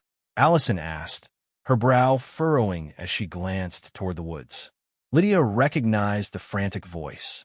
"It's Jackson," she said, her tone shifting from relaxed to wary. The group exchanged looks before quietly moving toward the sound. They stayed low, sticking to the shadows as they got closer. From a distance, they saw Jackson standing at the edge of the woods, yelling into the trees. He was pacing, his movements erratic. Earlier, before Scott and his group heard him yelling, Jackson spotted two glowing red lights in the darkness. His breath hitched. Not light's eyes, red glowing eyes. He thought. His heart pounded with excitement. His heart raced with excitement. "This is it," he muttered, standing up. "The werewolf who will turn me. Come on," he yelled into the trees. "I'm ready. Make me like you." His voice cracked with desperation as he fell to his knees. Tears streamed down his face. "Please," he begged, his voice trembling. "I'll do anything." The red eyes grew closer, piercing through the fog. Jackson's breath hitched. His dreams seemed within reach. But as the figure stepped into the light, his heart sank. It wasn't a werewolf. The red lights were targeting lasers, not eyes. Jackson froze as Chris Argent stepped out from the shadows, flanked by two hunters with assault rifles. Chris's cold gaze bore into Jackson. "Unfortunately, kid, I can't give you what you want." His voice was calm. "But I think you can help me." Jackson froze, his knees still in the dirt. "Help you," he stammered. Chris crouched down, leveling his gaze with Jackson's. "I know Scott is something more than just a human. I just don't know what he is, but you know, don't you? What Scott is. Tell me." Fear gripped Jackson. The barrel of Chris's gun was only inches from his face. He nodded slowly, swallowing hard. "He's a werewolf. He and his friend Derek Hale." Chris straightened, a grim smile on his face. "Good. Now, go back to the dance and be a normal kid." Jackson's voice shook. "Don't tell him I told you." Chris's smile didn't falter. "Of course not. Now go." Jackson hesitated, but a sharp look from Chris sent him scrambling back toward the school. Just as he reached the edge of the woods, Scott, Allison, Stiles, and Lydia emerged from the shadows. Scott wasted no time. He marched up to Jackson and, with a single punch, knocked him to the ground. "That's for selling me out," Scott growled, his voice low and dangerous. "Now roll before I do something I'll regret." Jackson didn't argue. He scrambled to his feet and ran, his face pale. Allison turned to her father, her eyes wide with shock and anger. "Dad, what are you doing? Why are you asking about Scott?" Chris's expression softened as he addressed her. "Sweetheart, it's my job. And now that I know he's a werewolf, you can't be with him. It's too dangerous." He gestured to one of the hunters behind him. "John, take Allison home." The man stepped forward, reaching for Allison's arm. But before he could touch her, Scott grabbed his wrist and squeezed. There was a sickening crack as John's arm broke under Scott's grip. With a flick of his hand, Scott tossed him aside like a rag doll. Scott took a deliberate step closer to Chris. His voice was calm. "You've misunderstood something, Chris. I'm not a bad person," he said. "I don't go around killing people. But don't mistake that for weakness. I'm not a pushover either." Chris's jaw tightened, but he held his ground, glaring back at Scott. Scott's eyes glowed red, burning brightly in the dim light. "And let me make one thing clear. I'm not Derek Hale. You don't get to bully me or hurt my family and think I'll run when I see you or your hunters. That's not happening." The 6 hunters around Chris raised their weapons, aiming directly at Scott. "Wrong move," Scott muttered under his breath. Before they could react, Scott vanished, disappearing from their sight. In an instant, 2 of the hunters were yanked together, their heads smashing against each other with a sickening thud as they crumpled to the ground. Scott reappeared beside another hunter, his fist connecting with a solid punch that sent the man flying into the air before landing with a painful crash against a tree. Chris frantically pulled out a flash grenade and hurled it toward Scott, but Scott closed his eyes just before the blinding light erupted. When the flash faded, Scott was already in front of 2 more hunters, punching them simultaneously with devastating force. Both were launched backward, hitting trees and collapsing unconscious. The final hunter barely had time to turn before Scott appeared behind him, gripping his head and slamming him into the ground with a bone-rattling impact. Now, only Chris remained. Scott appeared in front of him and snatched the gun from Chris's hands before he could raise it. With an almost casual motion, Scott crushed the weapon into a ball of mangled metal and let it fall to the ground. Then Scott began to shift, his human form dissolving into something primal. Black fur rippled across his body, his towering wolf form casting a long shadow under the moonlight. Red eyes burned like embers, glowing with an intensity that made Chris freeze. Chris found himself staring up at a massive black wolf, its sharp teeth glinting as it growled in a deep, guttural voice. "Chris, you're not in charge here." The wolf snarled. "Beacon Hills is my territory, and if I ever feel like the Argent family doesn't belong here, I'll make sure you leave." The wolf leaned closer, its hot breath fanning Chris's face. "For Allison's sake, I'm letting you walk away this time unharmed. But if you come after me again, or try to separate me and her, there won't be a next time." Chris swallowed hard, his usual confidence nowhere to be found. Scott turned toward Allison, who stood watching him with a mix of awe and concern. "Allison," he said, "take my phone and car keys from my pants over there and drive my car home. I need to go for a run to clear my head." Allison nodded, understanding the turmoil Scott was holding inside. She walked over to his shredded clothes, retrieving the items.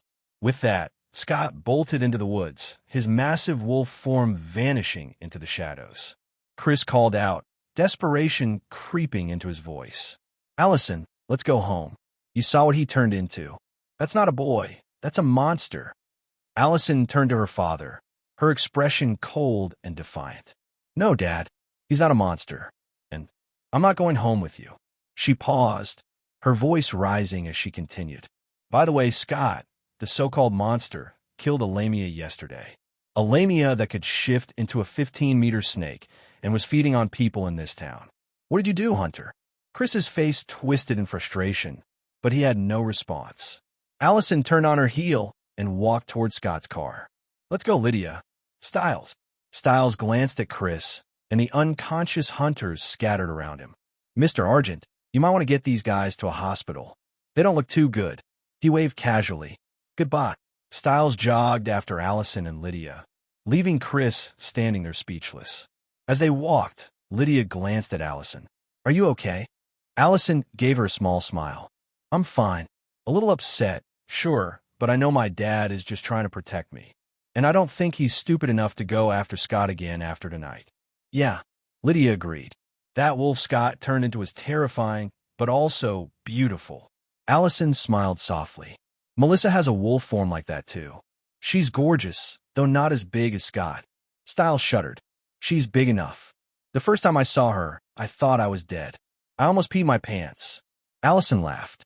"I can't wait for the full moon so I can shift into a wolf like them. I wonder what color I'll be." "Yeah, me too," Styles said with a grin. "I just hope I don't turn into a golden retriever or something." Lydia burst into laughter. "Actually, that would be adorable. Imagine a golden retriever as big as Scott's wolf form." Allison giggled. "Yeah, that would suit you, Styles." "Not cool, girls. Not cool," Styles muttered, shaking his head. When they reached Scott's car, Allison gave Lydia and Styles a warm smile. "Good night, you two. I'll see you tomorrow." She got in the Camaro and drove off, heading back to Scott's house. Styles turned to Lydia. "So, do you want to go back to my place?" Lydia narrowed her eyes. "Sure, but after tonight, we're just friends. And if you tell anyone I slept with you, I'll kill you." Styles nodded fervently. "Deal. And honestly, even if we can't be more than just friends, having my first time with a girl I've had a crush on since 3rd grade, I'm very satisfied." Lydia smiled and shook her head as they got into Styles' Jeep and drove to his house. Chris's POV. After Allison and her friends left, Chris immediately called his sister and the other hunters to assist him in getting the 7 injured hunters to the hospital. When the backup arrived, Kate and Victoria were with them. The moment Victoria saw the condition of the hunters, her face darkened. "What happened? Didn't you come here to scare Scott? What could have done this to leave our hunters like this?" Chris's jaw tightened. "We'll talk at home." Once the injured were on their way to the hospital, Chris, Victoria, and Kate drove back home. The ride was tense, silence broken only by Victoria's heavy sighs and Kate tapping her nails impatiently on the dashboard. Inside the house, Chris finally spoke. Scott was the one who did that. Kate blinked in disbelief. Scott? As in Scott McCall? He's just a kid. Even if he's strong, there's no way he could take out 7 hunters without a scratch. What is he anyway? Chris ran a hand down his face, exhaustion weighing heavily on his tone. He's a werewolf, but not like anything I've ever seen or heard of before. And he's an alpha too. Victoria's eyes narrowed. What do you mean? What makes him different? Chris paced the room, recalling the confrontation. He was fast, too fast. He took down the 7 hunters before they could react. And he did all of that in his normal human form. Then he shifted. Kate frowned. Shifted? You mean like Peter? Chris shook his head. No, not like Peter. I mean a full wolf form. But bigger. He was larger than any horse I've ever seen. And in that form, he could speak. He was in total control.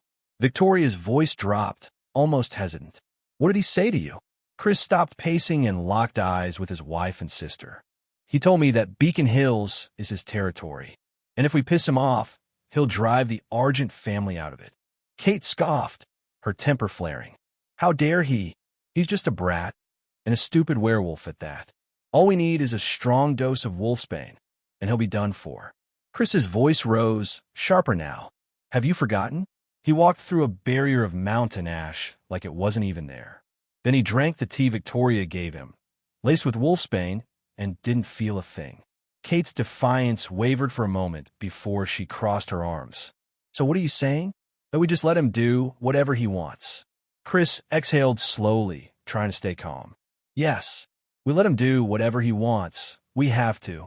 And believe me, Kate, if Allison wasn't his girlfriend, there wouldn't be an Argent family left in Beacon Hills. Kate looked like she wanted to argue, but the weight of Chris's words stopped her. Chris turned to both women, his tone firm. From now on, we do not provoke him. As for Allison, let her be with him. He'll keep her safe. Victoria finally spoke, her voice cold but measured. Chris, we're hunters. We can't let Alice. Chris cut her off. Look, he's not evil. He's protecting this town. Allison told me he killed a lamia yesterday. A lamia that could shift into a giant snake. Maybe instead of fighting him, we work with him. Victoria's expression shifted, a flicker of doubt crossing her face. A lamia? Here in Beacon Hills? Why would a lamia come here? Chris shook his head. I don't know. Maybe we can ask Scott after we deal with Peter and Derek tomorrow. But remember, we ask nicely this time. Kate muttered something under her breath, but didn't protest further. The room fell into a tense silence, the weight of their decision pressing heavily on all of them. A bar in Beacon Hills. The neon sign outside the dimly lit bar buzzed faintly, its glow casting eerie shadows on the street. Inside, a stunning woman with jet black hair sat alone at the bar, nursing a glass of red wine. Her eyes held a glint of mystery, her red lips curved in a faint smile. A man slid onto the stool next to her, his smile confident but laced with something darker. Can I buy you a drink? The woman turned her gaze to him, her expression softening into an inviting smile. Sure. After a few exchanged words and coy laughter, the man leaned closer. What's your name? She swirled the wine in her glass, the deep red liquid catching the light. Cassandra, she replied smoothly. Nice to meet you, Cassandra. I'm Robert, the man said, offering his hand. After she shook it, he gave her a roguish grin. So, how about we ditch this place and head back to my place? Cassandra tilted her head, her smile widening. No, I'm meeting someone later. But how about the alley behind the bar? I'm suddenly feeling hungry. She winked playfully. Robert chuckled, his confidence soaring. You're a wild one, aren't you, Cassandra? Lead the way. As they stepped into the dark, narrow alley, Cassandra glanced around to ensure no one was watching. Her playful demeanor evaporated, her eyes turning an ominous shade of red. So, she said, her voice now cold and sharp. It seems we had the same idea, when to go. Robert froze. His eyes turned stark white, and his grin twisted into a predatory snarl. Jagged teeth filled his mouth, and his fingers grew into clawed talons. "Let's see who gets to eat the other first." Robert growled. Cassandra laughed, a haunting sound that echoed off the brick walls. Before Robert could react, her shadow stretched unnaturally, and she disappeared into it. A heartbeat later, she emerged behind him, her hand plunging through his back. With terrifying ease, she ripped out his liver. Robert screamed, stumbling forward, but Cassandra was relentless. She stepped in front of him. Then she sliced open his stomach and pulled out his spleen, taking a bite right in front of him. Robert's breaths grew ragged as he collapsed to his knees, his face pale. What are you?" Cassandra didn't answer. Instead, she turned her head slightly. "You can come out, Malika." From the shadows of the alley emerged a tall, striking black woman with sharp, piercing eyes. "You said you weren't going to feed anytime soon. What happened?" Cassandra wiped her lips and smirked. "Demetra is dead. I felt it yesterday. It hurt a bit, but what makes me furious is that it weakened me." Malika crossed her arms, her tone casual. "So that slutty snake is finally gone, huh? Can't say I'm shedding any tears over her." Cassandra ignored the jab. "And that vampire I was tracking? He's vanished. Either he fled or someone killed him." Before Malika could respond, Cassandra's demeanor changed instantly. Her muscles tensed, and her eyes darted around. "Run, Malika. Something powerful is coming. I don't think I can handle it. I'll distract them. Just go." Malika didn't hesitate, disappearing into the opposite end of the alley. Moments later, a towering black wolf emerged from the shadows, its red eyes blazing like molten fire. Scott came here after he smelled blood. He growled low, his piercing gaze locking onto Cassandra. Recognition hit him like a lightning bolt. This was the woman from the vampire's memories. Then he felt that feeling again, the same feeling he got from the Lamia, but much stronger. It was the same feeling he felt when he went to the crime scene where the victim got his organs stolen before. He felt the urge to kill her. Cassandra felt the weight of his power, her instincts screaming at her to flee. The wolf was unlike anything she had ever faced, strong and radiating authority. Her mind raced, torn between hunger and self-preservation. She craved his liver, but survival took precedence. With a flicker of shadow, Cassandra disappeared into the darkness. Scott paused, momentarily confused by her sudden vanishing act. Then the metallic scent of blood pulled his attention to the body lying in the alley. He approached Robert's mutilated form and examined the gruesome scene.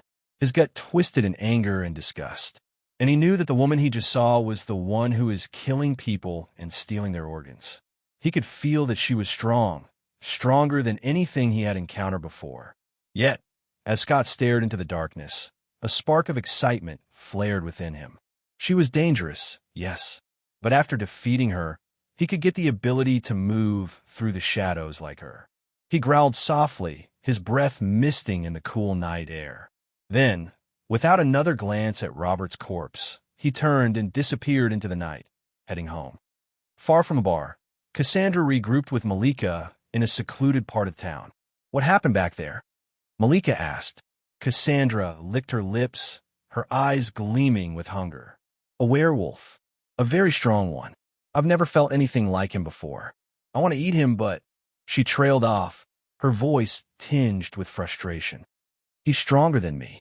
I need to feed more and grow stronger. Then we'll hunt that delicious big black wolf." Cassandra's eyes narrowed. "What about Carvel? That lazy bastard is probably off hunting insects again." Malika said, "We need to find him and leave for now. That wolf, if he catches me, I'm dead." As they slipped into the shadows, Cassandra's thoughts lingered on the black wolf. The wolf wasn't just a threat. He was an opportunity, and she wasn't about to let him go. The morning sunlight seeped through the blinds, casting warm golden stripes across the room. Scott stirred, his senses awakening to the comforting weight on his chest. Allison lay there, her arms wrapped around his neck. He ran his fingers gently through her hair, and he simply lay still, enjoying the peace of the moment. As Allison began to stir, her eyes fluttered open. She looked up at him, a sleepy smile spreading across her face. "Good morning, gorgeous," Scott said, his voice warm and playful. "Good morning," Allison replied, her voice still tinged with sleep. They lingered there for a while, exchanging kisses and playful banter, enjoying the quiet intimacy. Eventually, the aroma of freshly brewed coffee wafted through the air, signaling that Melissa was already up. They reluctantly got out of bed and headed downstairs. At the table, Melissa greeted them with a knowing smile. "Good morning, lovebirds. Sleep well?" Scott grinned, pulling out a chair for Allison. Like a rock, Allison smiled shyly, her cheeks flushing. They shared breakfast, chatting about mundane things and enjoying the normalcy of a family meal. After finishing, Scott and Allison headed to school together. When they arrived, Styles was waiting for them by the lockers, grinning like a kid on Christmas morning. His smile was so wide it was almost ridiculous. "What's up, Styles?" Scott asked, eyebrow raised. "You're smiling like a fool." "Nothing," Styles said, his grin growing impossibly wider. "I'm just so happy today." Scott smirked, immediately picking up on what was going on. "Oh, it seems Lydia made you a man last night." Styles didn't even bother denying it. His smile somehow grew even bigger. "Yes, she did." "Well, good for you, buddy." Scott patted his shoulder. Allison, shaking her head with a teasing smile, added, "If I were you, I'd stop smiling like that before Lydia sees you." "I can't stop smiling even if I wanted to," Styles admitted, almost giddy. "She can beat me up if she wants." "I don't care. I'm just happy." Allison asked, "So, are you two dating now or what?" Styles hesitated but kept smiling. "No, we're not. She said I'm not her type. Honestly, I'm not even that sad about it. I think it's time for me to move on and find someone who loves me for who I am." Allison's smile vanished, replaced by a cold glare. "Scum." She spat on the ground, then turned and stormed off. "What? Why am I scum?" Styles asked, baffled. Scott clapped a hand on his shoulder, shaking his head. "If you don't want to die, don't say that in front of Lydia." "Why?" Scott sighed. "It's like this. You've been chasing her forever, and now that you've finally slept with her, you're acting like you're ready to move on. That's exactly what a scumbag would do." "Crap, that's not what I meant." Styles panicked, realizing how his words could be misinterpreted. "Well, that's how Lydia would understand it. And by the way, you might want to go after Allison." "Why?" Scott smacked the back of Styles' head lightly. "Because girls talk, Styles. Gossip is their favorite sport." "Crap." Styles bolted after Allison, leaving Scott shaking his head. "What an idiot," Scott muttered before heading to class. When Styles returned, looking flustered, Scott gave him a questioning look. "Did you convince her not to talk?" Styles sighed, slumping into his chair. "Yeah." "What did it cost you?" Styles groaned.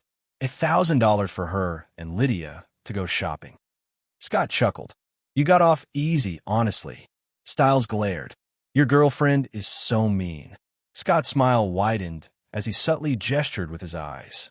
"You might want to look behind you." Styles turned and saw Allison and Lydia walking into the classroom. Allison's mischievous smile made him groan. "I heard that, Styles," Allison said as she passed. Styles buried his face in his hands. "Damn it, I forgot about the super hearing." He peeked through his fingers. "Why is this happening to me? Today is supposed to be the best day of my life." Allison chuckled. "Well, I forgive you this time." She and Lydia took their seats, leaving Styles to mutter under his breath. After school, Allison approached Scott with a smile. "Hey, Scott, give me your car. I need to go shopping with Lydia." Scott raised an eyebrow. "Shopping?" Allison nodded. "I need clothes. I didn't bring any from home, and it's getting awkward borrowing from Melissa." Scott shrugged and handed her the keys. "Here, do you have money?" Allison grinned. "Yep. Styles is sponsoring our shopping trip." Styles, standing nearby, paled slightly as Lydia shot him a sly smile. "Happy to help," he said nervously. Scott chuckled. "You're getting the money from my room, right? If you need more, it's in my desk." Allison kissed Scott on the cheek. "Thanks." Then, grabbing Lydia's hand, "Let's go." As the Camaro roared to life and drove off, Scott patted Styles on the shoulder. "Next time, think before you open your mouth. Now, drive me to the clinic." That night, after closing the animal clinic, Scott went on patrol. The events of the previous night lingered in his mind. The organ-stealing woman, her strength, and the challenge she posed. He prowled the dark streets, his senses on high alert, hoping for a clue that would lead him to her. Meanwhile, Allison and Lydia were still at the mall when Allison's phone buzzed. She glanced at the screen and froze. The message was from Kate. "We're heading to the old Hale house tonight. Your parents and the hunters are joining me. It's time to take down Peter and Derek." Her heart sank. "We have to go," she told Lydia. "What's going on?" Lydia asked, concern etched on her face. Allison handed her the phone, letting her read the message. "Are you going to help?" Lydia asked. "I have to," Allison replied firmly. "And I need to call Scott." Lydia frowned. "Is Peter really that strong?" Allison nodded. "He's an alpha, Lydia. And not just any alpha. He's dangerous. My family isn't fast enough to trap him with mountain ash or poison him with wolfsbane. They're no match for him." Lydia bit her lip. "But Scott warned him not to touch your parents, right?" "Yes, but what if Peter loses control? He might not care if Scott kills him afterward. And even if he didn't hurt my parents, he will definitely kill Kate." Allison quickly dialed Scott's number, but he didn't pick up. Frustrated, she called Melissa and explained the situation, asking her to pass the message to Scott. "Tell him to meet me at the Hale house," Allison urged. She and Lydia then drove to Styles' house. When they arrived, Allison explained the situation to him. "I don't know where the Hale house is. Can you take us there?" she asked. "Of course," Styles replied without hesitation. The three of them got into Styles' Jeep and headed for the Hale house. The Hale house. Inside the decrepit remains of the Hale house, Derek sat tied to a heavy chair in what used to be the main living area. His wrists and ankles were bound with thick chains. Kate Argent stood smugly nearby, her eyes gleaming with sadistic satisfaction. Chris Argent and Victoria watched from the edges of the room, both more composed but no less determined.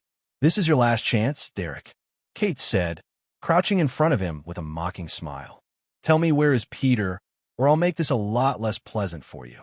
Derek glared at her, his jaw clenched. "You're wasting your time." Kate chuckled. "I love when they act tough.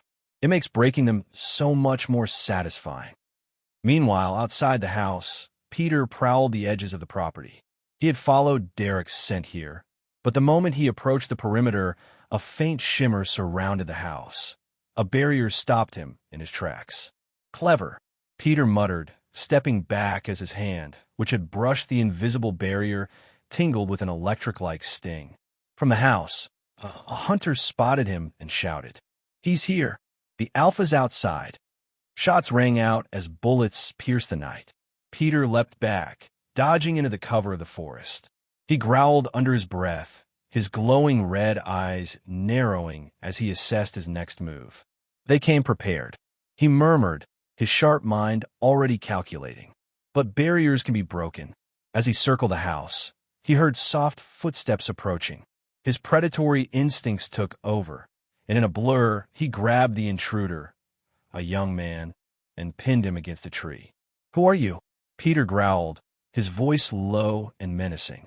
"What are you doing here?" The boy's eyes widened in fear, his lips trembling. Peter's sharp claws brushed his mouth, silencing him before he could scream. "Speak," Peter demanded. I'm Jackson," the boy stammered, his voice barely above a whisper. "I came here looking for Derek Hale. Or you?" Peter's eyebrows rose in surprise. "And why would you do that?" Jackson hesitated, then blurted, "I want you to bite me. I want to be like you." Peter smirked, his sharp teeth glinting in the moonlight. "Well, aren't you lucky to find me?" He stepped back, releasing Jackson. "But I don't grant favors for free. If you want the bite, you'll have to help me." Jackson blinked. "Help you? With what?" Peter gestured toward the house. "The hunters have trapped my nephew inside, and they've sealed the house with a mountain ash barrier. All you need to do is break the circle of ash. It's a black powder line on the ground." Jackson looked toward the house nervously. "And then what?" "Then," Peter said with a wicked grin, "I'll handle the rest. You'll hear gunshots. That's your cue to break the line." "Got it." Jackson swallowed hard but nodded. "Got it." Peter's grin widened. "Good. Stay here until you hear the shots." With that, Peter shifted into his werewolf form. He darted to the far side of the house and slammed his fists against the barrier, roaring loudly. Inside, the hunters scrambled. "The Alpha's attacking the barrier," one of them shouted, and gunfire erupted, shattering the eerie silence of the forest. Jackson, trembling but determined, crept toward the house. He spotted the faint line of black powder circling the perimeter and hesitated for a moment. Then he stomped on the line, scattering the ash and breaking the barrier. The moment the barrier broke, Peter felt it. A triumphant growl escaped his throat, and he vanished into the shadows. Inside the house, chaos erupted. The hunter guarding Derek heard a feral roar before the room plunged into darkness. A scream pierced the air, followed by the sickening thud of a body hitting the ground. Kate, Chris, and Victoria rushed to the scene, but they arrived too late. One of their men lay dead, his throat torn out, and Derek was gone. "Damn it," Kate hissed. "Peter's inside. He must have help. Do you think it's Scott?" Chris frowned, his expression grim. "I hope it's Scott. If it's not, we're in serious trouble." Chris pulled out his radio and barked orders. The Alpha broke the barrier. "Everyone, regroup. Do not let him pick you off one by one." As the hunters scrambled to comply, Chris, Victoria, and Kate stepped outside the house, only to find Jackson lingering near the perimeter. Chris grabbed him by the collar. "You broke the barrier, didn't you?" Chris growled. "Do you have any idea what you've done, you idiot?" I didn't know," Jackson stammered, but Chris cut him off with a punch to the face, sending him sprawling. Before anyone could say another word, a deafening roar filled the air. All eyes turned to the roof of the house, where Peter stood in his werewolf form, his glowing red eyes blazing with fury. In his hand, he held the lifeless body of another hunter, blood dripping from his claws. The Argents froze as Peter's glowing red eyes bore into them. The body of the dead hunter dangled limply from his claws, blood dripping. With a wicked snarl, Peter hurled the corpse with terrifying force. It slammed into Chris, Victoria, and Kate, knocking them back and sending Jackson sprawling into the dirt. Then Peter vanished into the night, his form melting into the shadows as if he were never there. Inside the Hale house, the hunters regrouped, their flashlights cutting through the oppressive darkness. Tension crackled in the air, each creak of the floorboards sending shivers down their spines. "He's here," one hunter muttered, his voice trembling. Another hunter whispered, "What do we do?" Before anyone could answer, a guttural growl echoed through the house, freezing them in their tracks. The sound came from everywhere and nowhere, reverberating off the dilapidated walls. "Stay together," Chris's voice rang through their radios. Peter struck without warning. The first hunter didn't even have time to scream. One moment he was standing by the staircase, his flashlight scanning the shadows, and the next, Peter's massive form loomed over him. Clawed hands grabbed him, and with a sickening crunch, Peter ripped his throat out, tossing the lifeless body aside like a rag doll. The second hunter turned and fired, but Peter was already gone, his speed unmatched. He appeared behind her, his claws slicing through her armor and flesh in one swift motion. She collapsed in a heap, blood pooling beneath her. Chaos erupted. "Fire! Fire!" someone shouted, and the house lit up with the muzzle flashes of automatic weapons. Bullets ricocheted off walls and furniture, but Peter was a blur, weaving through the hail of gunfire with supernatural agility. The hunters' panic deepened as Peter took them apart one by one. On the second floor, Derek moved through the shadows, his movements slower than Peter's, but no less deadly. His wounds throbbed, the wolfsbane-laced chains having weakened him, but he pressed on. A hunter spotted him and fired, the bullet grazing Derek's shoulder. Derek growled, the pain fueling his rage, and charged. Before the hunter could reload, Derek grabbed the rifle and snapped it in half with his bare hands. He slammed the hunter into the wall, his claws digging into the man's chest, and tossed the lifeless body to the floor. Two more hunters rushed at Derek, one swinging a knife and the other firing a handgun. Derek dodged the blade. He grabbed the knife wielder by the arm and flung him into the second hunter, sending them both crashing into a pile of rubble. The one with the gun scrambled to his feet, raising his weapon, but Derek was faster. He lunged, his claws slashing across the man's chest, and finished him with a powerful swipe to the throat. The final hunter charged Derek with a knife. Derek let the weapon graze his side before grabbing the man by the head and slamming him into the ground with bone-shattering force. Downstairs, Peter continued his brutal assault. A trio of hunters formed a defensive line. "Come out, you bastard," one of them yelled, his voice shaky. Peter obliged. He emerged from the shadows, his massive form crouched low, eyes blazing like fire. His lips pulled back in a snarl, revealing sharp fangs. Fire! The hunters unleashed a volley of bullets, but Peter moved faster than they could track. He leapt into the air, crashing down in their midst with earth-shaking force. His claws slashed through the first hunter's chest, sending him flying into a wall. The second hunter tried to run, but Peter grabbed him by the neck and crushed his windpipe with a single squeeze. The last hunter screamed and swung his rifle like a club, but Peter caught it mid-swing and snapped it in half. With a feral growl, he grabbed the man by the head and slammed him into the ground, leaving a bloody smear on the floorboards. The remaining hunters regrouped in the central room, their numbers dwindling. Blood stained the walls and floor, and the air was thick with the metallic scent of death. Peter circled them like a predator stalking prey, his footsteps silent, his growls low and menacing. He reveled in their fear, the primal scent of it fueling his bloodlust. When he struck again, it was with devastating precision. He darted through the group, his claws slicing through 2 hunters before they could react. Their bodies hit the ground with wet thuds, and Peter was gone again, disappearing into the shadows.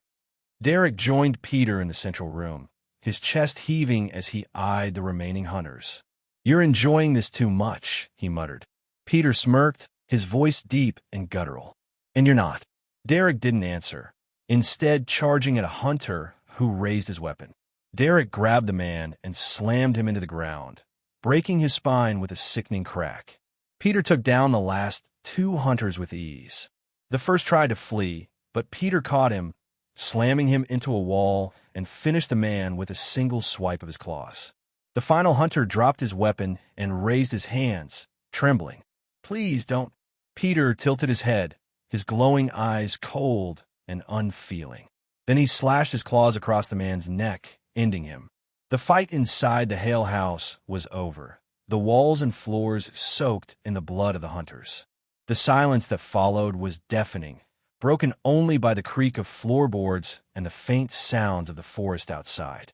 Peter stood amidst the carnage, his massive werewolf form drenched in blood, his red eyes still glowing with feral intensity. Derek, though battered and wounded, leaned against the wall, catching his breath. "We need to go," he muttered. Peter didn't answer. His sharp ears twitched, catching the sound of footsteps outside. His snarl deepened, and with a burst of speed, he was out of the house, disappearing into the night. Outside, Kate hissed. "Where is he?" Her eyes darting around. Before anyone could answer, a blur of motion streaked from the shadows. Peter emerged, his massive clawed hand grabbing a hunter who had just reached Chris. With a sickening crunch, Peter snapped the man's neck and tossed his lifeless body at Chris's feet. Chris barely flinched, his gun aimed at Peter in an instant. Victoria and Kate followed suit, their weapons aimed, their expressions steely. Peter roared, a deafening sound that echoed through the forest, and charged at them. His speed was terrifying. "Shoot!" Chris yelled, and the 3 opened fire. Bullets tore through the air, slamming into Peter's body, but they barely slowed him. Victoria hurled a grenade filled with wolfsbane. The moment the device exploded, a purple mist spread through the air. Peter skidded to a halt, growling furiously as he backed away from the poisonous cloud. Peter vanished into the shadows again, his mind racing. Moments later, he returned, carrying a massive log from the forest. With a guttural snarl, he hurled it toward the trio. The log spun through the air like a missile, forcing Chris, Victoria, and Kate to dive out of the way. Peter used the distraction to close the distance. He moved with unnatural speed, appearing in front of Kate before she could react, and caught her by the arm. Kate's eyes widened, panic flickering across her face. She reached for the dagger at her belt, her fingers trembling as she pulled it free and stabbed Peter's arm.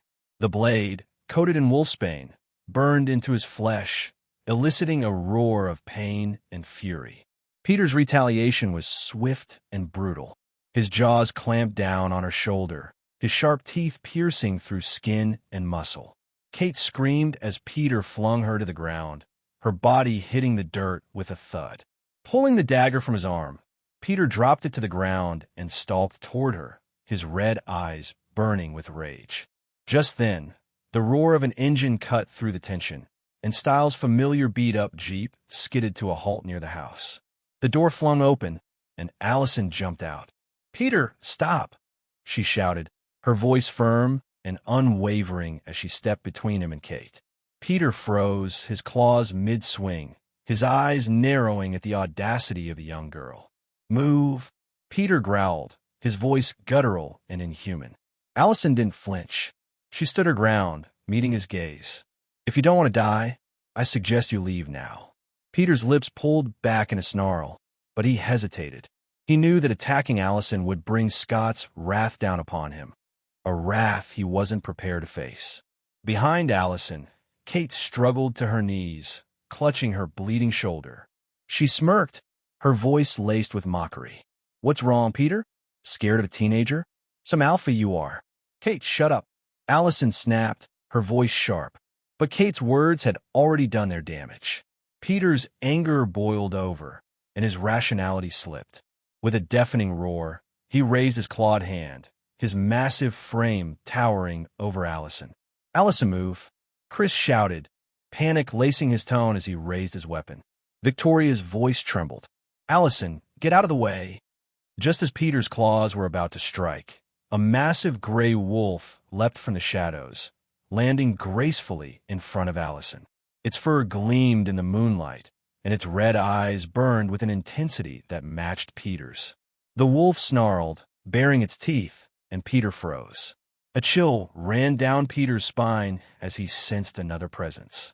Slowly, he turned his head to see a towering black werewolf emerging from the darkness, his form massive and imposing. His glowing red eyes locked onto Peter, radiating an aura of dominance and power. The black werewolf's voice was a deep, monstrous growl. "I warned you, Peter, but you just tried to attack Allison, didn't you?" Peter took a step back, his bravado faltering. Scott's growl deepened, its tone laced with menace. "Now you have to pay."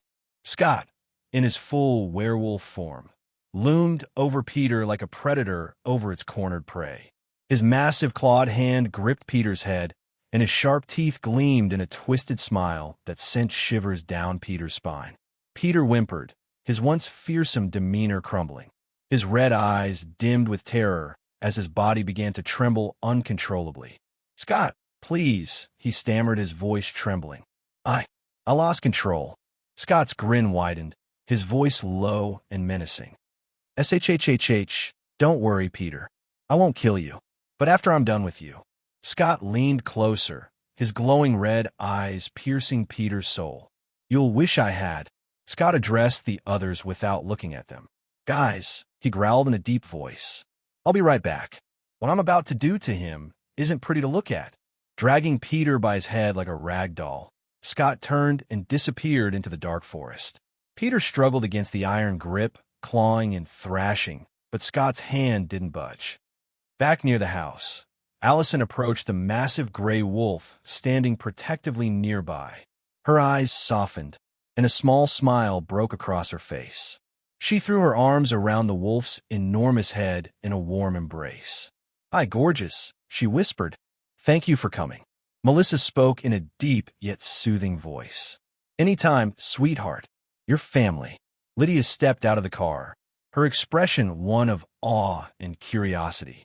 She walked up to the enormous wolf, her fingers brushing against the soft fur. "Melissa? Is that you?" Melissa chuckled, her wolf voice resonant and warm. "Yes, Lydia. It's me." Lydia's fingers trailed through the fur as she smiled. "You look gorgeous, by the way." The tender moment was interrupted by the sharp, pitiful cries of Peter echoing through the woods. Styles approached the group, hands shoved into his pockets. "I bet Peter wishes he was still in a coma right now," he quipped, grinning. Lydia tilted her head thoughtfully. "By the way, Scott's werewolf form looks very cool. Intimidating but cool." Kate, sitting nearby, tried to speak. "Allison, thank you. Don't talk to me." Allison snapped, her voice cold. "And don't think I'm stupid enough to not see what you did. You used me to make Scott deal with Peter, didn't you? With that text you sent me, and how you provoked Peter when I told him to stop." Kate's face paled. "No, Allison, I would never." "Then what did you think would happen when you provoked an angry alpha with your words?" Allison asked. I didn't mean to put you in danger." Kate stammered. "I thought he wouldn't dare to attack you." "I'm sorry, Allison." Allison scoffed, dismissing her with a wave. She turned to her parents, her concerns softening her tone. "Are you okay? Did he hurt you?" Victoria pulled Allison into a tight embrace, her voice shaking. "Don't you ever dare do something like that again. I thought I was going to lose you." "I'm fine, Mom." Allison reassured her, hugging back. When Victoria finally released her, Allison hugged Chris next. "I'm glad you're okay, Dad. But next time you plan something this dangerous, tell me first. I can help, you know." Chris chuckled awkwardly, patting her back. "I can protect myself, Allison. And as your father, I'm supposed to protect you." Allison rolled her eyes playfully. "Sure, Dad. If I wasn't here, your crazy sister would be dead by now." Chris coughed, clearly uncomfortable. He glanced at the massive gray wolf. "And, who's she?" Allison smirked. "That's something you'll have to ask Scott." Just then, Scott returned, his human form restored. His bare chest glistened under the moonlight, his muscular frame a testament to his strength. He was dragging Peter behind him, the defeated alpha barely alive. Scott threw Peter onto the ground in front of them. Styles gagged, looking at Peter's battered body. "Yikes. You didn't go easy on him, did you, Scott?" Scott shrugged. "I warned him, didn't I?" Scott's eyes flicked toward the Hale house. "Derek, you can come out now." From the shadows of the house, Derek emerged. His wounds had healed, his posture strong and upright. Scott turned to him. "I won't let you kill Kate, but I'll give you what belongs to you. You can take Peter's alpha spark." Kate's eyes widened in panic. "You can't do that, Sco." Melissa growled at Kate, cutting her off. Scott's lips curled into a smirk. "I can do whatever I want, Kate. And right now, you should be more worried about yourself." "What do you mean?" Kate asked. "You were bitten by an alpha." Scott replied, his voice calm yet cold. "And you know what that means, don't you?" Kate's face hardened. "That's none of your business." Scott chuckled darkly. "You know what hunters do when they're bitten, don't you, Kate?" Lydia furrowed her brow. "What do? "They shoot themselves," Scott said, his tone blunt. Allison's face flashed with worry, but Scott quickly added, "Don't worry, babe. A bitch like Kate would never in her life. But I can't guarantee Gerard won't kill her when he finds out. And after hearing what happened here, he'll definitely come." Turning back to Derek, Scott nodded. "What are you waiting for? Go ahead. Take back Laura's powers." Derek walked toward Peter, his expression unreadable. Peter, barely conscious, muttered weakly, "No, this power is mine, Derek. You don't deserve it. You're weak, just like your mother." Derek's jaw clenched, but he didn't respond. He knelt beside Peter, his claws extending. With a determined glare, he drove them into Peter's body. Peter screamed, thrashing weakly as Derek began to extract the alpha spark. His curses and insults filled the air, but his broken body couldn't resist. As the power transferred, Derek's eyes glowed a fierce, vibrant red. Peter's screams faded, his body going limp as he lost consciousness. Derek stood tall, now an alpha, his eyes burning with newfound strength. Derek looked at Scott with his glowing red eyes and asked, "What are you going to do with Peter?" Scott shrugged casually, his tone dismissive. "Why are you asking me? He's your family, your problem. Do whatever you want with him. But if you don't kill him, make sure he knows that if he pisses me off again, I won't beat him next time. I'll just kill him." Scott's sharp gaze shifted to Chris. "And you, take care of your crazy sister. Don't let her do anything stupid in my territory again." Before Chris could respond, Scott noticed Jackson standing awkwardly at the edge of the group. Jackson, Scott said with a raised eyebrow. What are you doing here?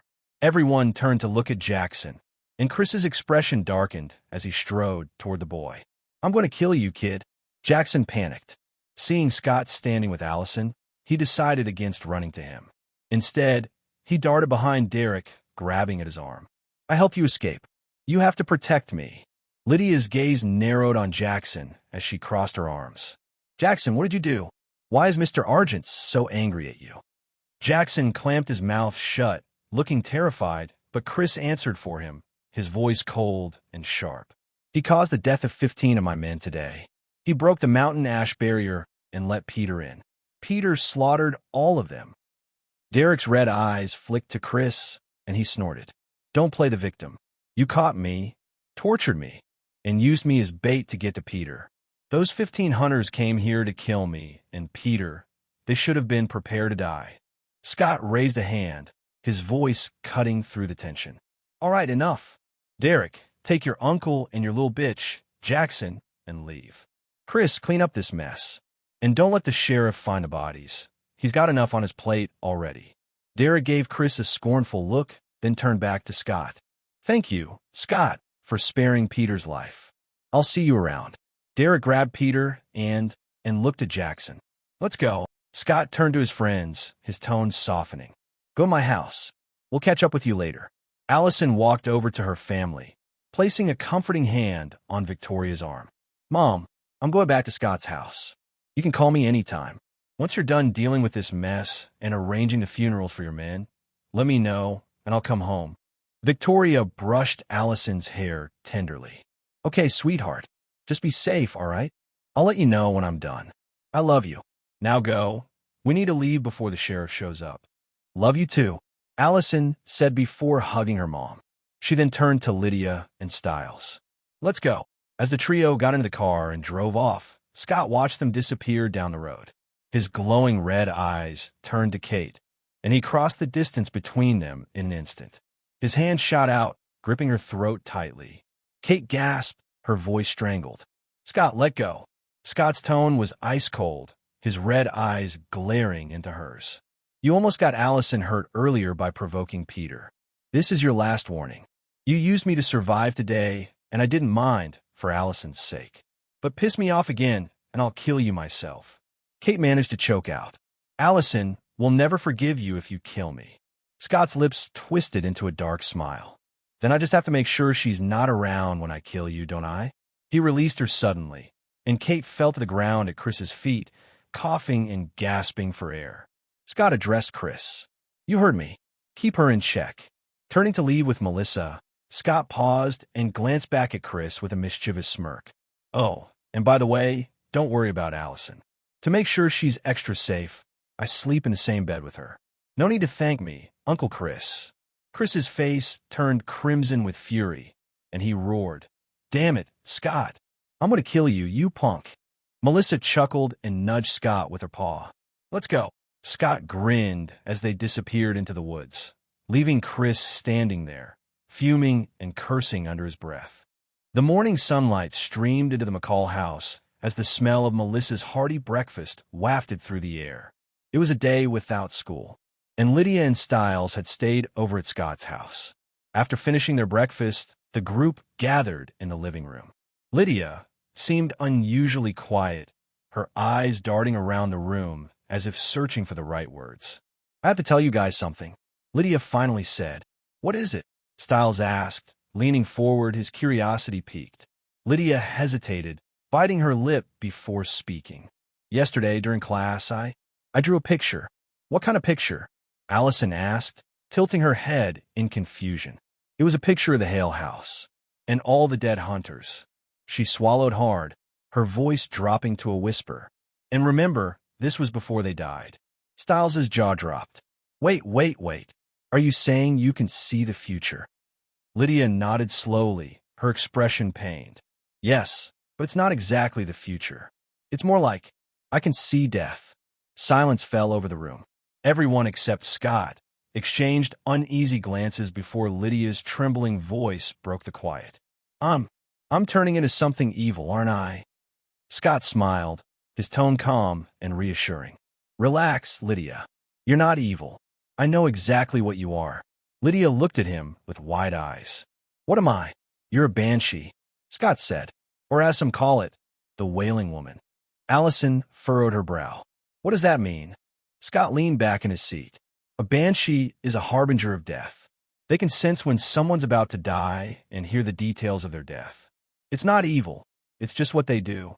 How is that not evil? Lydia said, her voice breaking. Scott shook his head.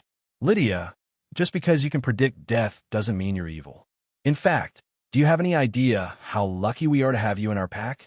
A banshee is a rare gift. Styles jumped in, his excitement bubbling over. Yeah, you can literally predict death. When and where it's going to happen. We could use that to save people. Scott said, yes, but a banshee is much more than that. They're capable of reading minds. Their telepathy lets them dig deeper into someone's memories through touch, even revealing or recovering suppressed ones. Plus, they have a connection to the spiritual world or something like that. Lydia's eyes widened. Wait, I could do all that. Scott nodded. Yes. And by the way, a banshee also has incredibly powerful lungs, throat, and vocal cords. They can produce a sonic scream, a destructive wave of sound energy to defend themselves. And that's just a normal banshee. Lydia tilted her head, confused.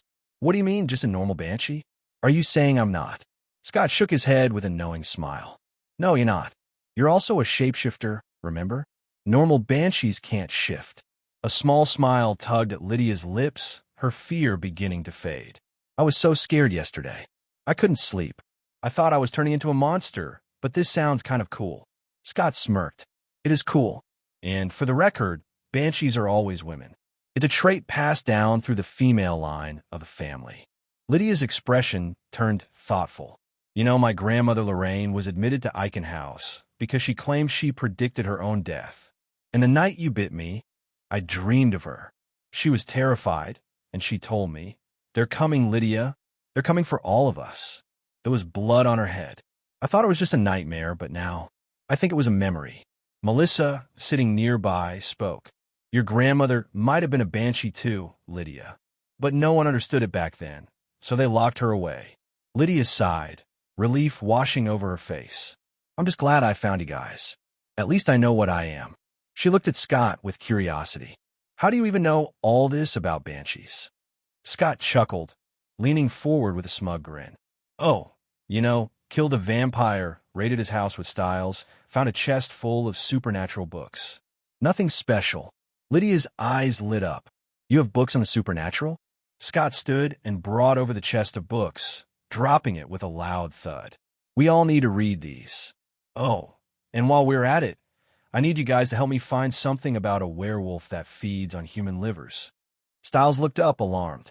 Wait, did you find a thing stealing organs? And it's a werewolf. Scott nodded, flipping through one of the books. I ran into her 2 nights ago. She killed someone and took his organs. She's an alpha, but she's different and very strong. I could feel it the second I saw her. Allison's face turned serious. Do you think she has a pack? Scott nodded. Yes, I think the Lamia we killed was one of her pack. Too bad I didn't fully read her memories. It might have given us answers. Melissa placed a comforting hand on Scott's shoulder. Then let's dig through these books and see what we can find. The group spent the next 2 hours flipping through pages, searching for any mention of a creature that matched Scott's description. They found references to wendigos and other cannibalistic monsters, but nothing seemed to fit. Lydia suddenly spoke up, holding a book. I found something. It's called Papa Figo, a Brazilian monster that invades cemeteries, eats corpses, and kills disobedient children for their livers. Scott glanced over and shook his head. No, that's not it. Keep looking, Styles said, while showing them a picture with a humanoid beast hiding behind a tree. What about this? It's called the Hide Behind, a nocturnal monster that preys upon humans who wander the woods.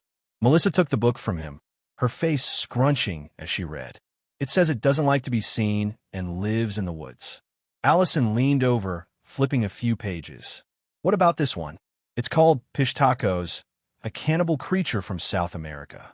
Scott raised an eyebrow. What does it do? Allison scanned the page. Let me see. After reading for a moment, she shook her head. No, it's not what we're looking for. This one hunts people and feeds on their body fat. Meanwhile, Lydia started staring at the book in Scott's hands with an unusual intensity, her eyes unfocused. Allison noticed and nudged her. Lydia, are you okay? But Lydia didn't respond.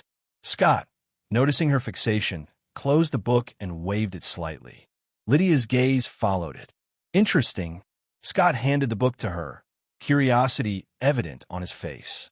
Lydia, still in a daze, grabbed the book, opened it without hesitation, and immediately snapped back to reality. Looking around, she saw everyone staring at her. What? Why are you all looking at me? Scott smirked. I think you just found what we're looking for, Lydia. Lydia blinked in confusion, glancing down at the open page. How do you know this is it? Styles chimed in, his tone teasing. Because you were in one of your psychic banshee states. Allison called you, but you didn't answer. Then, you grabbed the book from Scott and opened it without even looking at it. Lydia's eyebrows furrowed. I don't remember that. Scott took the book back gently. Well, thanks anyway. Now, let's see what we're dealing with. He scanned the page, his expression darkening as he read. I think this is definitely it. Melissa leaned closer. What is it, Scott? Scott sighed and read aloud.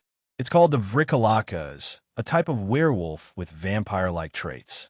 But unlike vampires, they're described as cannibals rather than bloodsuckers. They have a particular taste for human livers and gain power by eating the livers and spleens of other creatures.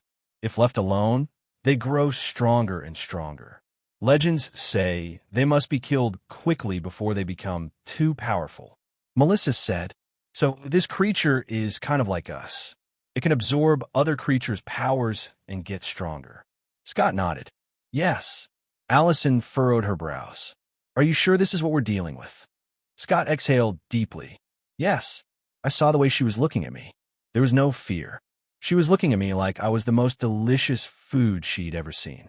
I think she'll come after me once she's confident enough to kill me. Melissa's expression turned worried. This is dangerous, Scott. Scott placed a reassuring hand on her shoulder. Don't worry, Mom. I'm dangerous too. Besides, you can help me. I don't think she and her pack can take us both. Allison stepped forward. I'll help too. Styles smirked. Count me in. Lydia hesitated, but her voice was firm. I'm not going to lie. I'm scared, but I'm fighting by your side, guys. Scott smiled. Don't worry too much. I'll fight her alone. As for her pack, my mom will take care of them one by one. You guys haven't completed your transformation yet, so you just have to distract the others when she is fighting one of them. Don't let them interfere. Maybe get some flashbangs from Allison's father. Allison nodded. Yes, I can get them from my dad. Scott turned to the chest nearby. There are some jars in there. Let's see what's inside. Styles walked over and started examining the jars. Some of these have labels, but some don't. There's different kinds of wolfsbane, mistletoe, and vervain here. There are even jars with poison. Scott nodded thoughtfully.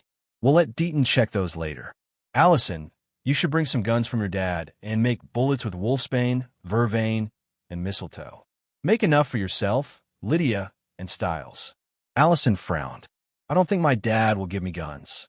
Scott raised an eyebrow. Ask Kate. We save her life, after all. Allison's tone turned sharp. I hate her. I don't want to talk to her. Scott sighed. Come on, Allison. I'm not saying you should like her. She used you yesterday, so why not use her to get what we need? Allison crossed her arms, but relented. Fine, I'll do it. Scott glanced at the group. I don't think that woman and her pack will be back anytime soon. So why don't we go on patrol in the woods?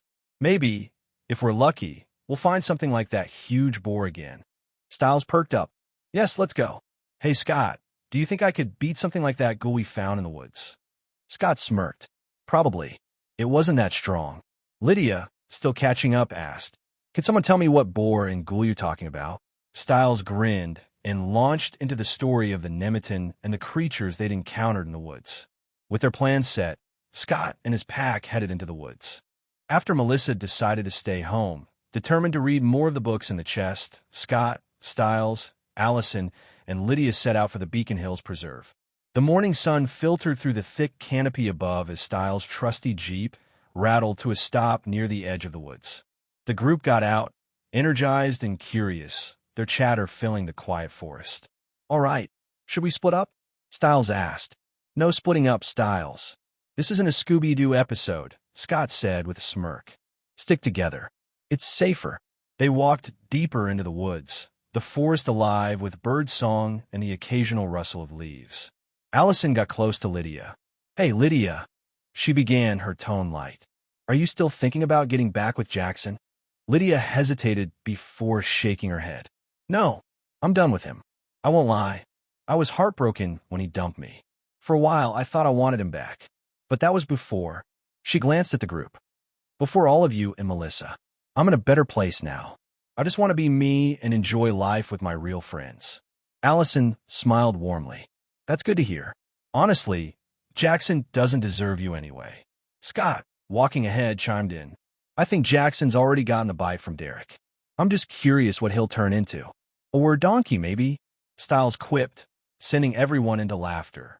As they continued, their conversation shifted to myths and creatures. "You guys think herbivore shapeshifters exist?" Scott asked. Styles stroked his chin theatrically. A were-rabbit, perhaps. The terror of all carrot patches." Lydia rolled her eyes, but added, "What about a minotaur? I read about them in one of those books. But according to the book, they are known to eat people." "That's a comforting thought," Scott said dryly.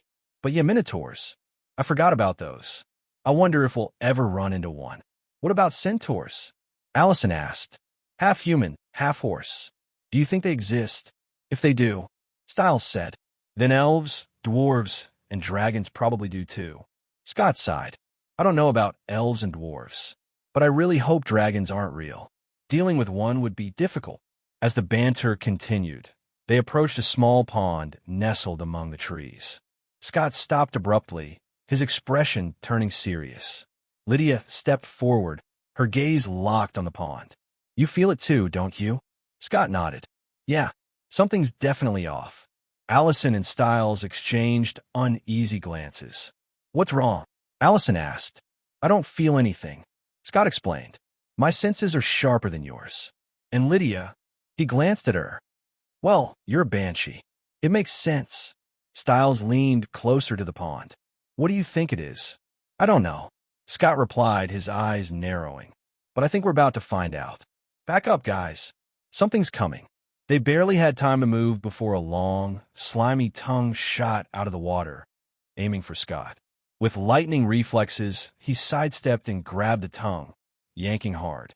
A massive, grotesque frog-like creature was pulled from the pond, landing on its back with a heavy thud. What is that?" Styles stammered, his eyes wide. "It's a frog, if you can still call it that," Lydia said.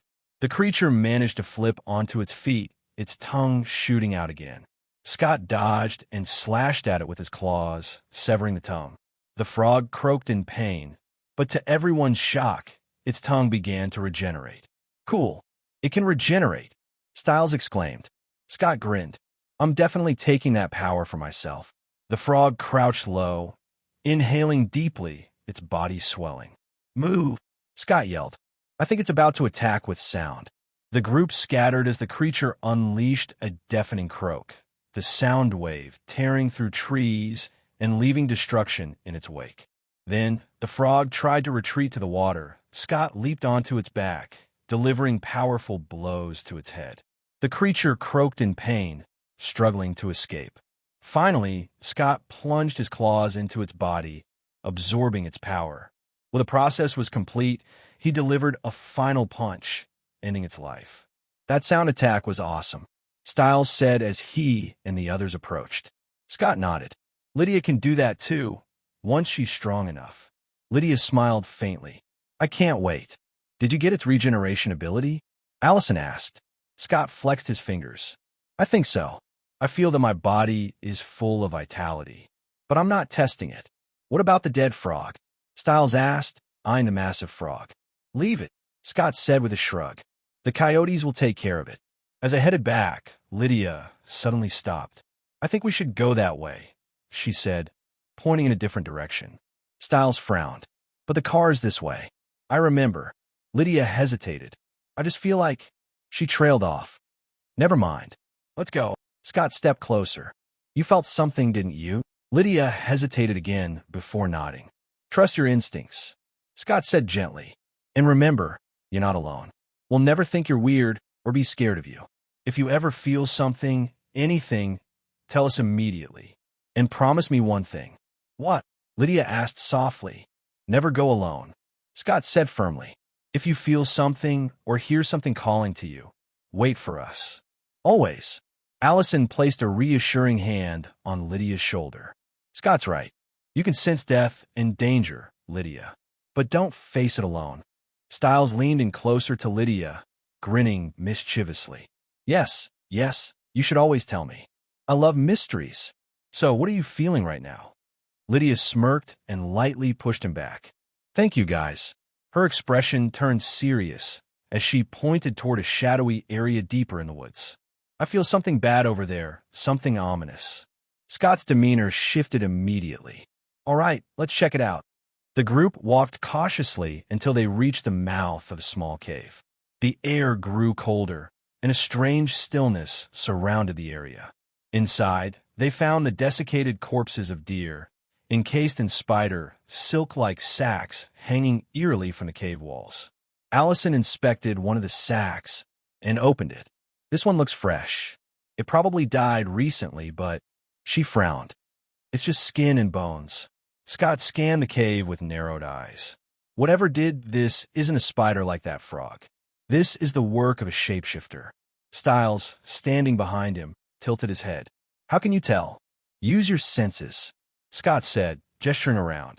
Smell in particular. The others sniffed the air a few times, but they all shook their heads.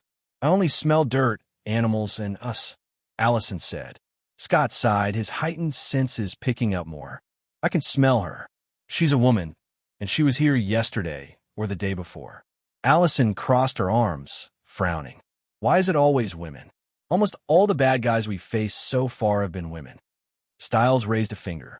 Maybe it's because women are inherently evil. Scott turned to him with a deadpan expression. No wonder you're single. Stiles blinked, confused. What? Scott smirked. Run, you idiot.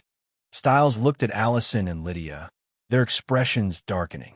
He yelped and bolted. Come back here, Stiles. Allison yelled, chasing after him. I'll show you how evil we are. Stiles laughed nervously while running. See, you're just proving my point. Lydia joined the pursuit, laughing as well. The chase didn't last long. Allison caught up to Stiles, delivering a kick to his leg that sent him sprawling to the ground.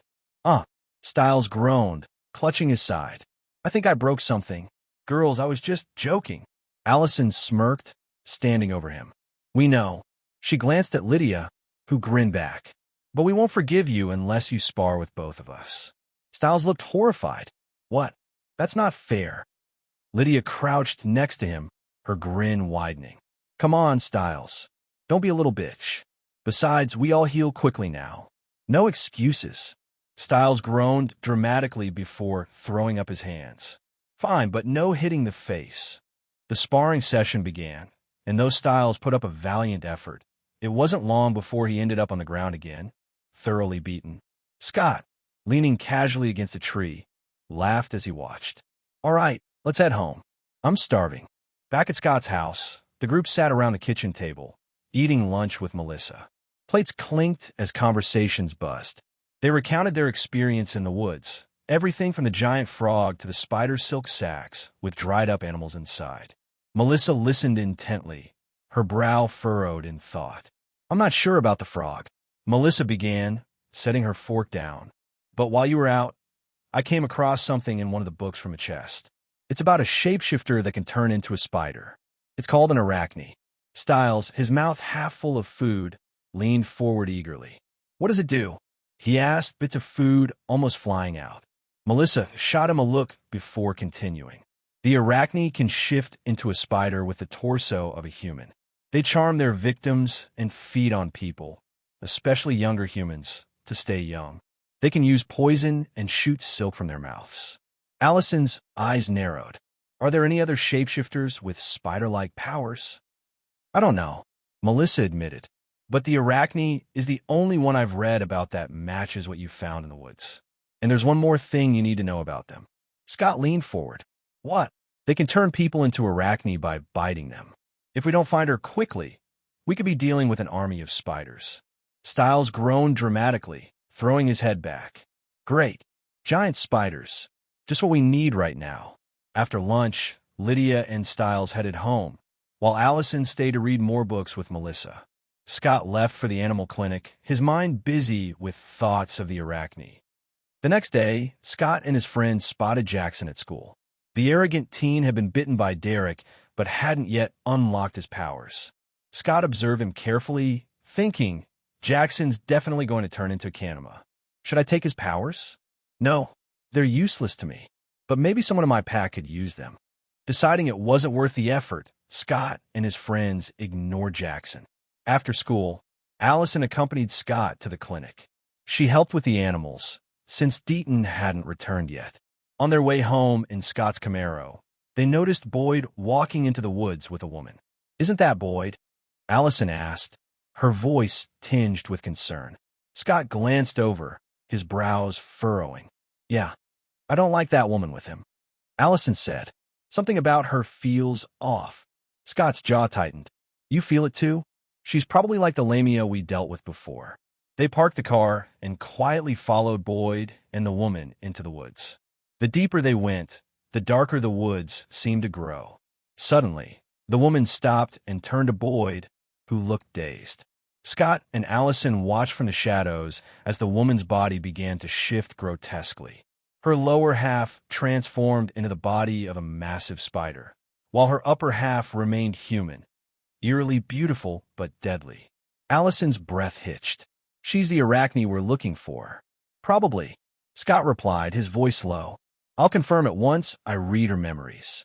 Hopefully, she hasn't bitten anyone yet. Scott turned to Allison, his expression softening for a moment. Babe, stay here. I'm going to save Boyd and deal with that oversized bug. Allison nodded, though her eyes betrayed her worry. Be careful. Scott smirked. Always. Scott stepped out of the shadows just as the arachne leaned in to bite Boyd. Hey, bug, he called out casually. Hate to ruin your meal, but you can't eat him. He's my classmate. The arachne straightened, her eyes glinting with malice. A wolf, huh? What do you want? This doesn't concern you. Scott's red eyes glowed. You're in my territory, trying to eat one of my classmates. Pretty sure it concerns me. The arachne hissed. Your territory? Then I'll just have to kill you and make it mine. You're not the first wolf I've killed.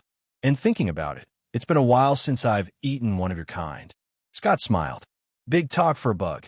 Before she could react, Scott disappeared from her sight, reappearing in front of her in an instant. He aimed a powerful kick at her head, but she raised her arms in defense. The impact sent her skidding several feet back. Scott grinned. Interesting. You can't keep up with my speed, but you can sense danger. Am I right, bug? The arachne glared at Scott, but said nothing. Deep down, she knew she wasn't a match for his strength. Scott turned to Boyd, who was standing in a daze, and slapped him lightly across the face. Wake up, Boyd. Boyd blinked rapidly, disoriented. What the hell? Where am I? And, McCall? Why are your eyes glowing red? Scott sighed, rubbing his temples. We'll talk later. Now, go to Allison. She's over there. I'll deal with your girlfriend. Boyd frowned. Girlfriend? What are you talking about? I don't have a... Scott pointed at the arachne. Her. Boyd's jaw dropped as he took in the horrifying sight of the creature with the lower body of a massive spider and the upper torso of a woman. What the?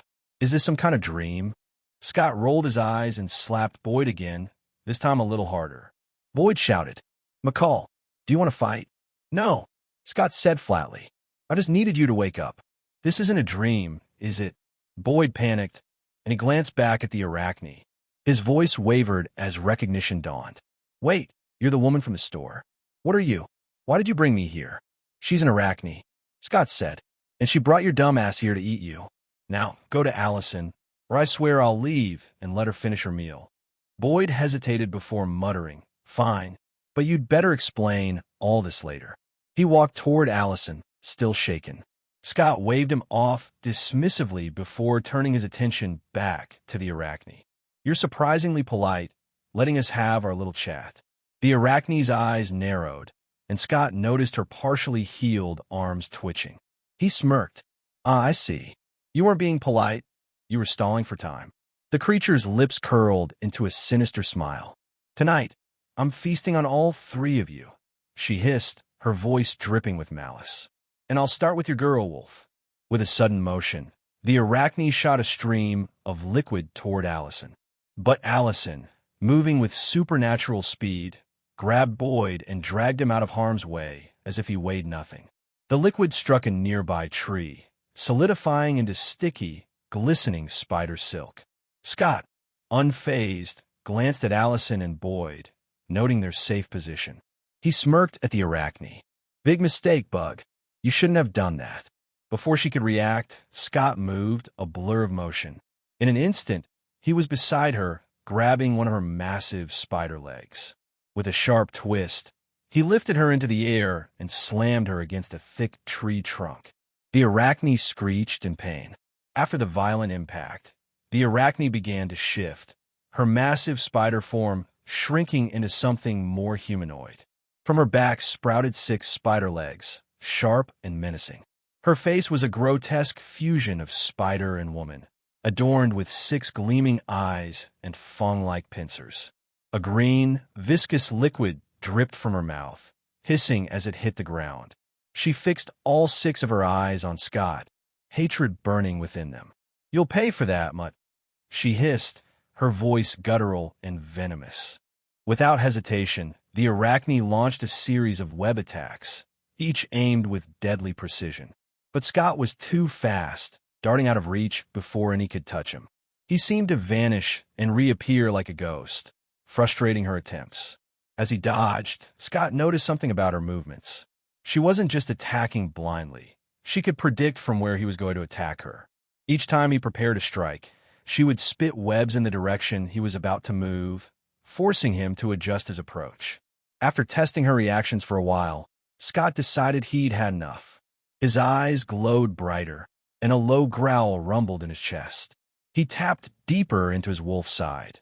Fur sprouted along his cheeks, his muscles tensed, and his speed and strength surged beyond his normal human form. This time, when Scott attacked, he was a blur of motion, faster and more aggressive than before. Panic flashed in the arachne mini eyes as she realized she couldn't counter his moves anymore. She sensed the danger, but couldn't react in time. Scott closed the gap between them in an instant and delivered a devastating punch to her midsection. The force of the blow cracked her exoskeleton and snapped her back, sending her crumpling to the ground, her body twitching in pain. Wasting no time, Scott sank his claws into the back of her neck, ensuring she couldn't move. With a deep breath, he focused, delving into her memories. Flashes of her life played in Scott's mind, decades of luring unsuspecting victims, draining their lives to sustain her own youth. When he pulled back, his eyes burned with determination. He began absorbing her powers. The arachne's body trembled as she regained some awareness. Realizing Scott was stealing her abilities, she thrashed weakly, but her broken back rendered her efforts futile. With every moment, her strength dwindled until she reverted to her human form, a frail, elderly woman, barely clinging to life. Scott smiled, sensing the newfound ability coursing through him, the power to detect danger just like she could. Allison emerged from the shadows, Boyd following hesitantly behind her. Boyd's eyes darted between Scott and the old woman. "What are you going to do with her?" Boyd asked, his voice uneasy. "And why does she look like that now?" Scott's glowing red eyes dimmed as he shifted back to his human form. "She turned old because she lost all her strength. As for what I'll do with her, I'll kill her, of course. She's a monster." Boyd flinched. "Aren't you a monster too?" Scott smirked, baring his fangs for a brief moment. "I didn't mean it like that, McCall." Boyd stammered. Scott waved dismissively and chuckled. "Relax, Boyd. I'm not offended. When I said she's a monster, I wasn't talking about her turning into a spider. I meant the fact that she eats humans, especially young and reckless ones like you, to stay young." I saw it all in her memories. She's done this countless times. Allison frowned. Did you find out if she's connected to the Vrikalaka's pack? Scott shook his head. No, she's not part of their pack. She came to Beacon Hills 2 weeks ago and stayed in the woods until 3 days ago. Did she turn anyone into an arachne? Allison asked. No, Scott said. Boyd here was supposed to be her first victim. Allison sighed in relief. Good. Boyd, still struggling to process everything, blurted out. Can someone explain what the hell is going on? Scott turned to him. To make a long story short, the supernatural exists. Werewolves, vampires, shapeshifters, the whole deal. Welcome to the real world. Boyd blinked, his mind reeling. Scott studied him thoughtfully, recalling his memories from the show. Boyd was one of Derek's betas, and he had so much potential. But Derek failed him, ended up killing him, even if it was under forced circumstances. It didn't change the fact that Derek was a shitty alpha. Maybe I should make Boyd part of my pack. Scott made a decision. Hey, Boyd, Scott said, snapping him out of his daze. Do you want to become like me? Boyd frowned. First off, what even are you? I heard that thing call you a wolf, but I don't know what that means. Scott smirked. I'm a werewolf. Boyd hesitated, glancing between Scott and the now old and weak arachne. What do I have to do to become like you? And what's the catch? Scott's eyes narrowed slightly. To become a werewolf, you just need to accept the bite from me. The catch? You'll become my beta. Boyd stepped back, his posture tense as he stared at Scott warily. What? Beta? What does that even mean? Scott frowned and crossed his arms. Relax, idiot. I'm not talking about something weird. An alpha leads the pack, like me. A beta is a member of the pack. Boyd awkwardly cleared his throat. Oh, I see. Scott continued. Look, if you decide to join my pack, it's a lifelong commitment. We'll be like family, but you'll also have to fight creatures like that arachne and help protect Beacon Hills.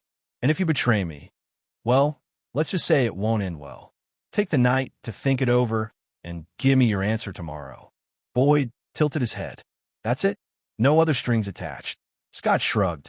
There's a lot more to it, but if you don't want to be a werewolf, there's no point in explaining everything now. Boyd glanced at Scott, his suspicion giving way to a tentative smile. If I become part of your pack, does that mean we'll be friends? Hang out and all that?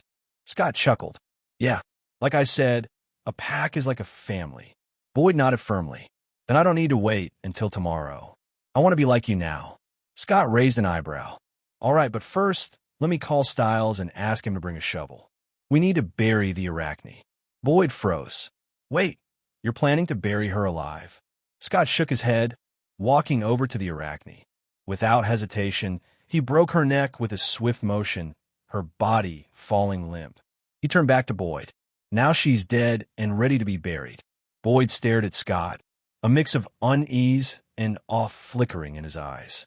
McCall, you look way too comfortable with killing her. And why isn't your girlfriend even fazed by any of this? Allison smiled and stepped forward. I've seen worse.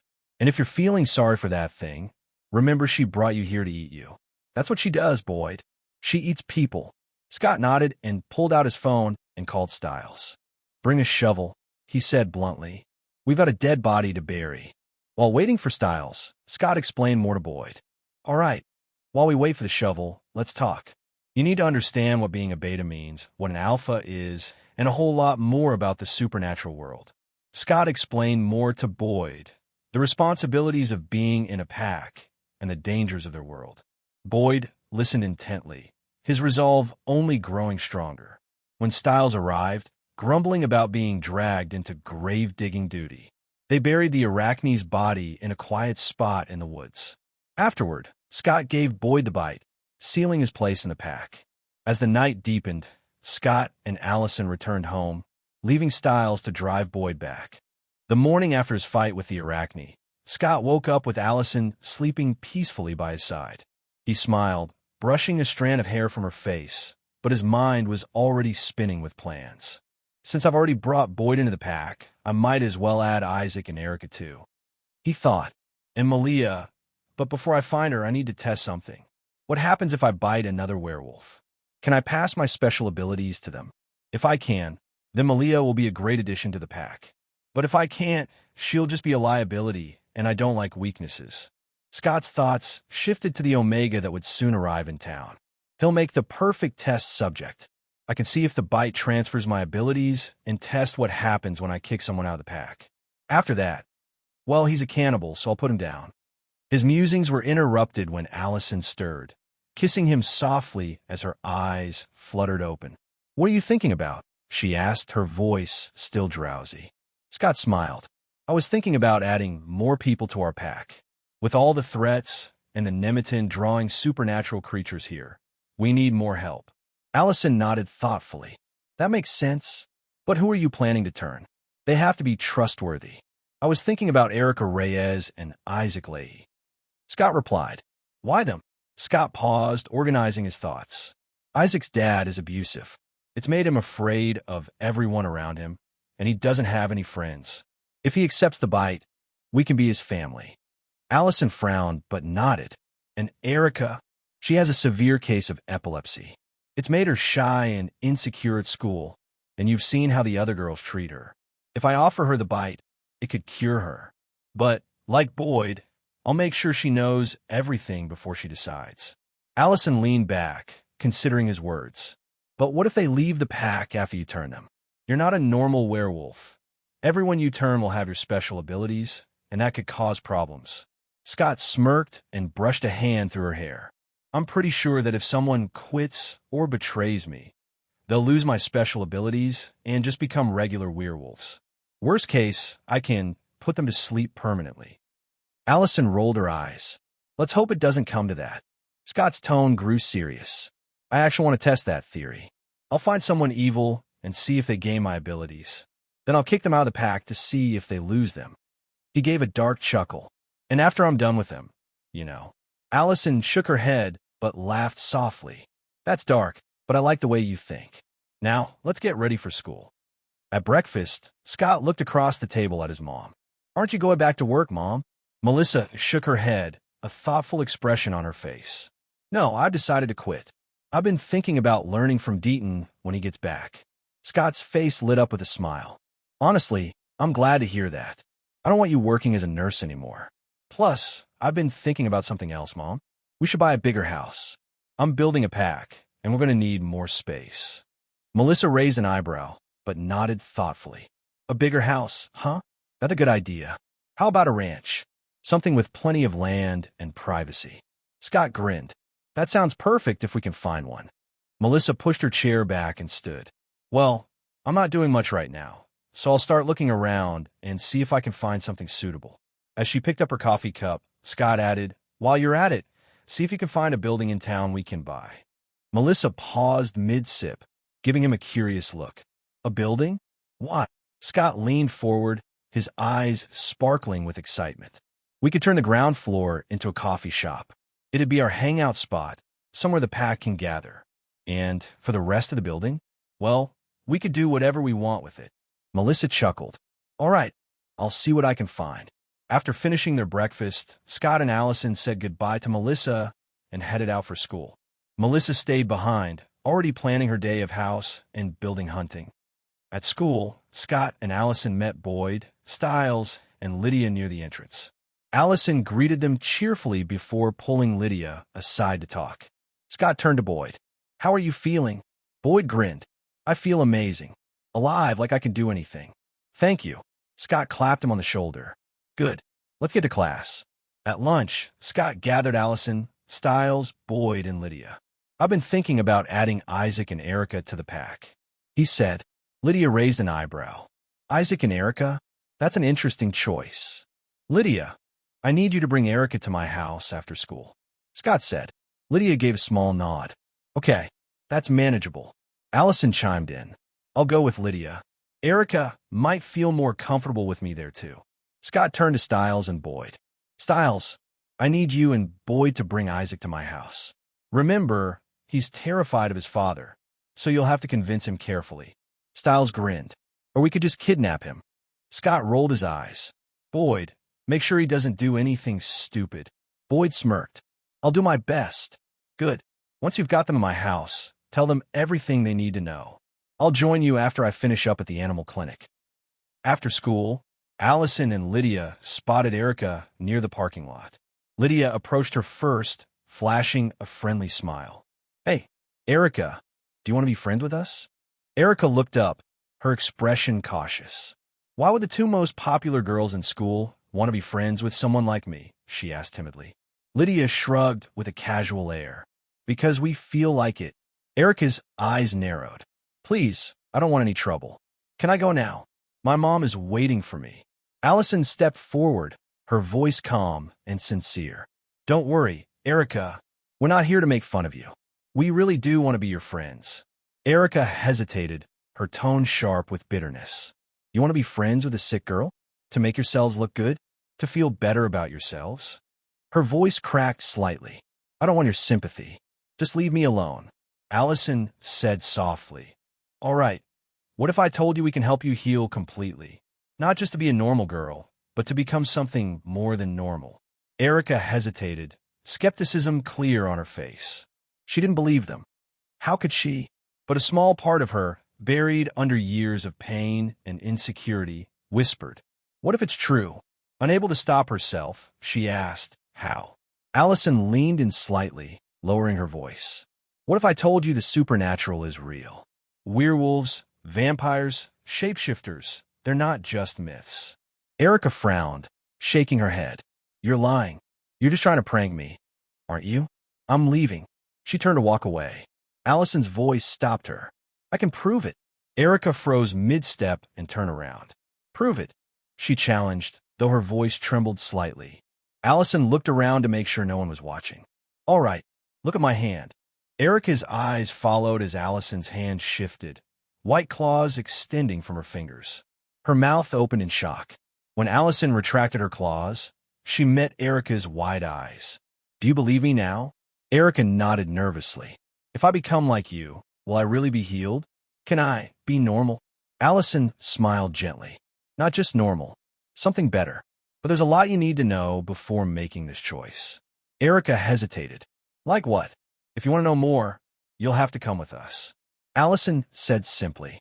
Erica bit her lip, glancing toward the parking lot. After a long pause, she nodded. "Okay, but we have to tell my mom first." After a brief conversation with Erica's mom, assuring her that Erica was joining them for a school project, they drove to Scott's house in Lydia's car. Meanwhile, Stiles and Boyd spotted Isaac walking home alone. Stiles, always eager, shouted, "Isaac!" and took off running toward him. Boyd followed close behind. Isaac saw them coming and panicked, breaking into a sprint.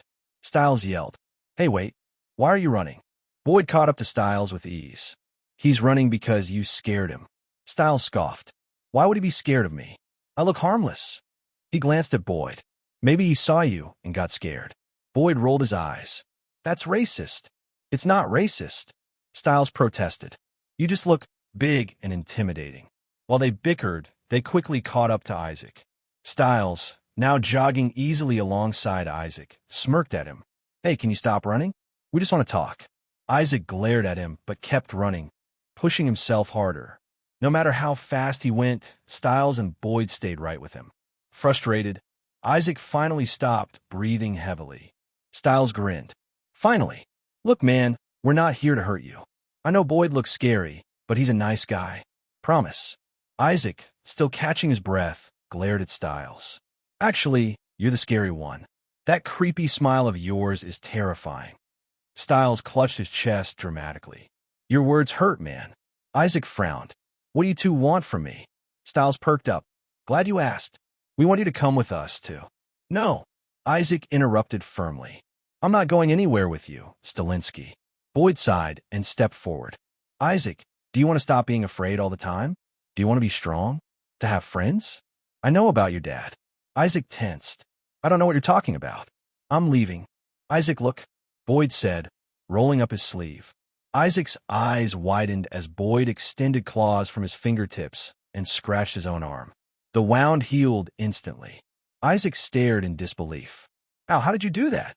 Boyd's voice was steady. "I'm a werewolf. Do you want to be like me?" "A werewolf?" Isaac stammered. "Yes." Boyd said simply. "Do you want to be like me or not?" Stiles couldn't resist grinning mischievously. "Maybe we should just kidnap him after all. Styles, Boyd said sharply. You're not helping. He turned back to Isaac, his tone softening. Don't mind him. He's weird, but harmless. Look, Isaac, if you want to stop being scared and start being something more, come with us. Isaac hesitated, glancing nervously at the ground. But what about my dad? He'll be mad if I'm late. Styles smirked. Tell him you're working on a school project with a classmate and won't be back until tomorrow. Isaac frowned but pulled out his phone. After a tense conversation, his father reluctantly agreed, though not without some yelling. When Isaac hung up, Boyd nodded. Let's go. Reluctantly, Isaac followed them, unaware of how much his life was about to change. When Styles, Boyd, and Isaac arrived at Scott's house, they found Allison, Lydia, and Erica already waiting in the living room. Styles clapped his hands together. Great, now that everyone's here, let's get down to business. The group gathered around in the living room, sitting in a loose circle on the couches and chairs. Scott wasn't home yet, but Allison and Lydia took the lead, explaining everything Erica and Isaac needed to know about werewolves, packs, and the supernatural world they were about to enter. By the time they finished, Erica looked pale, though determination glimmered in her eyes. So, we really have to fight evil people, monsters, and kill people. Styles leaned forward, his tone serious but not without his usual humor. Bad people, Erica. Only bad people. We're not going to hurt anyone innocent. That's not who we are. Isaac hesitated before asking. Who's going to give us the bite? Lydia's lips curled into a knowing smile. Scott will. He's the alpha. Isaac blinked in surprise. You mean McCall? Where is he? Styles leaned back, throwing an arm over the couch. He'll be here soon, probably wrapping up at the clinic or something. After a while, the door opened and Scott walked in. His face softened as he spotted Allison, and he greeted her with a kiss before turning to Isaac and Erica. His eyes scanned them carefully. They told you everything? Scott asked. Erica and Isaac nodded. Scott crossed his arms. You know this is a lifelong commitment, right? Once you're part of my pack, there's no backing out. If you betray me, his eyes flashed a dangerous red. It won't end well for you. Both Erica and Isaac swallowed hard, but nodded again, their determination unwavering. Scott continued, And what do you think about fighting and killing if necessary? Erica glanced at her hands, her voice shaky but resolute. I'll do it, but it'll take some getting used to. Isaac nodded in agreement. Same here. Scott's red eyes glowed brighter, his wolf fangs extending as he stepped forward. All right, give me your arms. Both Erica and Isaac extended their arms without hesitation. Scott's movements were smooth and precise as he gave them the bite, his teeth sinking into their skin. They winced but didn't pull away. Once it was done, Scott stepped back. Welcome to the pack, he said. A few moments later, Melissa arrived home. She walked in, her bag slung over one shoulder, and paused when she saw the group. Scott immediately introduced Boyd, Erica, and Isaac to her. Hi, nice to meet you all, Melissa said warmly before heading upstairs to change. As soon as she disappeared up the stairs, Isaac whispered, That's your mom? She looks so young. Scott's sharp ears caught the comment, and he turned to Isaac and Boyd with a deadpan expression. Yes, she's my mom. And just so we're clear, if anyone looks at her the wrong way, they'll regret it. Styles snickered. Relax, Alpha. They're not dumb enough to try anything. The tension broke, and the group laughed. They ordered takeout for dinner, the house filling with the smell of pizza and fries.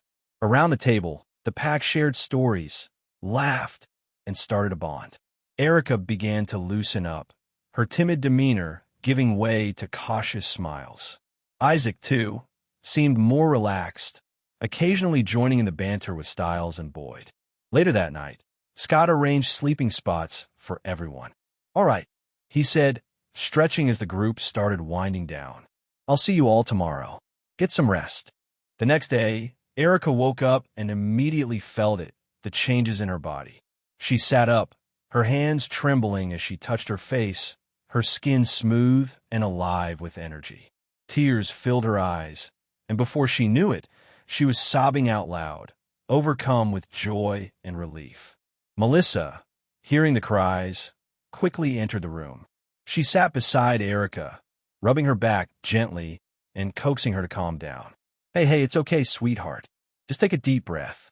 Erica wiped her tears, looking up at Melissa with watery eyes. I don't know how I can ever repay Scott for this, she whispered, her voice trembling. Melissa gave her a kind smile. That's easy, she said warmly. Just don't betray him, Erica.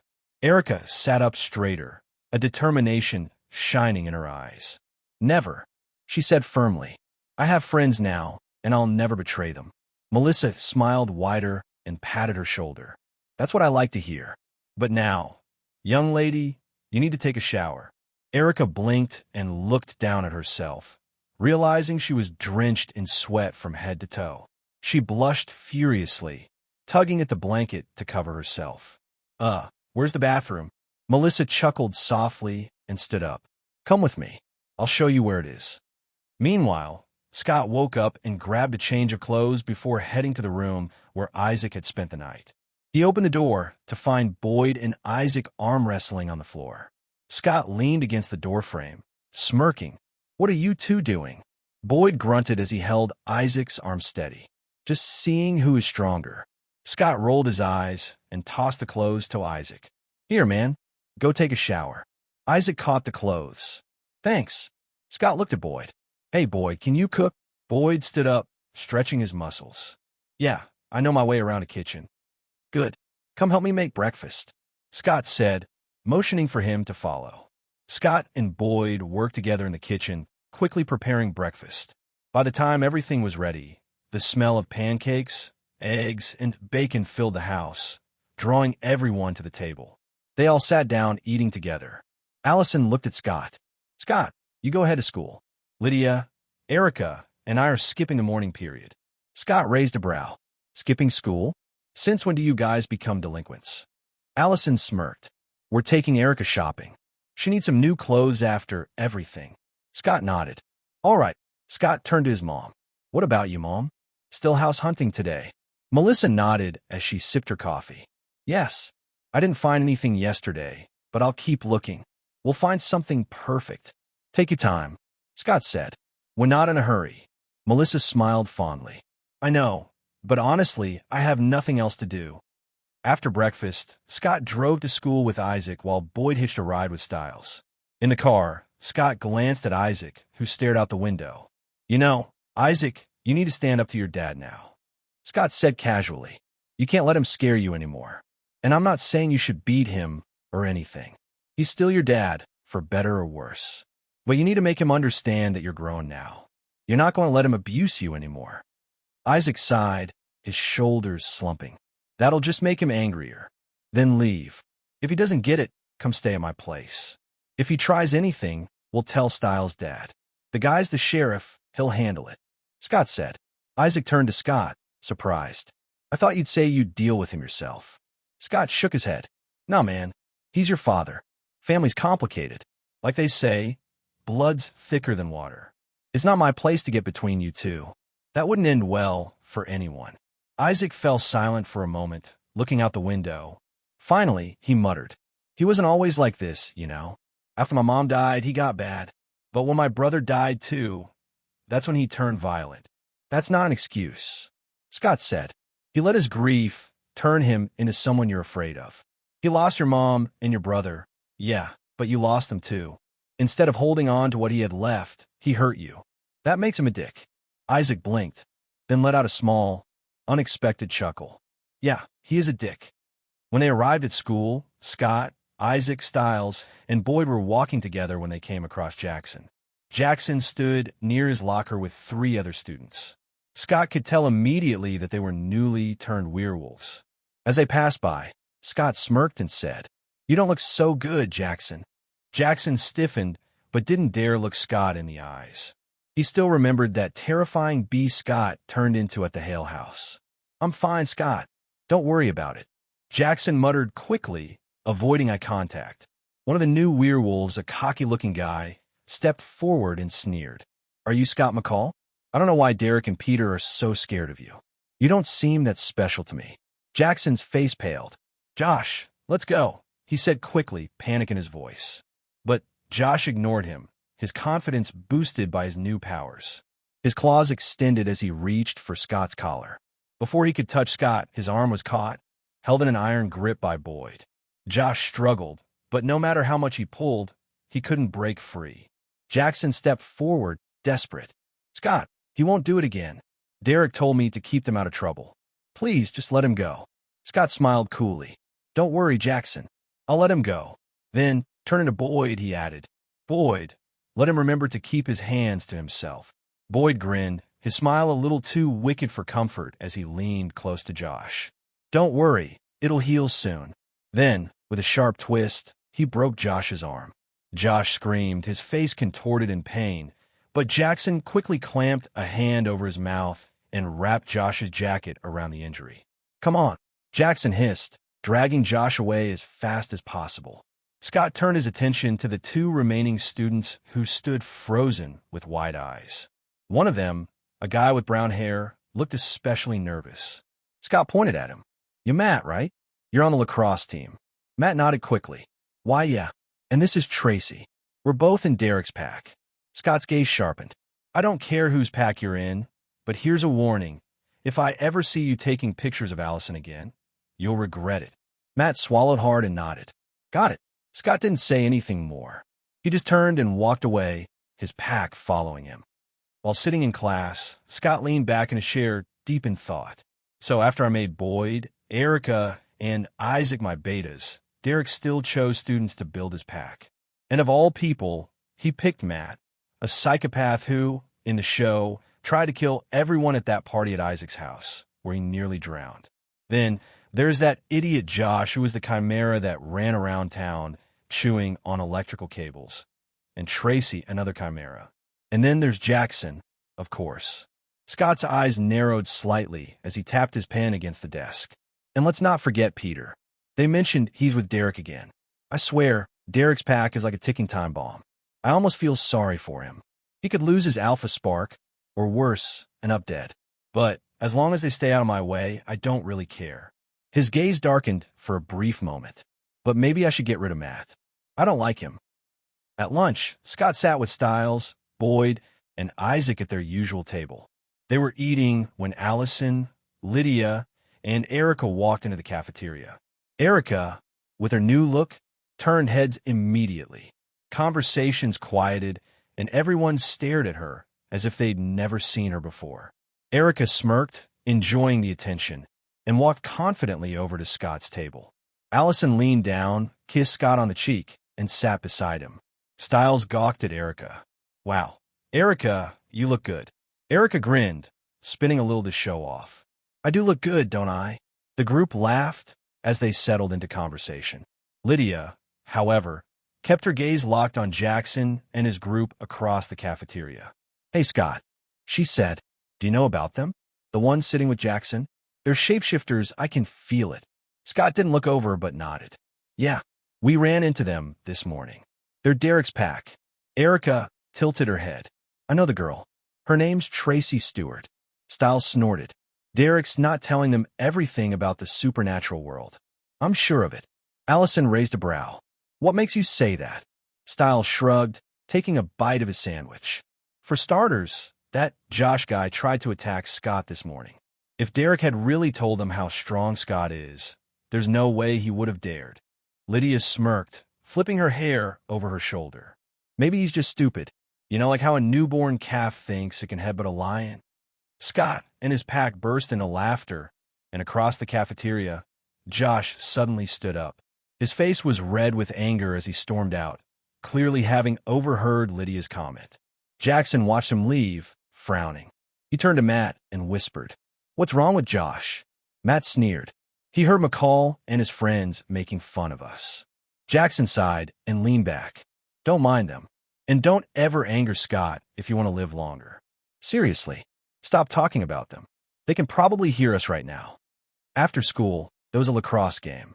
Once it was over, Jackson sat alone in the locker room, his head down, black blood dripping from his nose onto the floor. The other players had long since left, leaving the space eerily quiet. From the shadows, Scott watched him with a calculating gaze. The sight didn't surprise him. He already suspected this might happen. He felt someone approaching and didn't need to turn around to know who it was. A small smirk played on his lips as he spoke. "Your beta doesn't look too good, Derek." Derek stepped into view, his expression tense as he glanced at Jackson. "His body is rejecting the bite. I don't know why." Scott shrugged casually. Maybe he wasn't strong enough to handle it. "By the way," Scott turned his head slightly, "one of your betas tried to attack me this morning. I guess he wanted to show off how strong he was, probably to impress the girl in your pack or something." Derek's expression darkened. "What?" "I warned them to stay out of your way." "Don't worry, it won't happen again." Scott smirked, patting Derek on the shoulder. "I'm not worried, Derek. If it happens again, you're the one who should be worried. See you around." With that, he turned and walked away, leaving Derek standing in silence. Scott regrouped with his friends outside, saying their goodbyes as they split up for the evening. Allison climbed into Scott's car, and the two drove to the animal clinic. When they arrived, Scott spotted Deaton inside, sorting through some paperwork. A grin spread across Scott's face as he walked in. "Hey, Doc, you're back."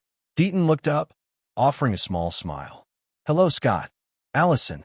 Scott leaned against the counter, still grinning. "How was the trip?" Deaton hesitated, his eyes flickering to Allison. He seemed unsure whether to speak openly. Scott noticed and waved it off. "It's fine, document. She knows about the money." Deaton nodded, relaxing. "Everything went well. You should have access to it in about 2 weeks." "Perfect," Scott said with a nod. "Thanks, document." Deaton set the papers down. "What did I miss while I was gone?" Scott chuckled. "Oh, where do I even start?" There was a fight between the Argents and the Hales.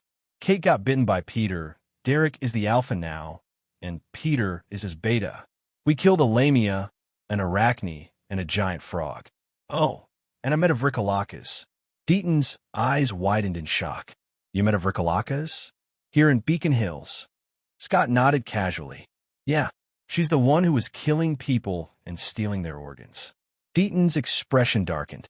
"Please tell me you killed her." Scott shook his head. "She ran off." Deaton groaned, pinching the bridge of his nose. "This is bad, Scott. A Vricolakas is an abomination, pure death and destruction. And the worst part? They get stronger by consuming human livers, especially from people with supernatural abilities." Scott's smile didn't falter. "I know. She's probably going to come back for me. But don't worry, document. I'm not weak." Deaton sighed, but his concern didn't waver. "Just be careful, Scott." "And Kate was bitten? That means Gerard will show up soon. That man is bad news." Scott's smile turned into a sharp grin. "I'm not worried about Gerard. If he shows up, I'll play with him for a bit before sending him packing." Deaton glanced at Allison, clearly expecting a reaction. "You don't seem too concerned. It is your grandfather we're talking about." Allison's eyes hardened. "That monster is not my grandfather. And if he comes after Scott, he'll regret it." Scott gave her a quick wink before turning back to Deaton. "Enough about that. Let me fill you in on all the details of what's been going on while you were away." Deaton smiled faintly, nodding. "All right, I'm all ears." Then Scott launched into a detailed account of everything that had happened, every fight, every encounter, leaving nothing out. The Argent's POV. Chris and Victoria stood in one of their warehouses outside the town, surrounded by grim silence. The bodies of 15 hunters, all slain by Peter that night at the Hale house, lay in rows, ready for burial. The air was thick with the metallic scent of blood and disinfectant, mingling with grief and anger. Chris, along with a group of 5 hunters, was helping place the bodies into coffins when a thunderous bang echoed through the warehouse. The heavy steel door at the entrance shuddered violently, followed by another impact. "Everyone, take out your weapons." Chris barked. "Something's attacking." Victoria and the other hunters quickly armed themselves, readying their guns as the pounding continued. With a final deafening crash, the warehouse door gave way, swinging wide open. Standing in the doorway was a 3-meter-tall creature. Its grotesquely fat, gray-skinned body loomed like a nightmare brought to life. 2 massive tusks jutted out from its lower jaw, and its small, bloodshot eyes scanned the room with cold detachment. "Damn it," Chris muttered under his breath, his grip tightening on his weapon. "That's an ogre. It must be here for the bodies." Victoria said, Chris kept his eyes on the beast. Everyone stay calm. Sam, do we have mountain ash? Yes, sir, replied a hunter named Sam. But not much. Go get it. Now, Chris ordered. Victoria added. Ogres fear fire. Someone find gasoline. We'll trap it in a circle of flames. While two hunters scrambled to follow their orders, Chris, Victoria, and the remaining 3 hunters opened fire on the ogre. Bullets ricocheted harmlessly off the creature's thick hide, not even leaving a scratch. The ogre, initially focused on the rows of bodies, turned toward them. Its expression shifted to one of annoyance as it roared and charged forward, the ground shaking beneath its weight. Scatter, Chris yelled. The hunters dived out of the way just as the ogre barreled through, smashing into a nearby office, reducing the walls to splinters. Moments later, the 2 hunters returned, one carrying 2 cans of gasoline, the other clutching a glass jar of mountain ash. Quick, pour the gasoline around it, Chris instructed. When it comes out, light it up. The ogre emerged from the destroyed office, its rage palpable. Chris shouted and waved his arms, drawing its attention, while the hunters worked quickly to pour a circle of gasoline around the beast. As soon as they lit the fire, flames roared to life, encircling the ogre. The creature roared in frustration, backing into the center of the fiery barrier. Sam now, Victoria shouted. Trap it with the mountain ash. Sam hurried to sprinkle the mountain ash, completing the barrier around the flames. As the ogre clawed at the air and slammed against the barrier, the hunters knew it wouldn't hold forever. Chris turned to Sam. Do we have any .50 caliber rifle here? Yes, sir. There's a Macmillan TC-50 in the armory. Go get it. Fast. Sam dashed away as the flames began to die down, leaving only the glowing embers and the relentless pounding of the ogre against the ash barrier. Victoria frowned. This barrier won't hold much longer. Sam returned moments later, bringing the rifle. Chris assembled it with practiced precision, loaded the magazine, and took aim at the ogre's head. The shot rang out, deafening in the enclosed space. The bullet hit its mark, blowing a massive hole through the creature's skull. The ogre staggered, swayed, and collapsed to the ground with a heavy thud. Cheers erupted from the hunters. Victoria, however, stared at the corpse with a frown. Where did this thing even come from? I don't know, Chris replied grimly. As they watched, the ogre's monstrous form began to shrink and shift, transforming into the body of an unnaturally tall man. Chris approached the corpse, his expression dark. Whoever he was, it looks like he completely lost control to his hunger. If he hadn't, we'd be in real trouble. He packed the rifle back into its case and turned to his team. All right, everyone, we've got one more body to deal with. Clean this up quickly, and let's bury these bodies before something else shows up for them. The hunters got to work, but as they moved, Chris glanced at Victoria. Do you think I could kill Scott with this rifle? He asked, his voice edged with bitterness. Victoria sighed. I don't know, but what if you miss? Scott can walk through mountain ash. He's fast, and he's not as dumb as an ogre. Forget it. If he were a regular werewolf, I'd have already killed him myself. But he's not. Chris clenched his fists, his jaw tightening. I just hate that kid. He took my little girl away. Victoria placed a hand on his shoulder, her tone softening. If you miss her that much, let's finish up here and call her back home. Scott's POV. After saying goodbye to Deaton, Scott and Allison drove home, had dinner with Melissa, and called a night. The next morning, Scott woke up feeling refreshed. He and Allison shared breakfast with Melissa before heading to school. The day passed uneventfully until lunchtime, when Scott noticed something unusual. Lydia was staring at her plate, her fork absently pushing her food around. Her normally confident demeanor was replaced by a distant, anxious look. Scott could feel her unease. Lydia, he called softly. She didn't respond. Allison, try shaking her, Scott suggested. Allison placed a hand on Lydia's shoulder and gave her a gentle shake. Lydia, are you okay? Lydia blinked and snapped out her daze. What? Sorry, Allison, did you say something? Allison frowned. You were in a daze. Scott called your name, but you didn't answer. Are you sure you're okay? I'm fine, Lydia replied, though her voice trembled slightly. Scott leaned forward, his eyes narrowing. Lydia, I can feel your anxiety. Tell me what's wrong. What are you feeling? Lydia sighed, her shoulders sagging as if she was carrying an invisible weight. I feel like something dangerous is coming. And it's coming for you, Scott. Scott's expression turned serious. How dangerous? Don't overthink it. Just tell me what comes to mind. Lydia hesitated before speaking, her voice shaky. Whatever it is, it's targeting you specifically, and it feels creepy, disgusting, and dangerous. I can even sense its hunger. Scott's lips curled into a wry smile. Oh, I think I know exactly who's coming for me.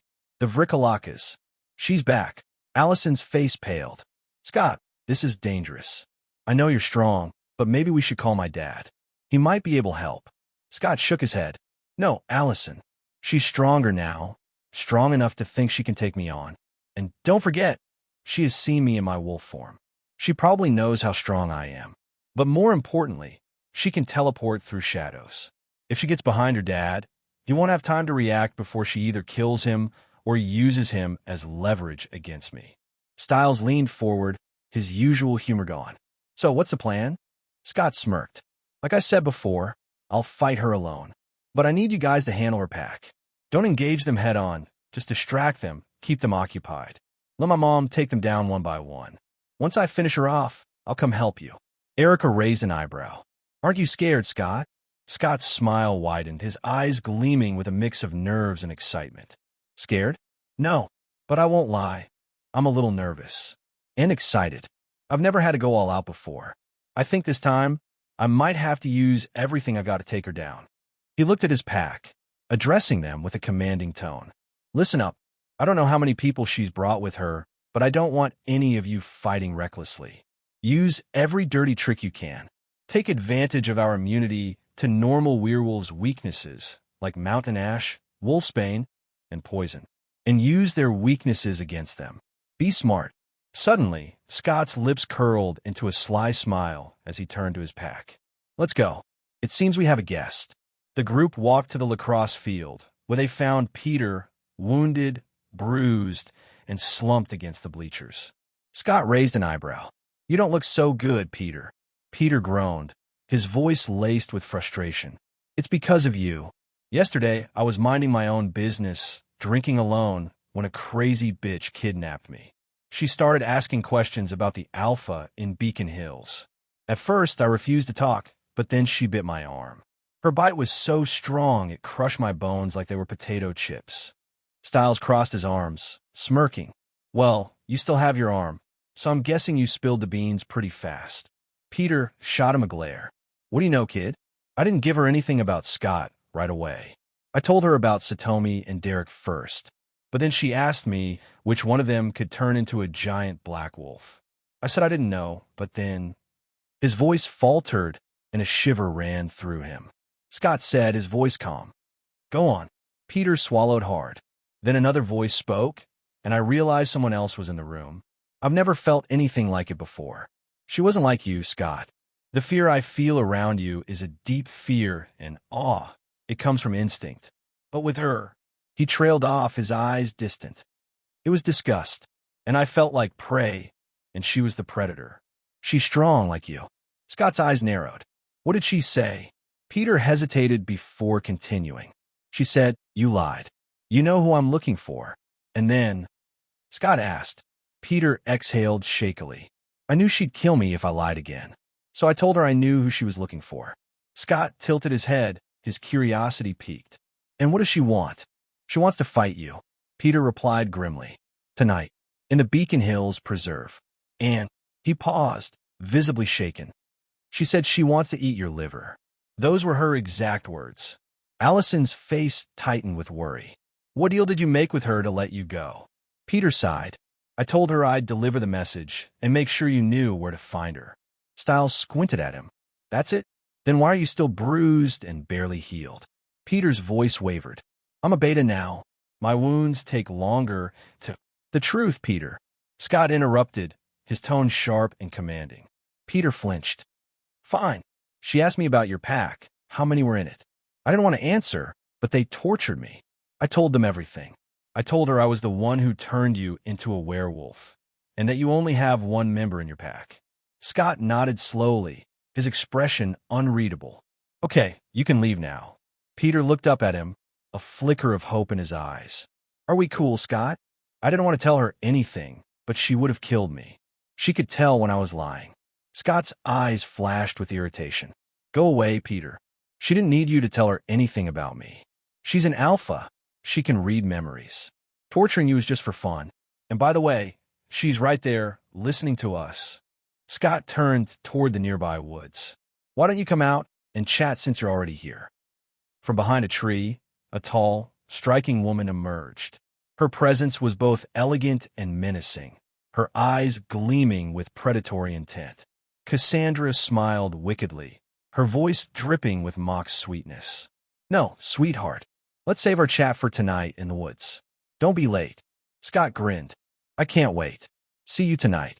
Cassandra blew him a kiss before disappearing into the shadows of the forest. Boyd broke the silence.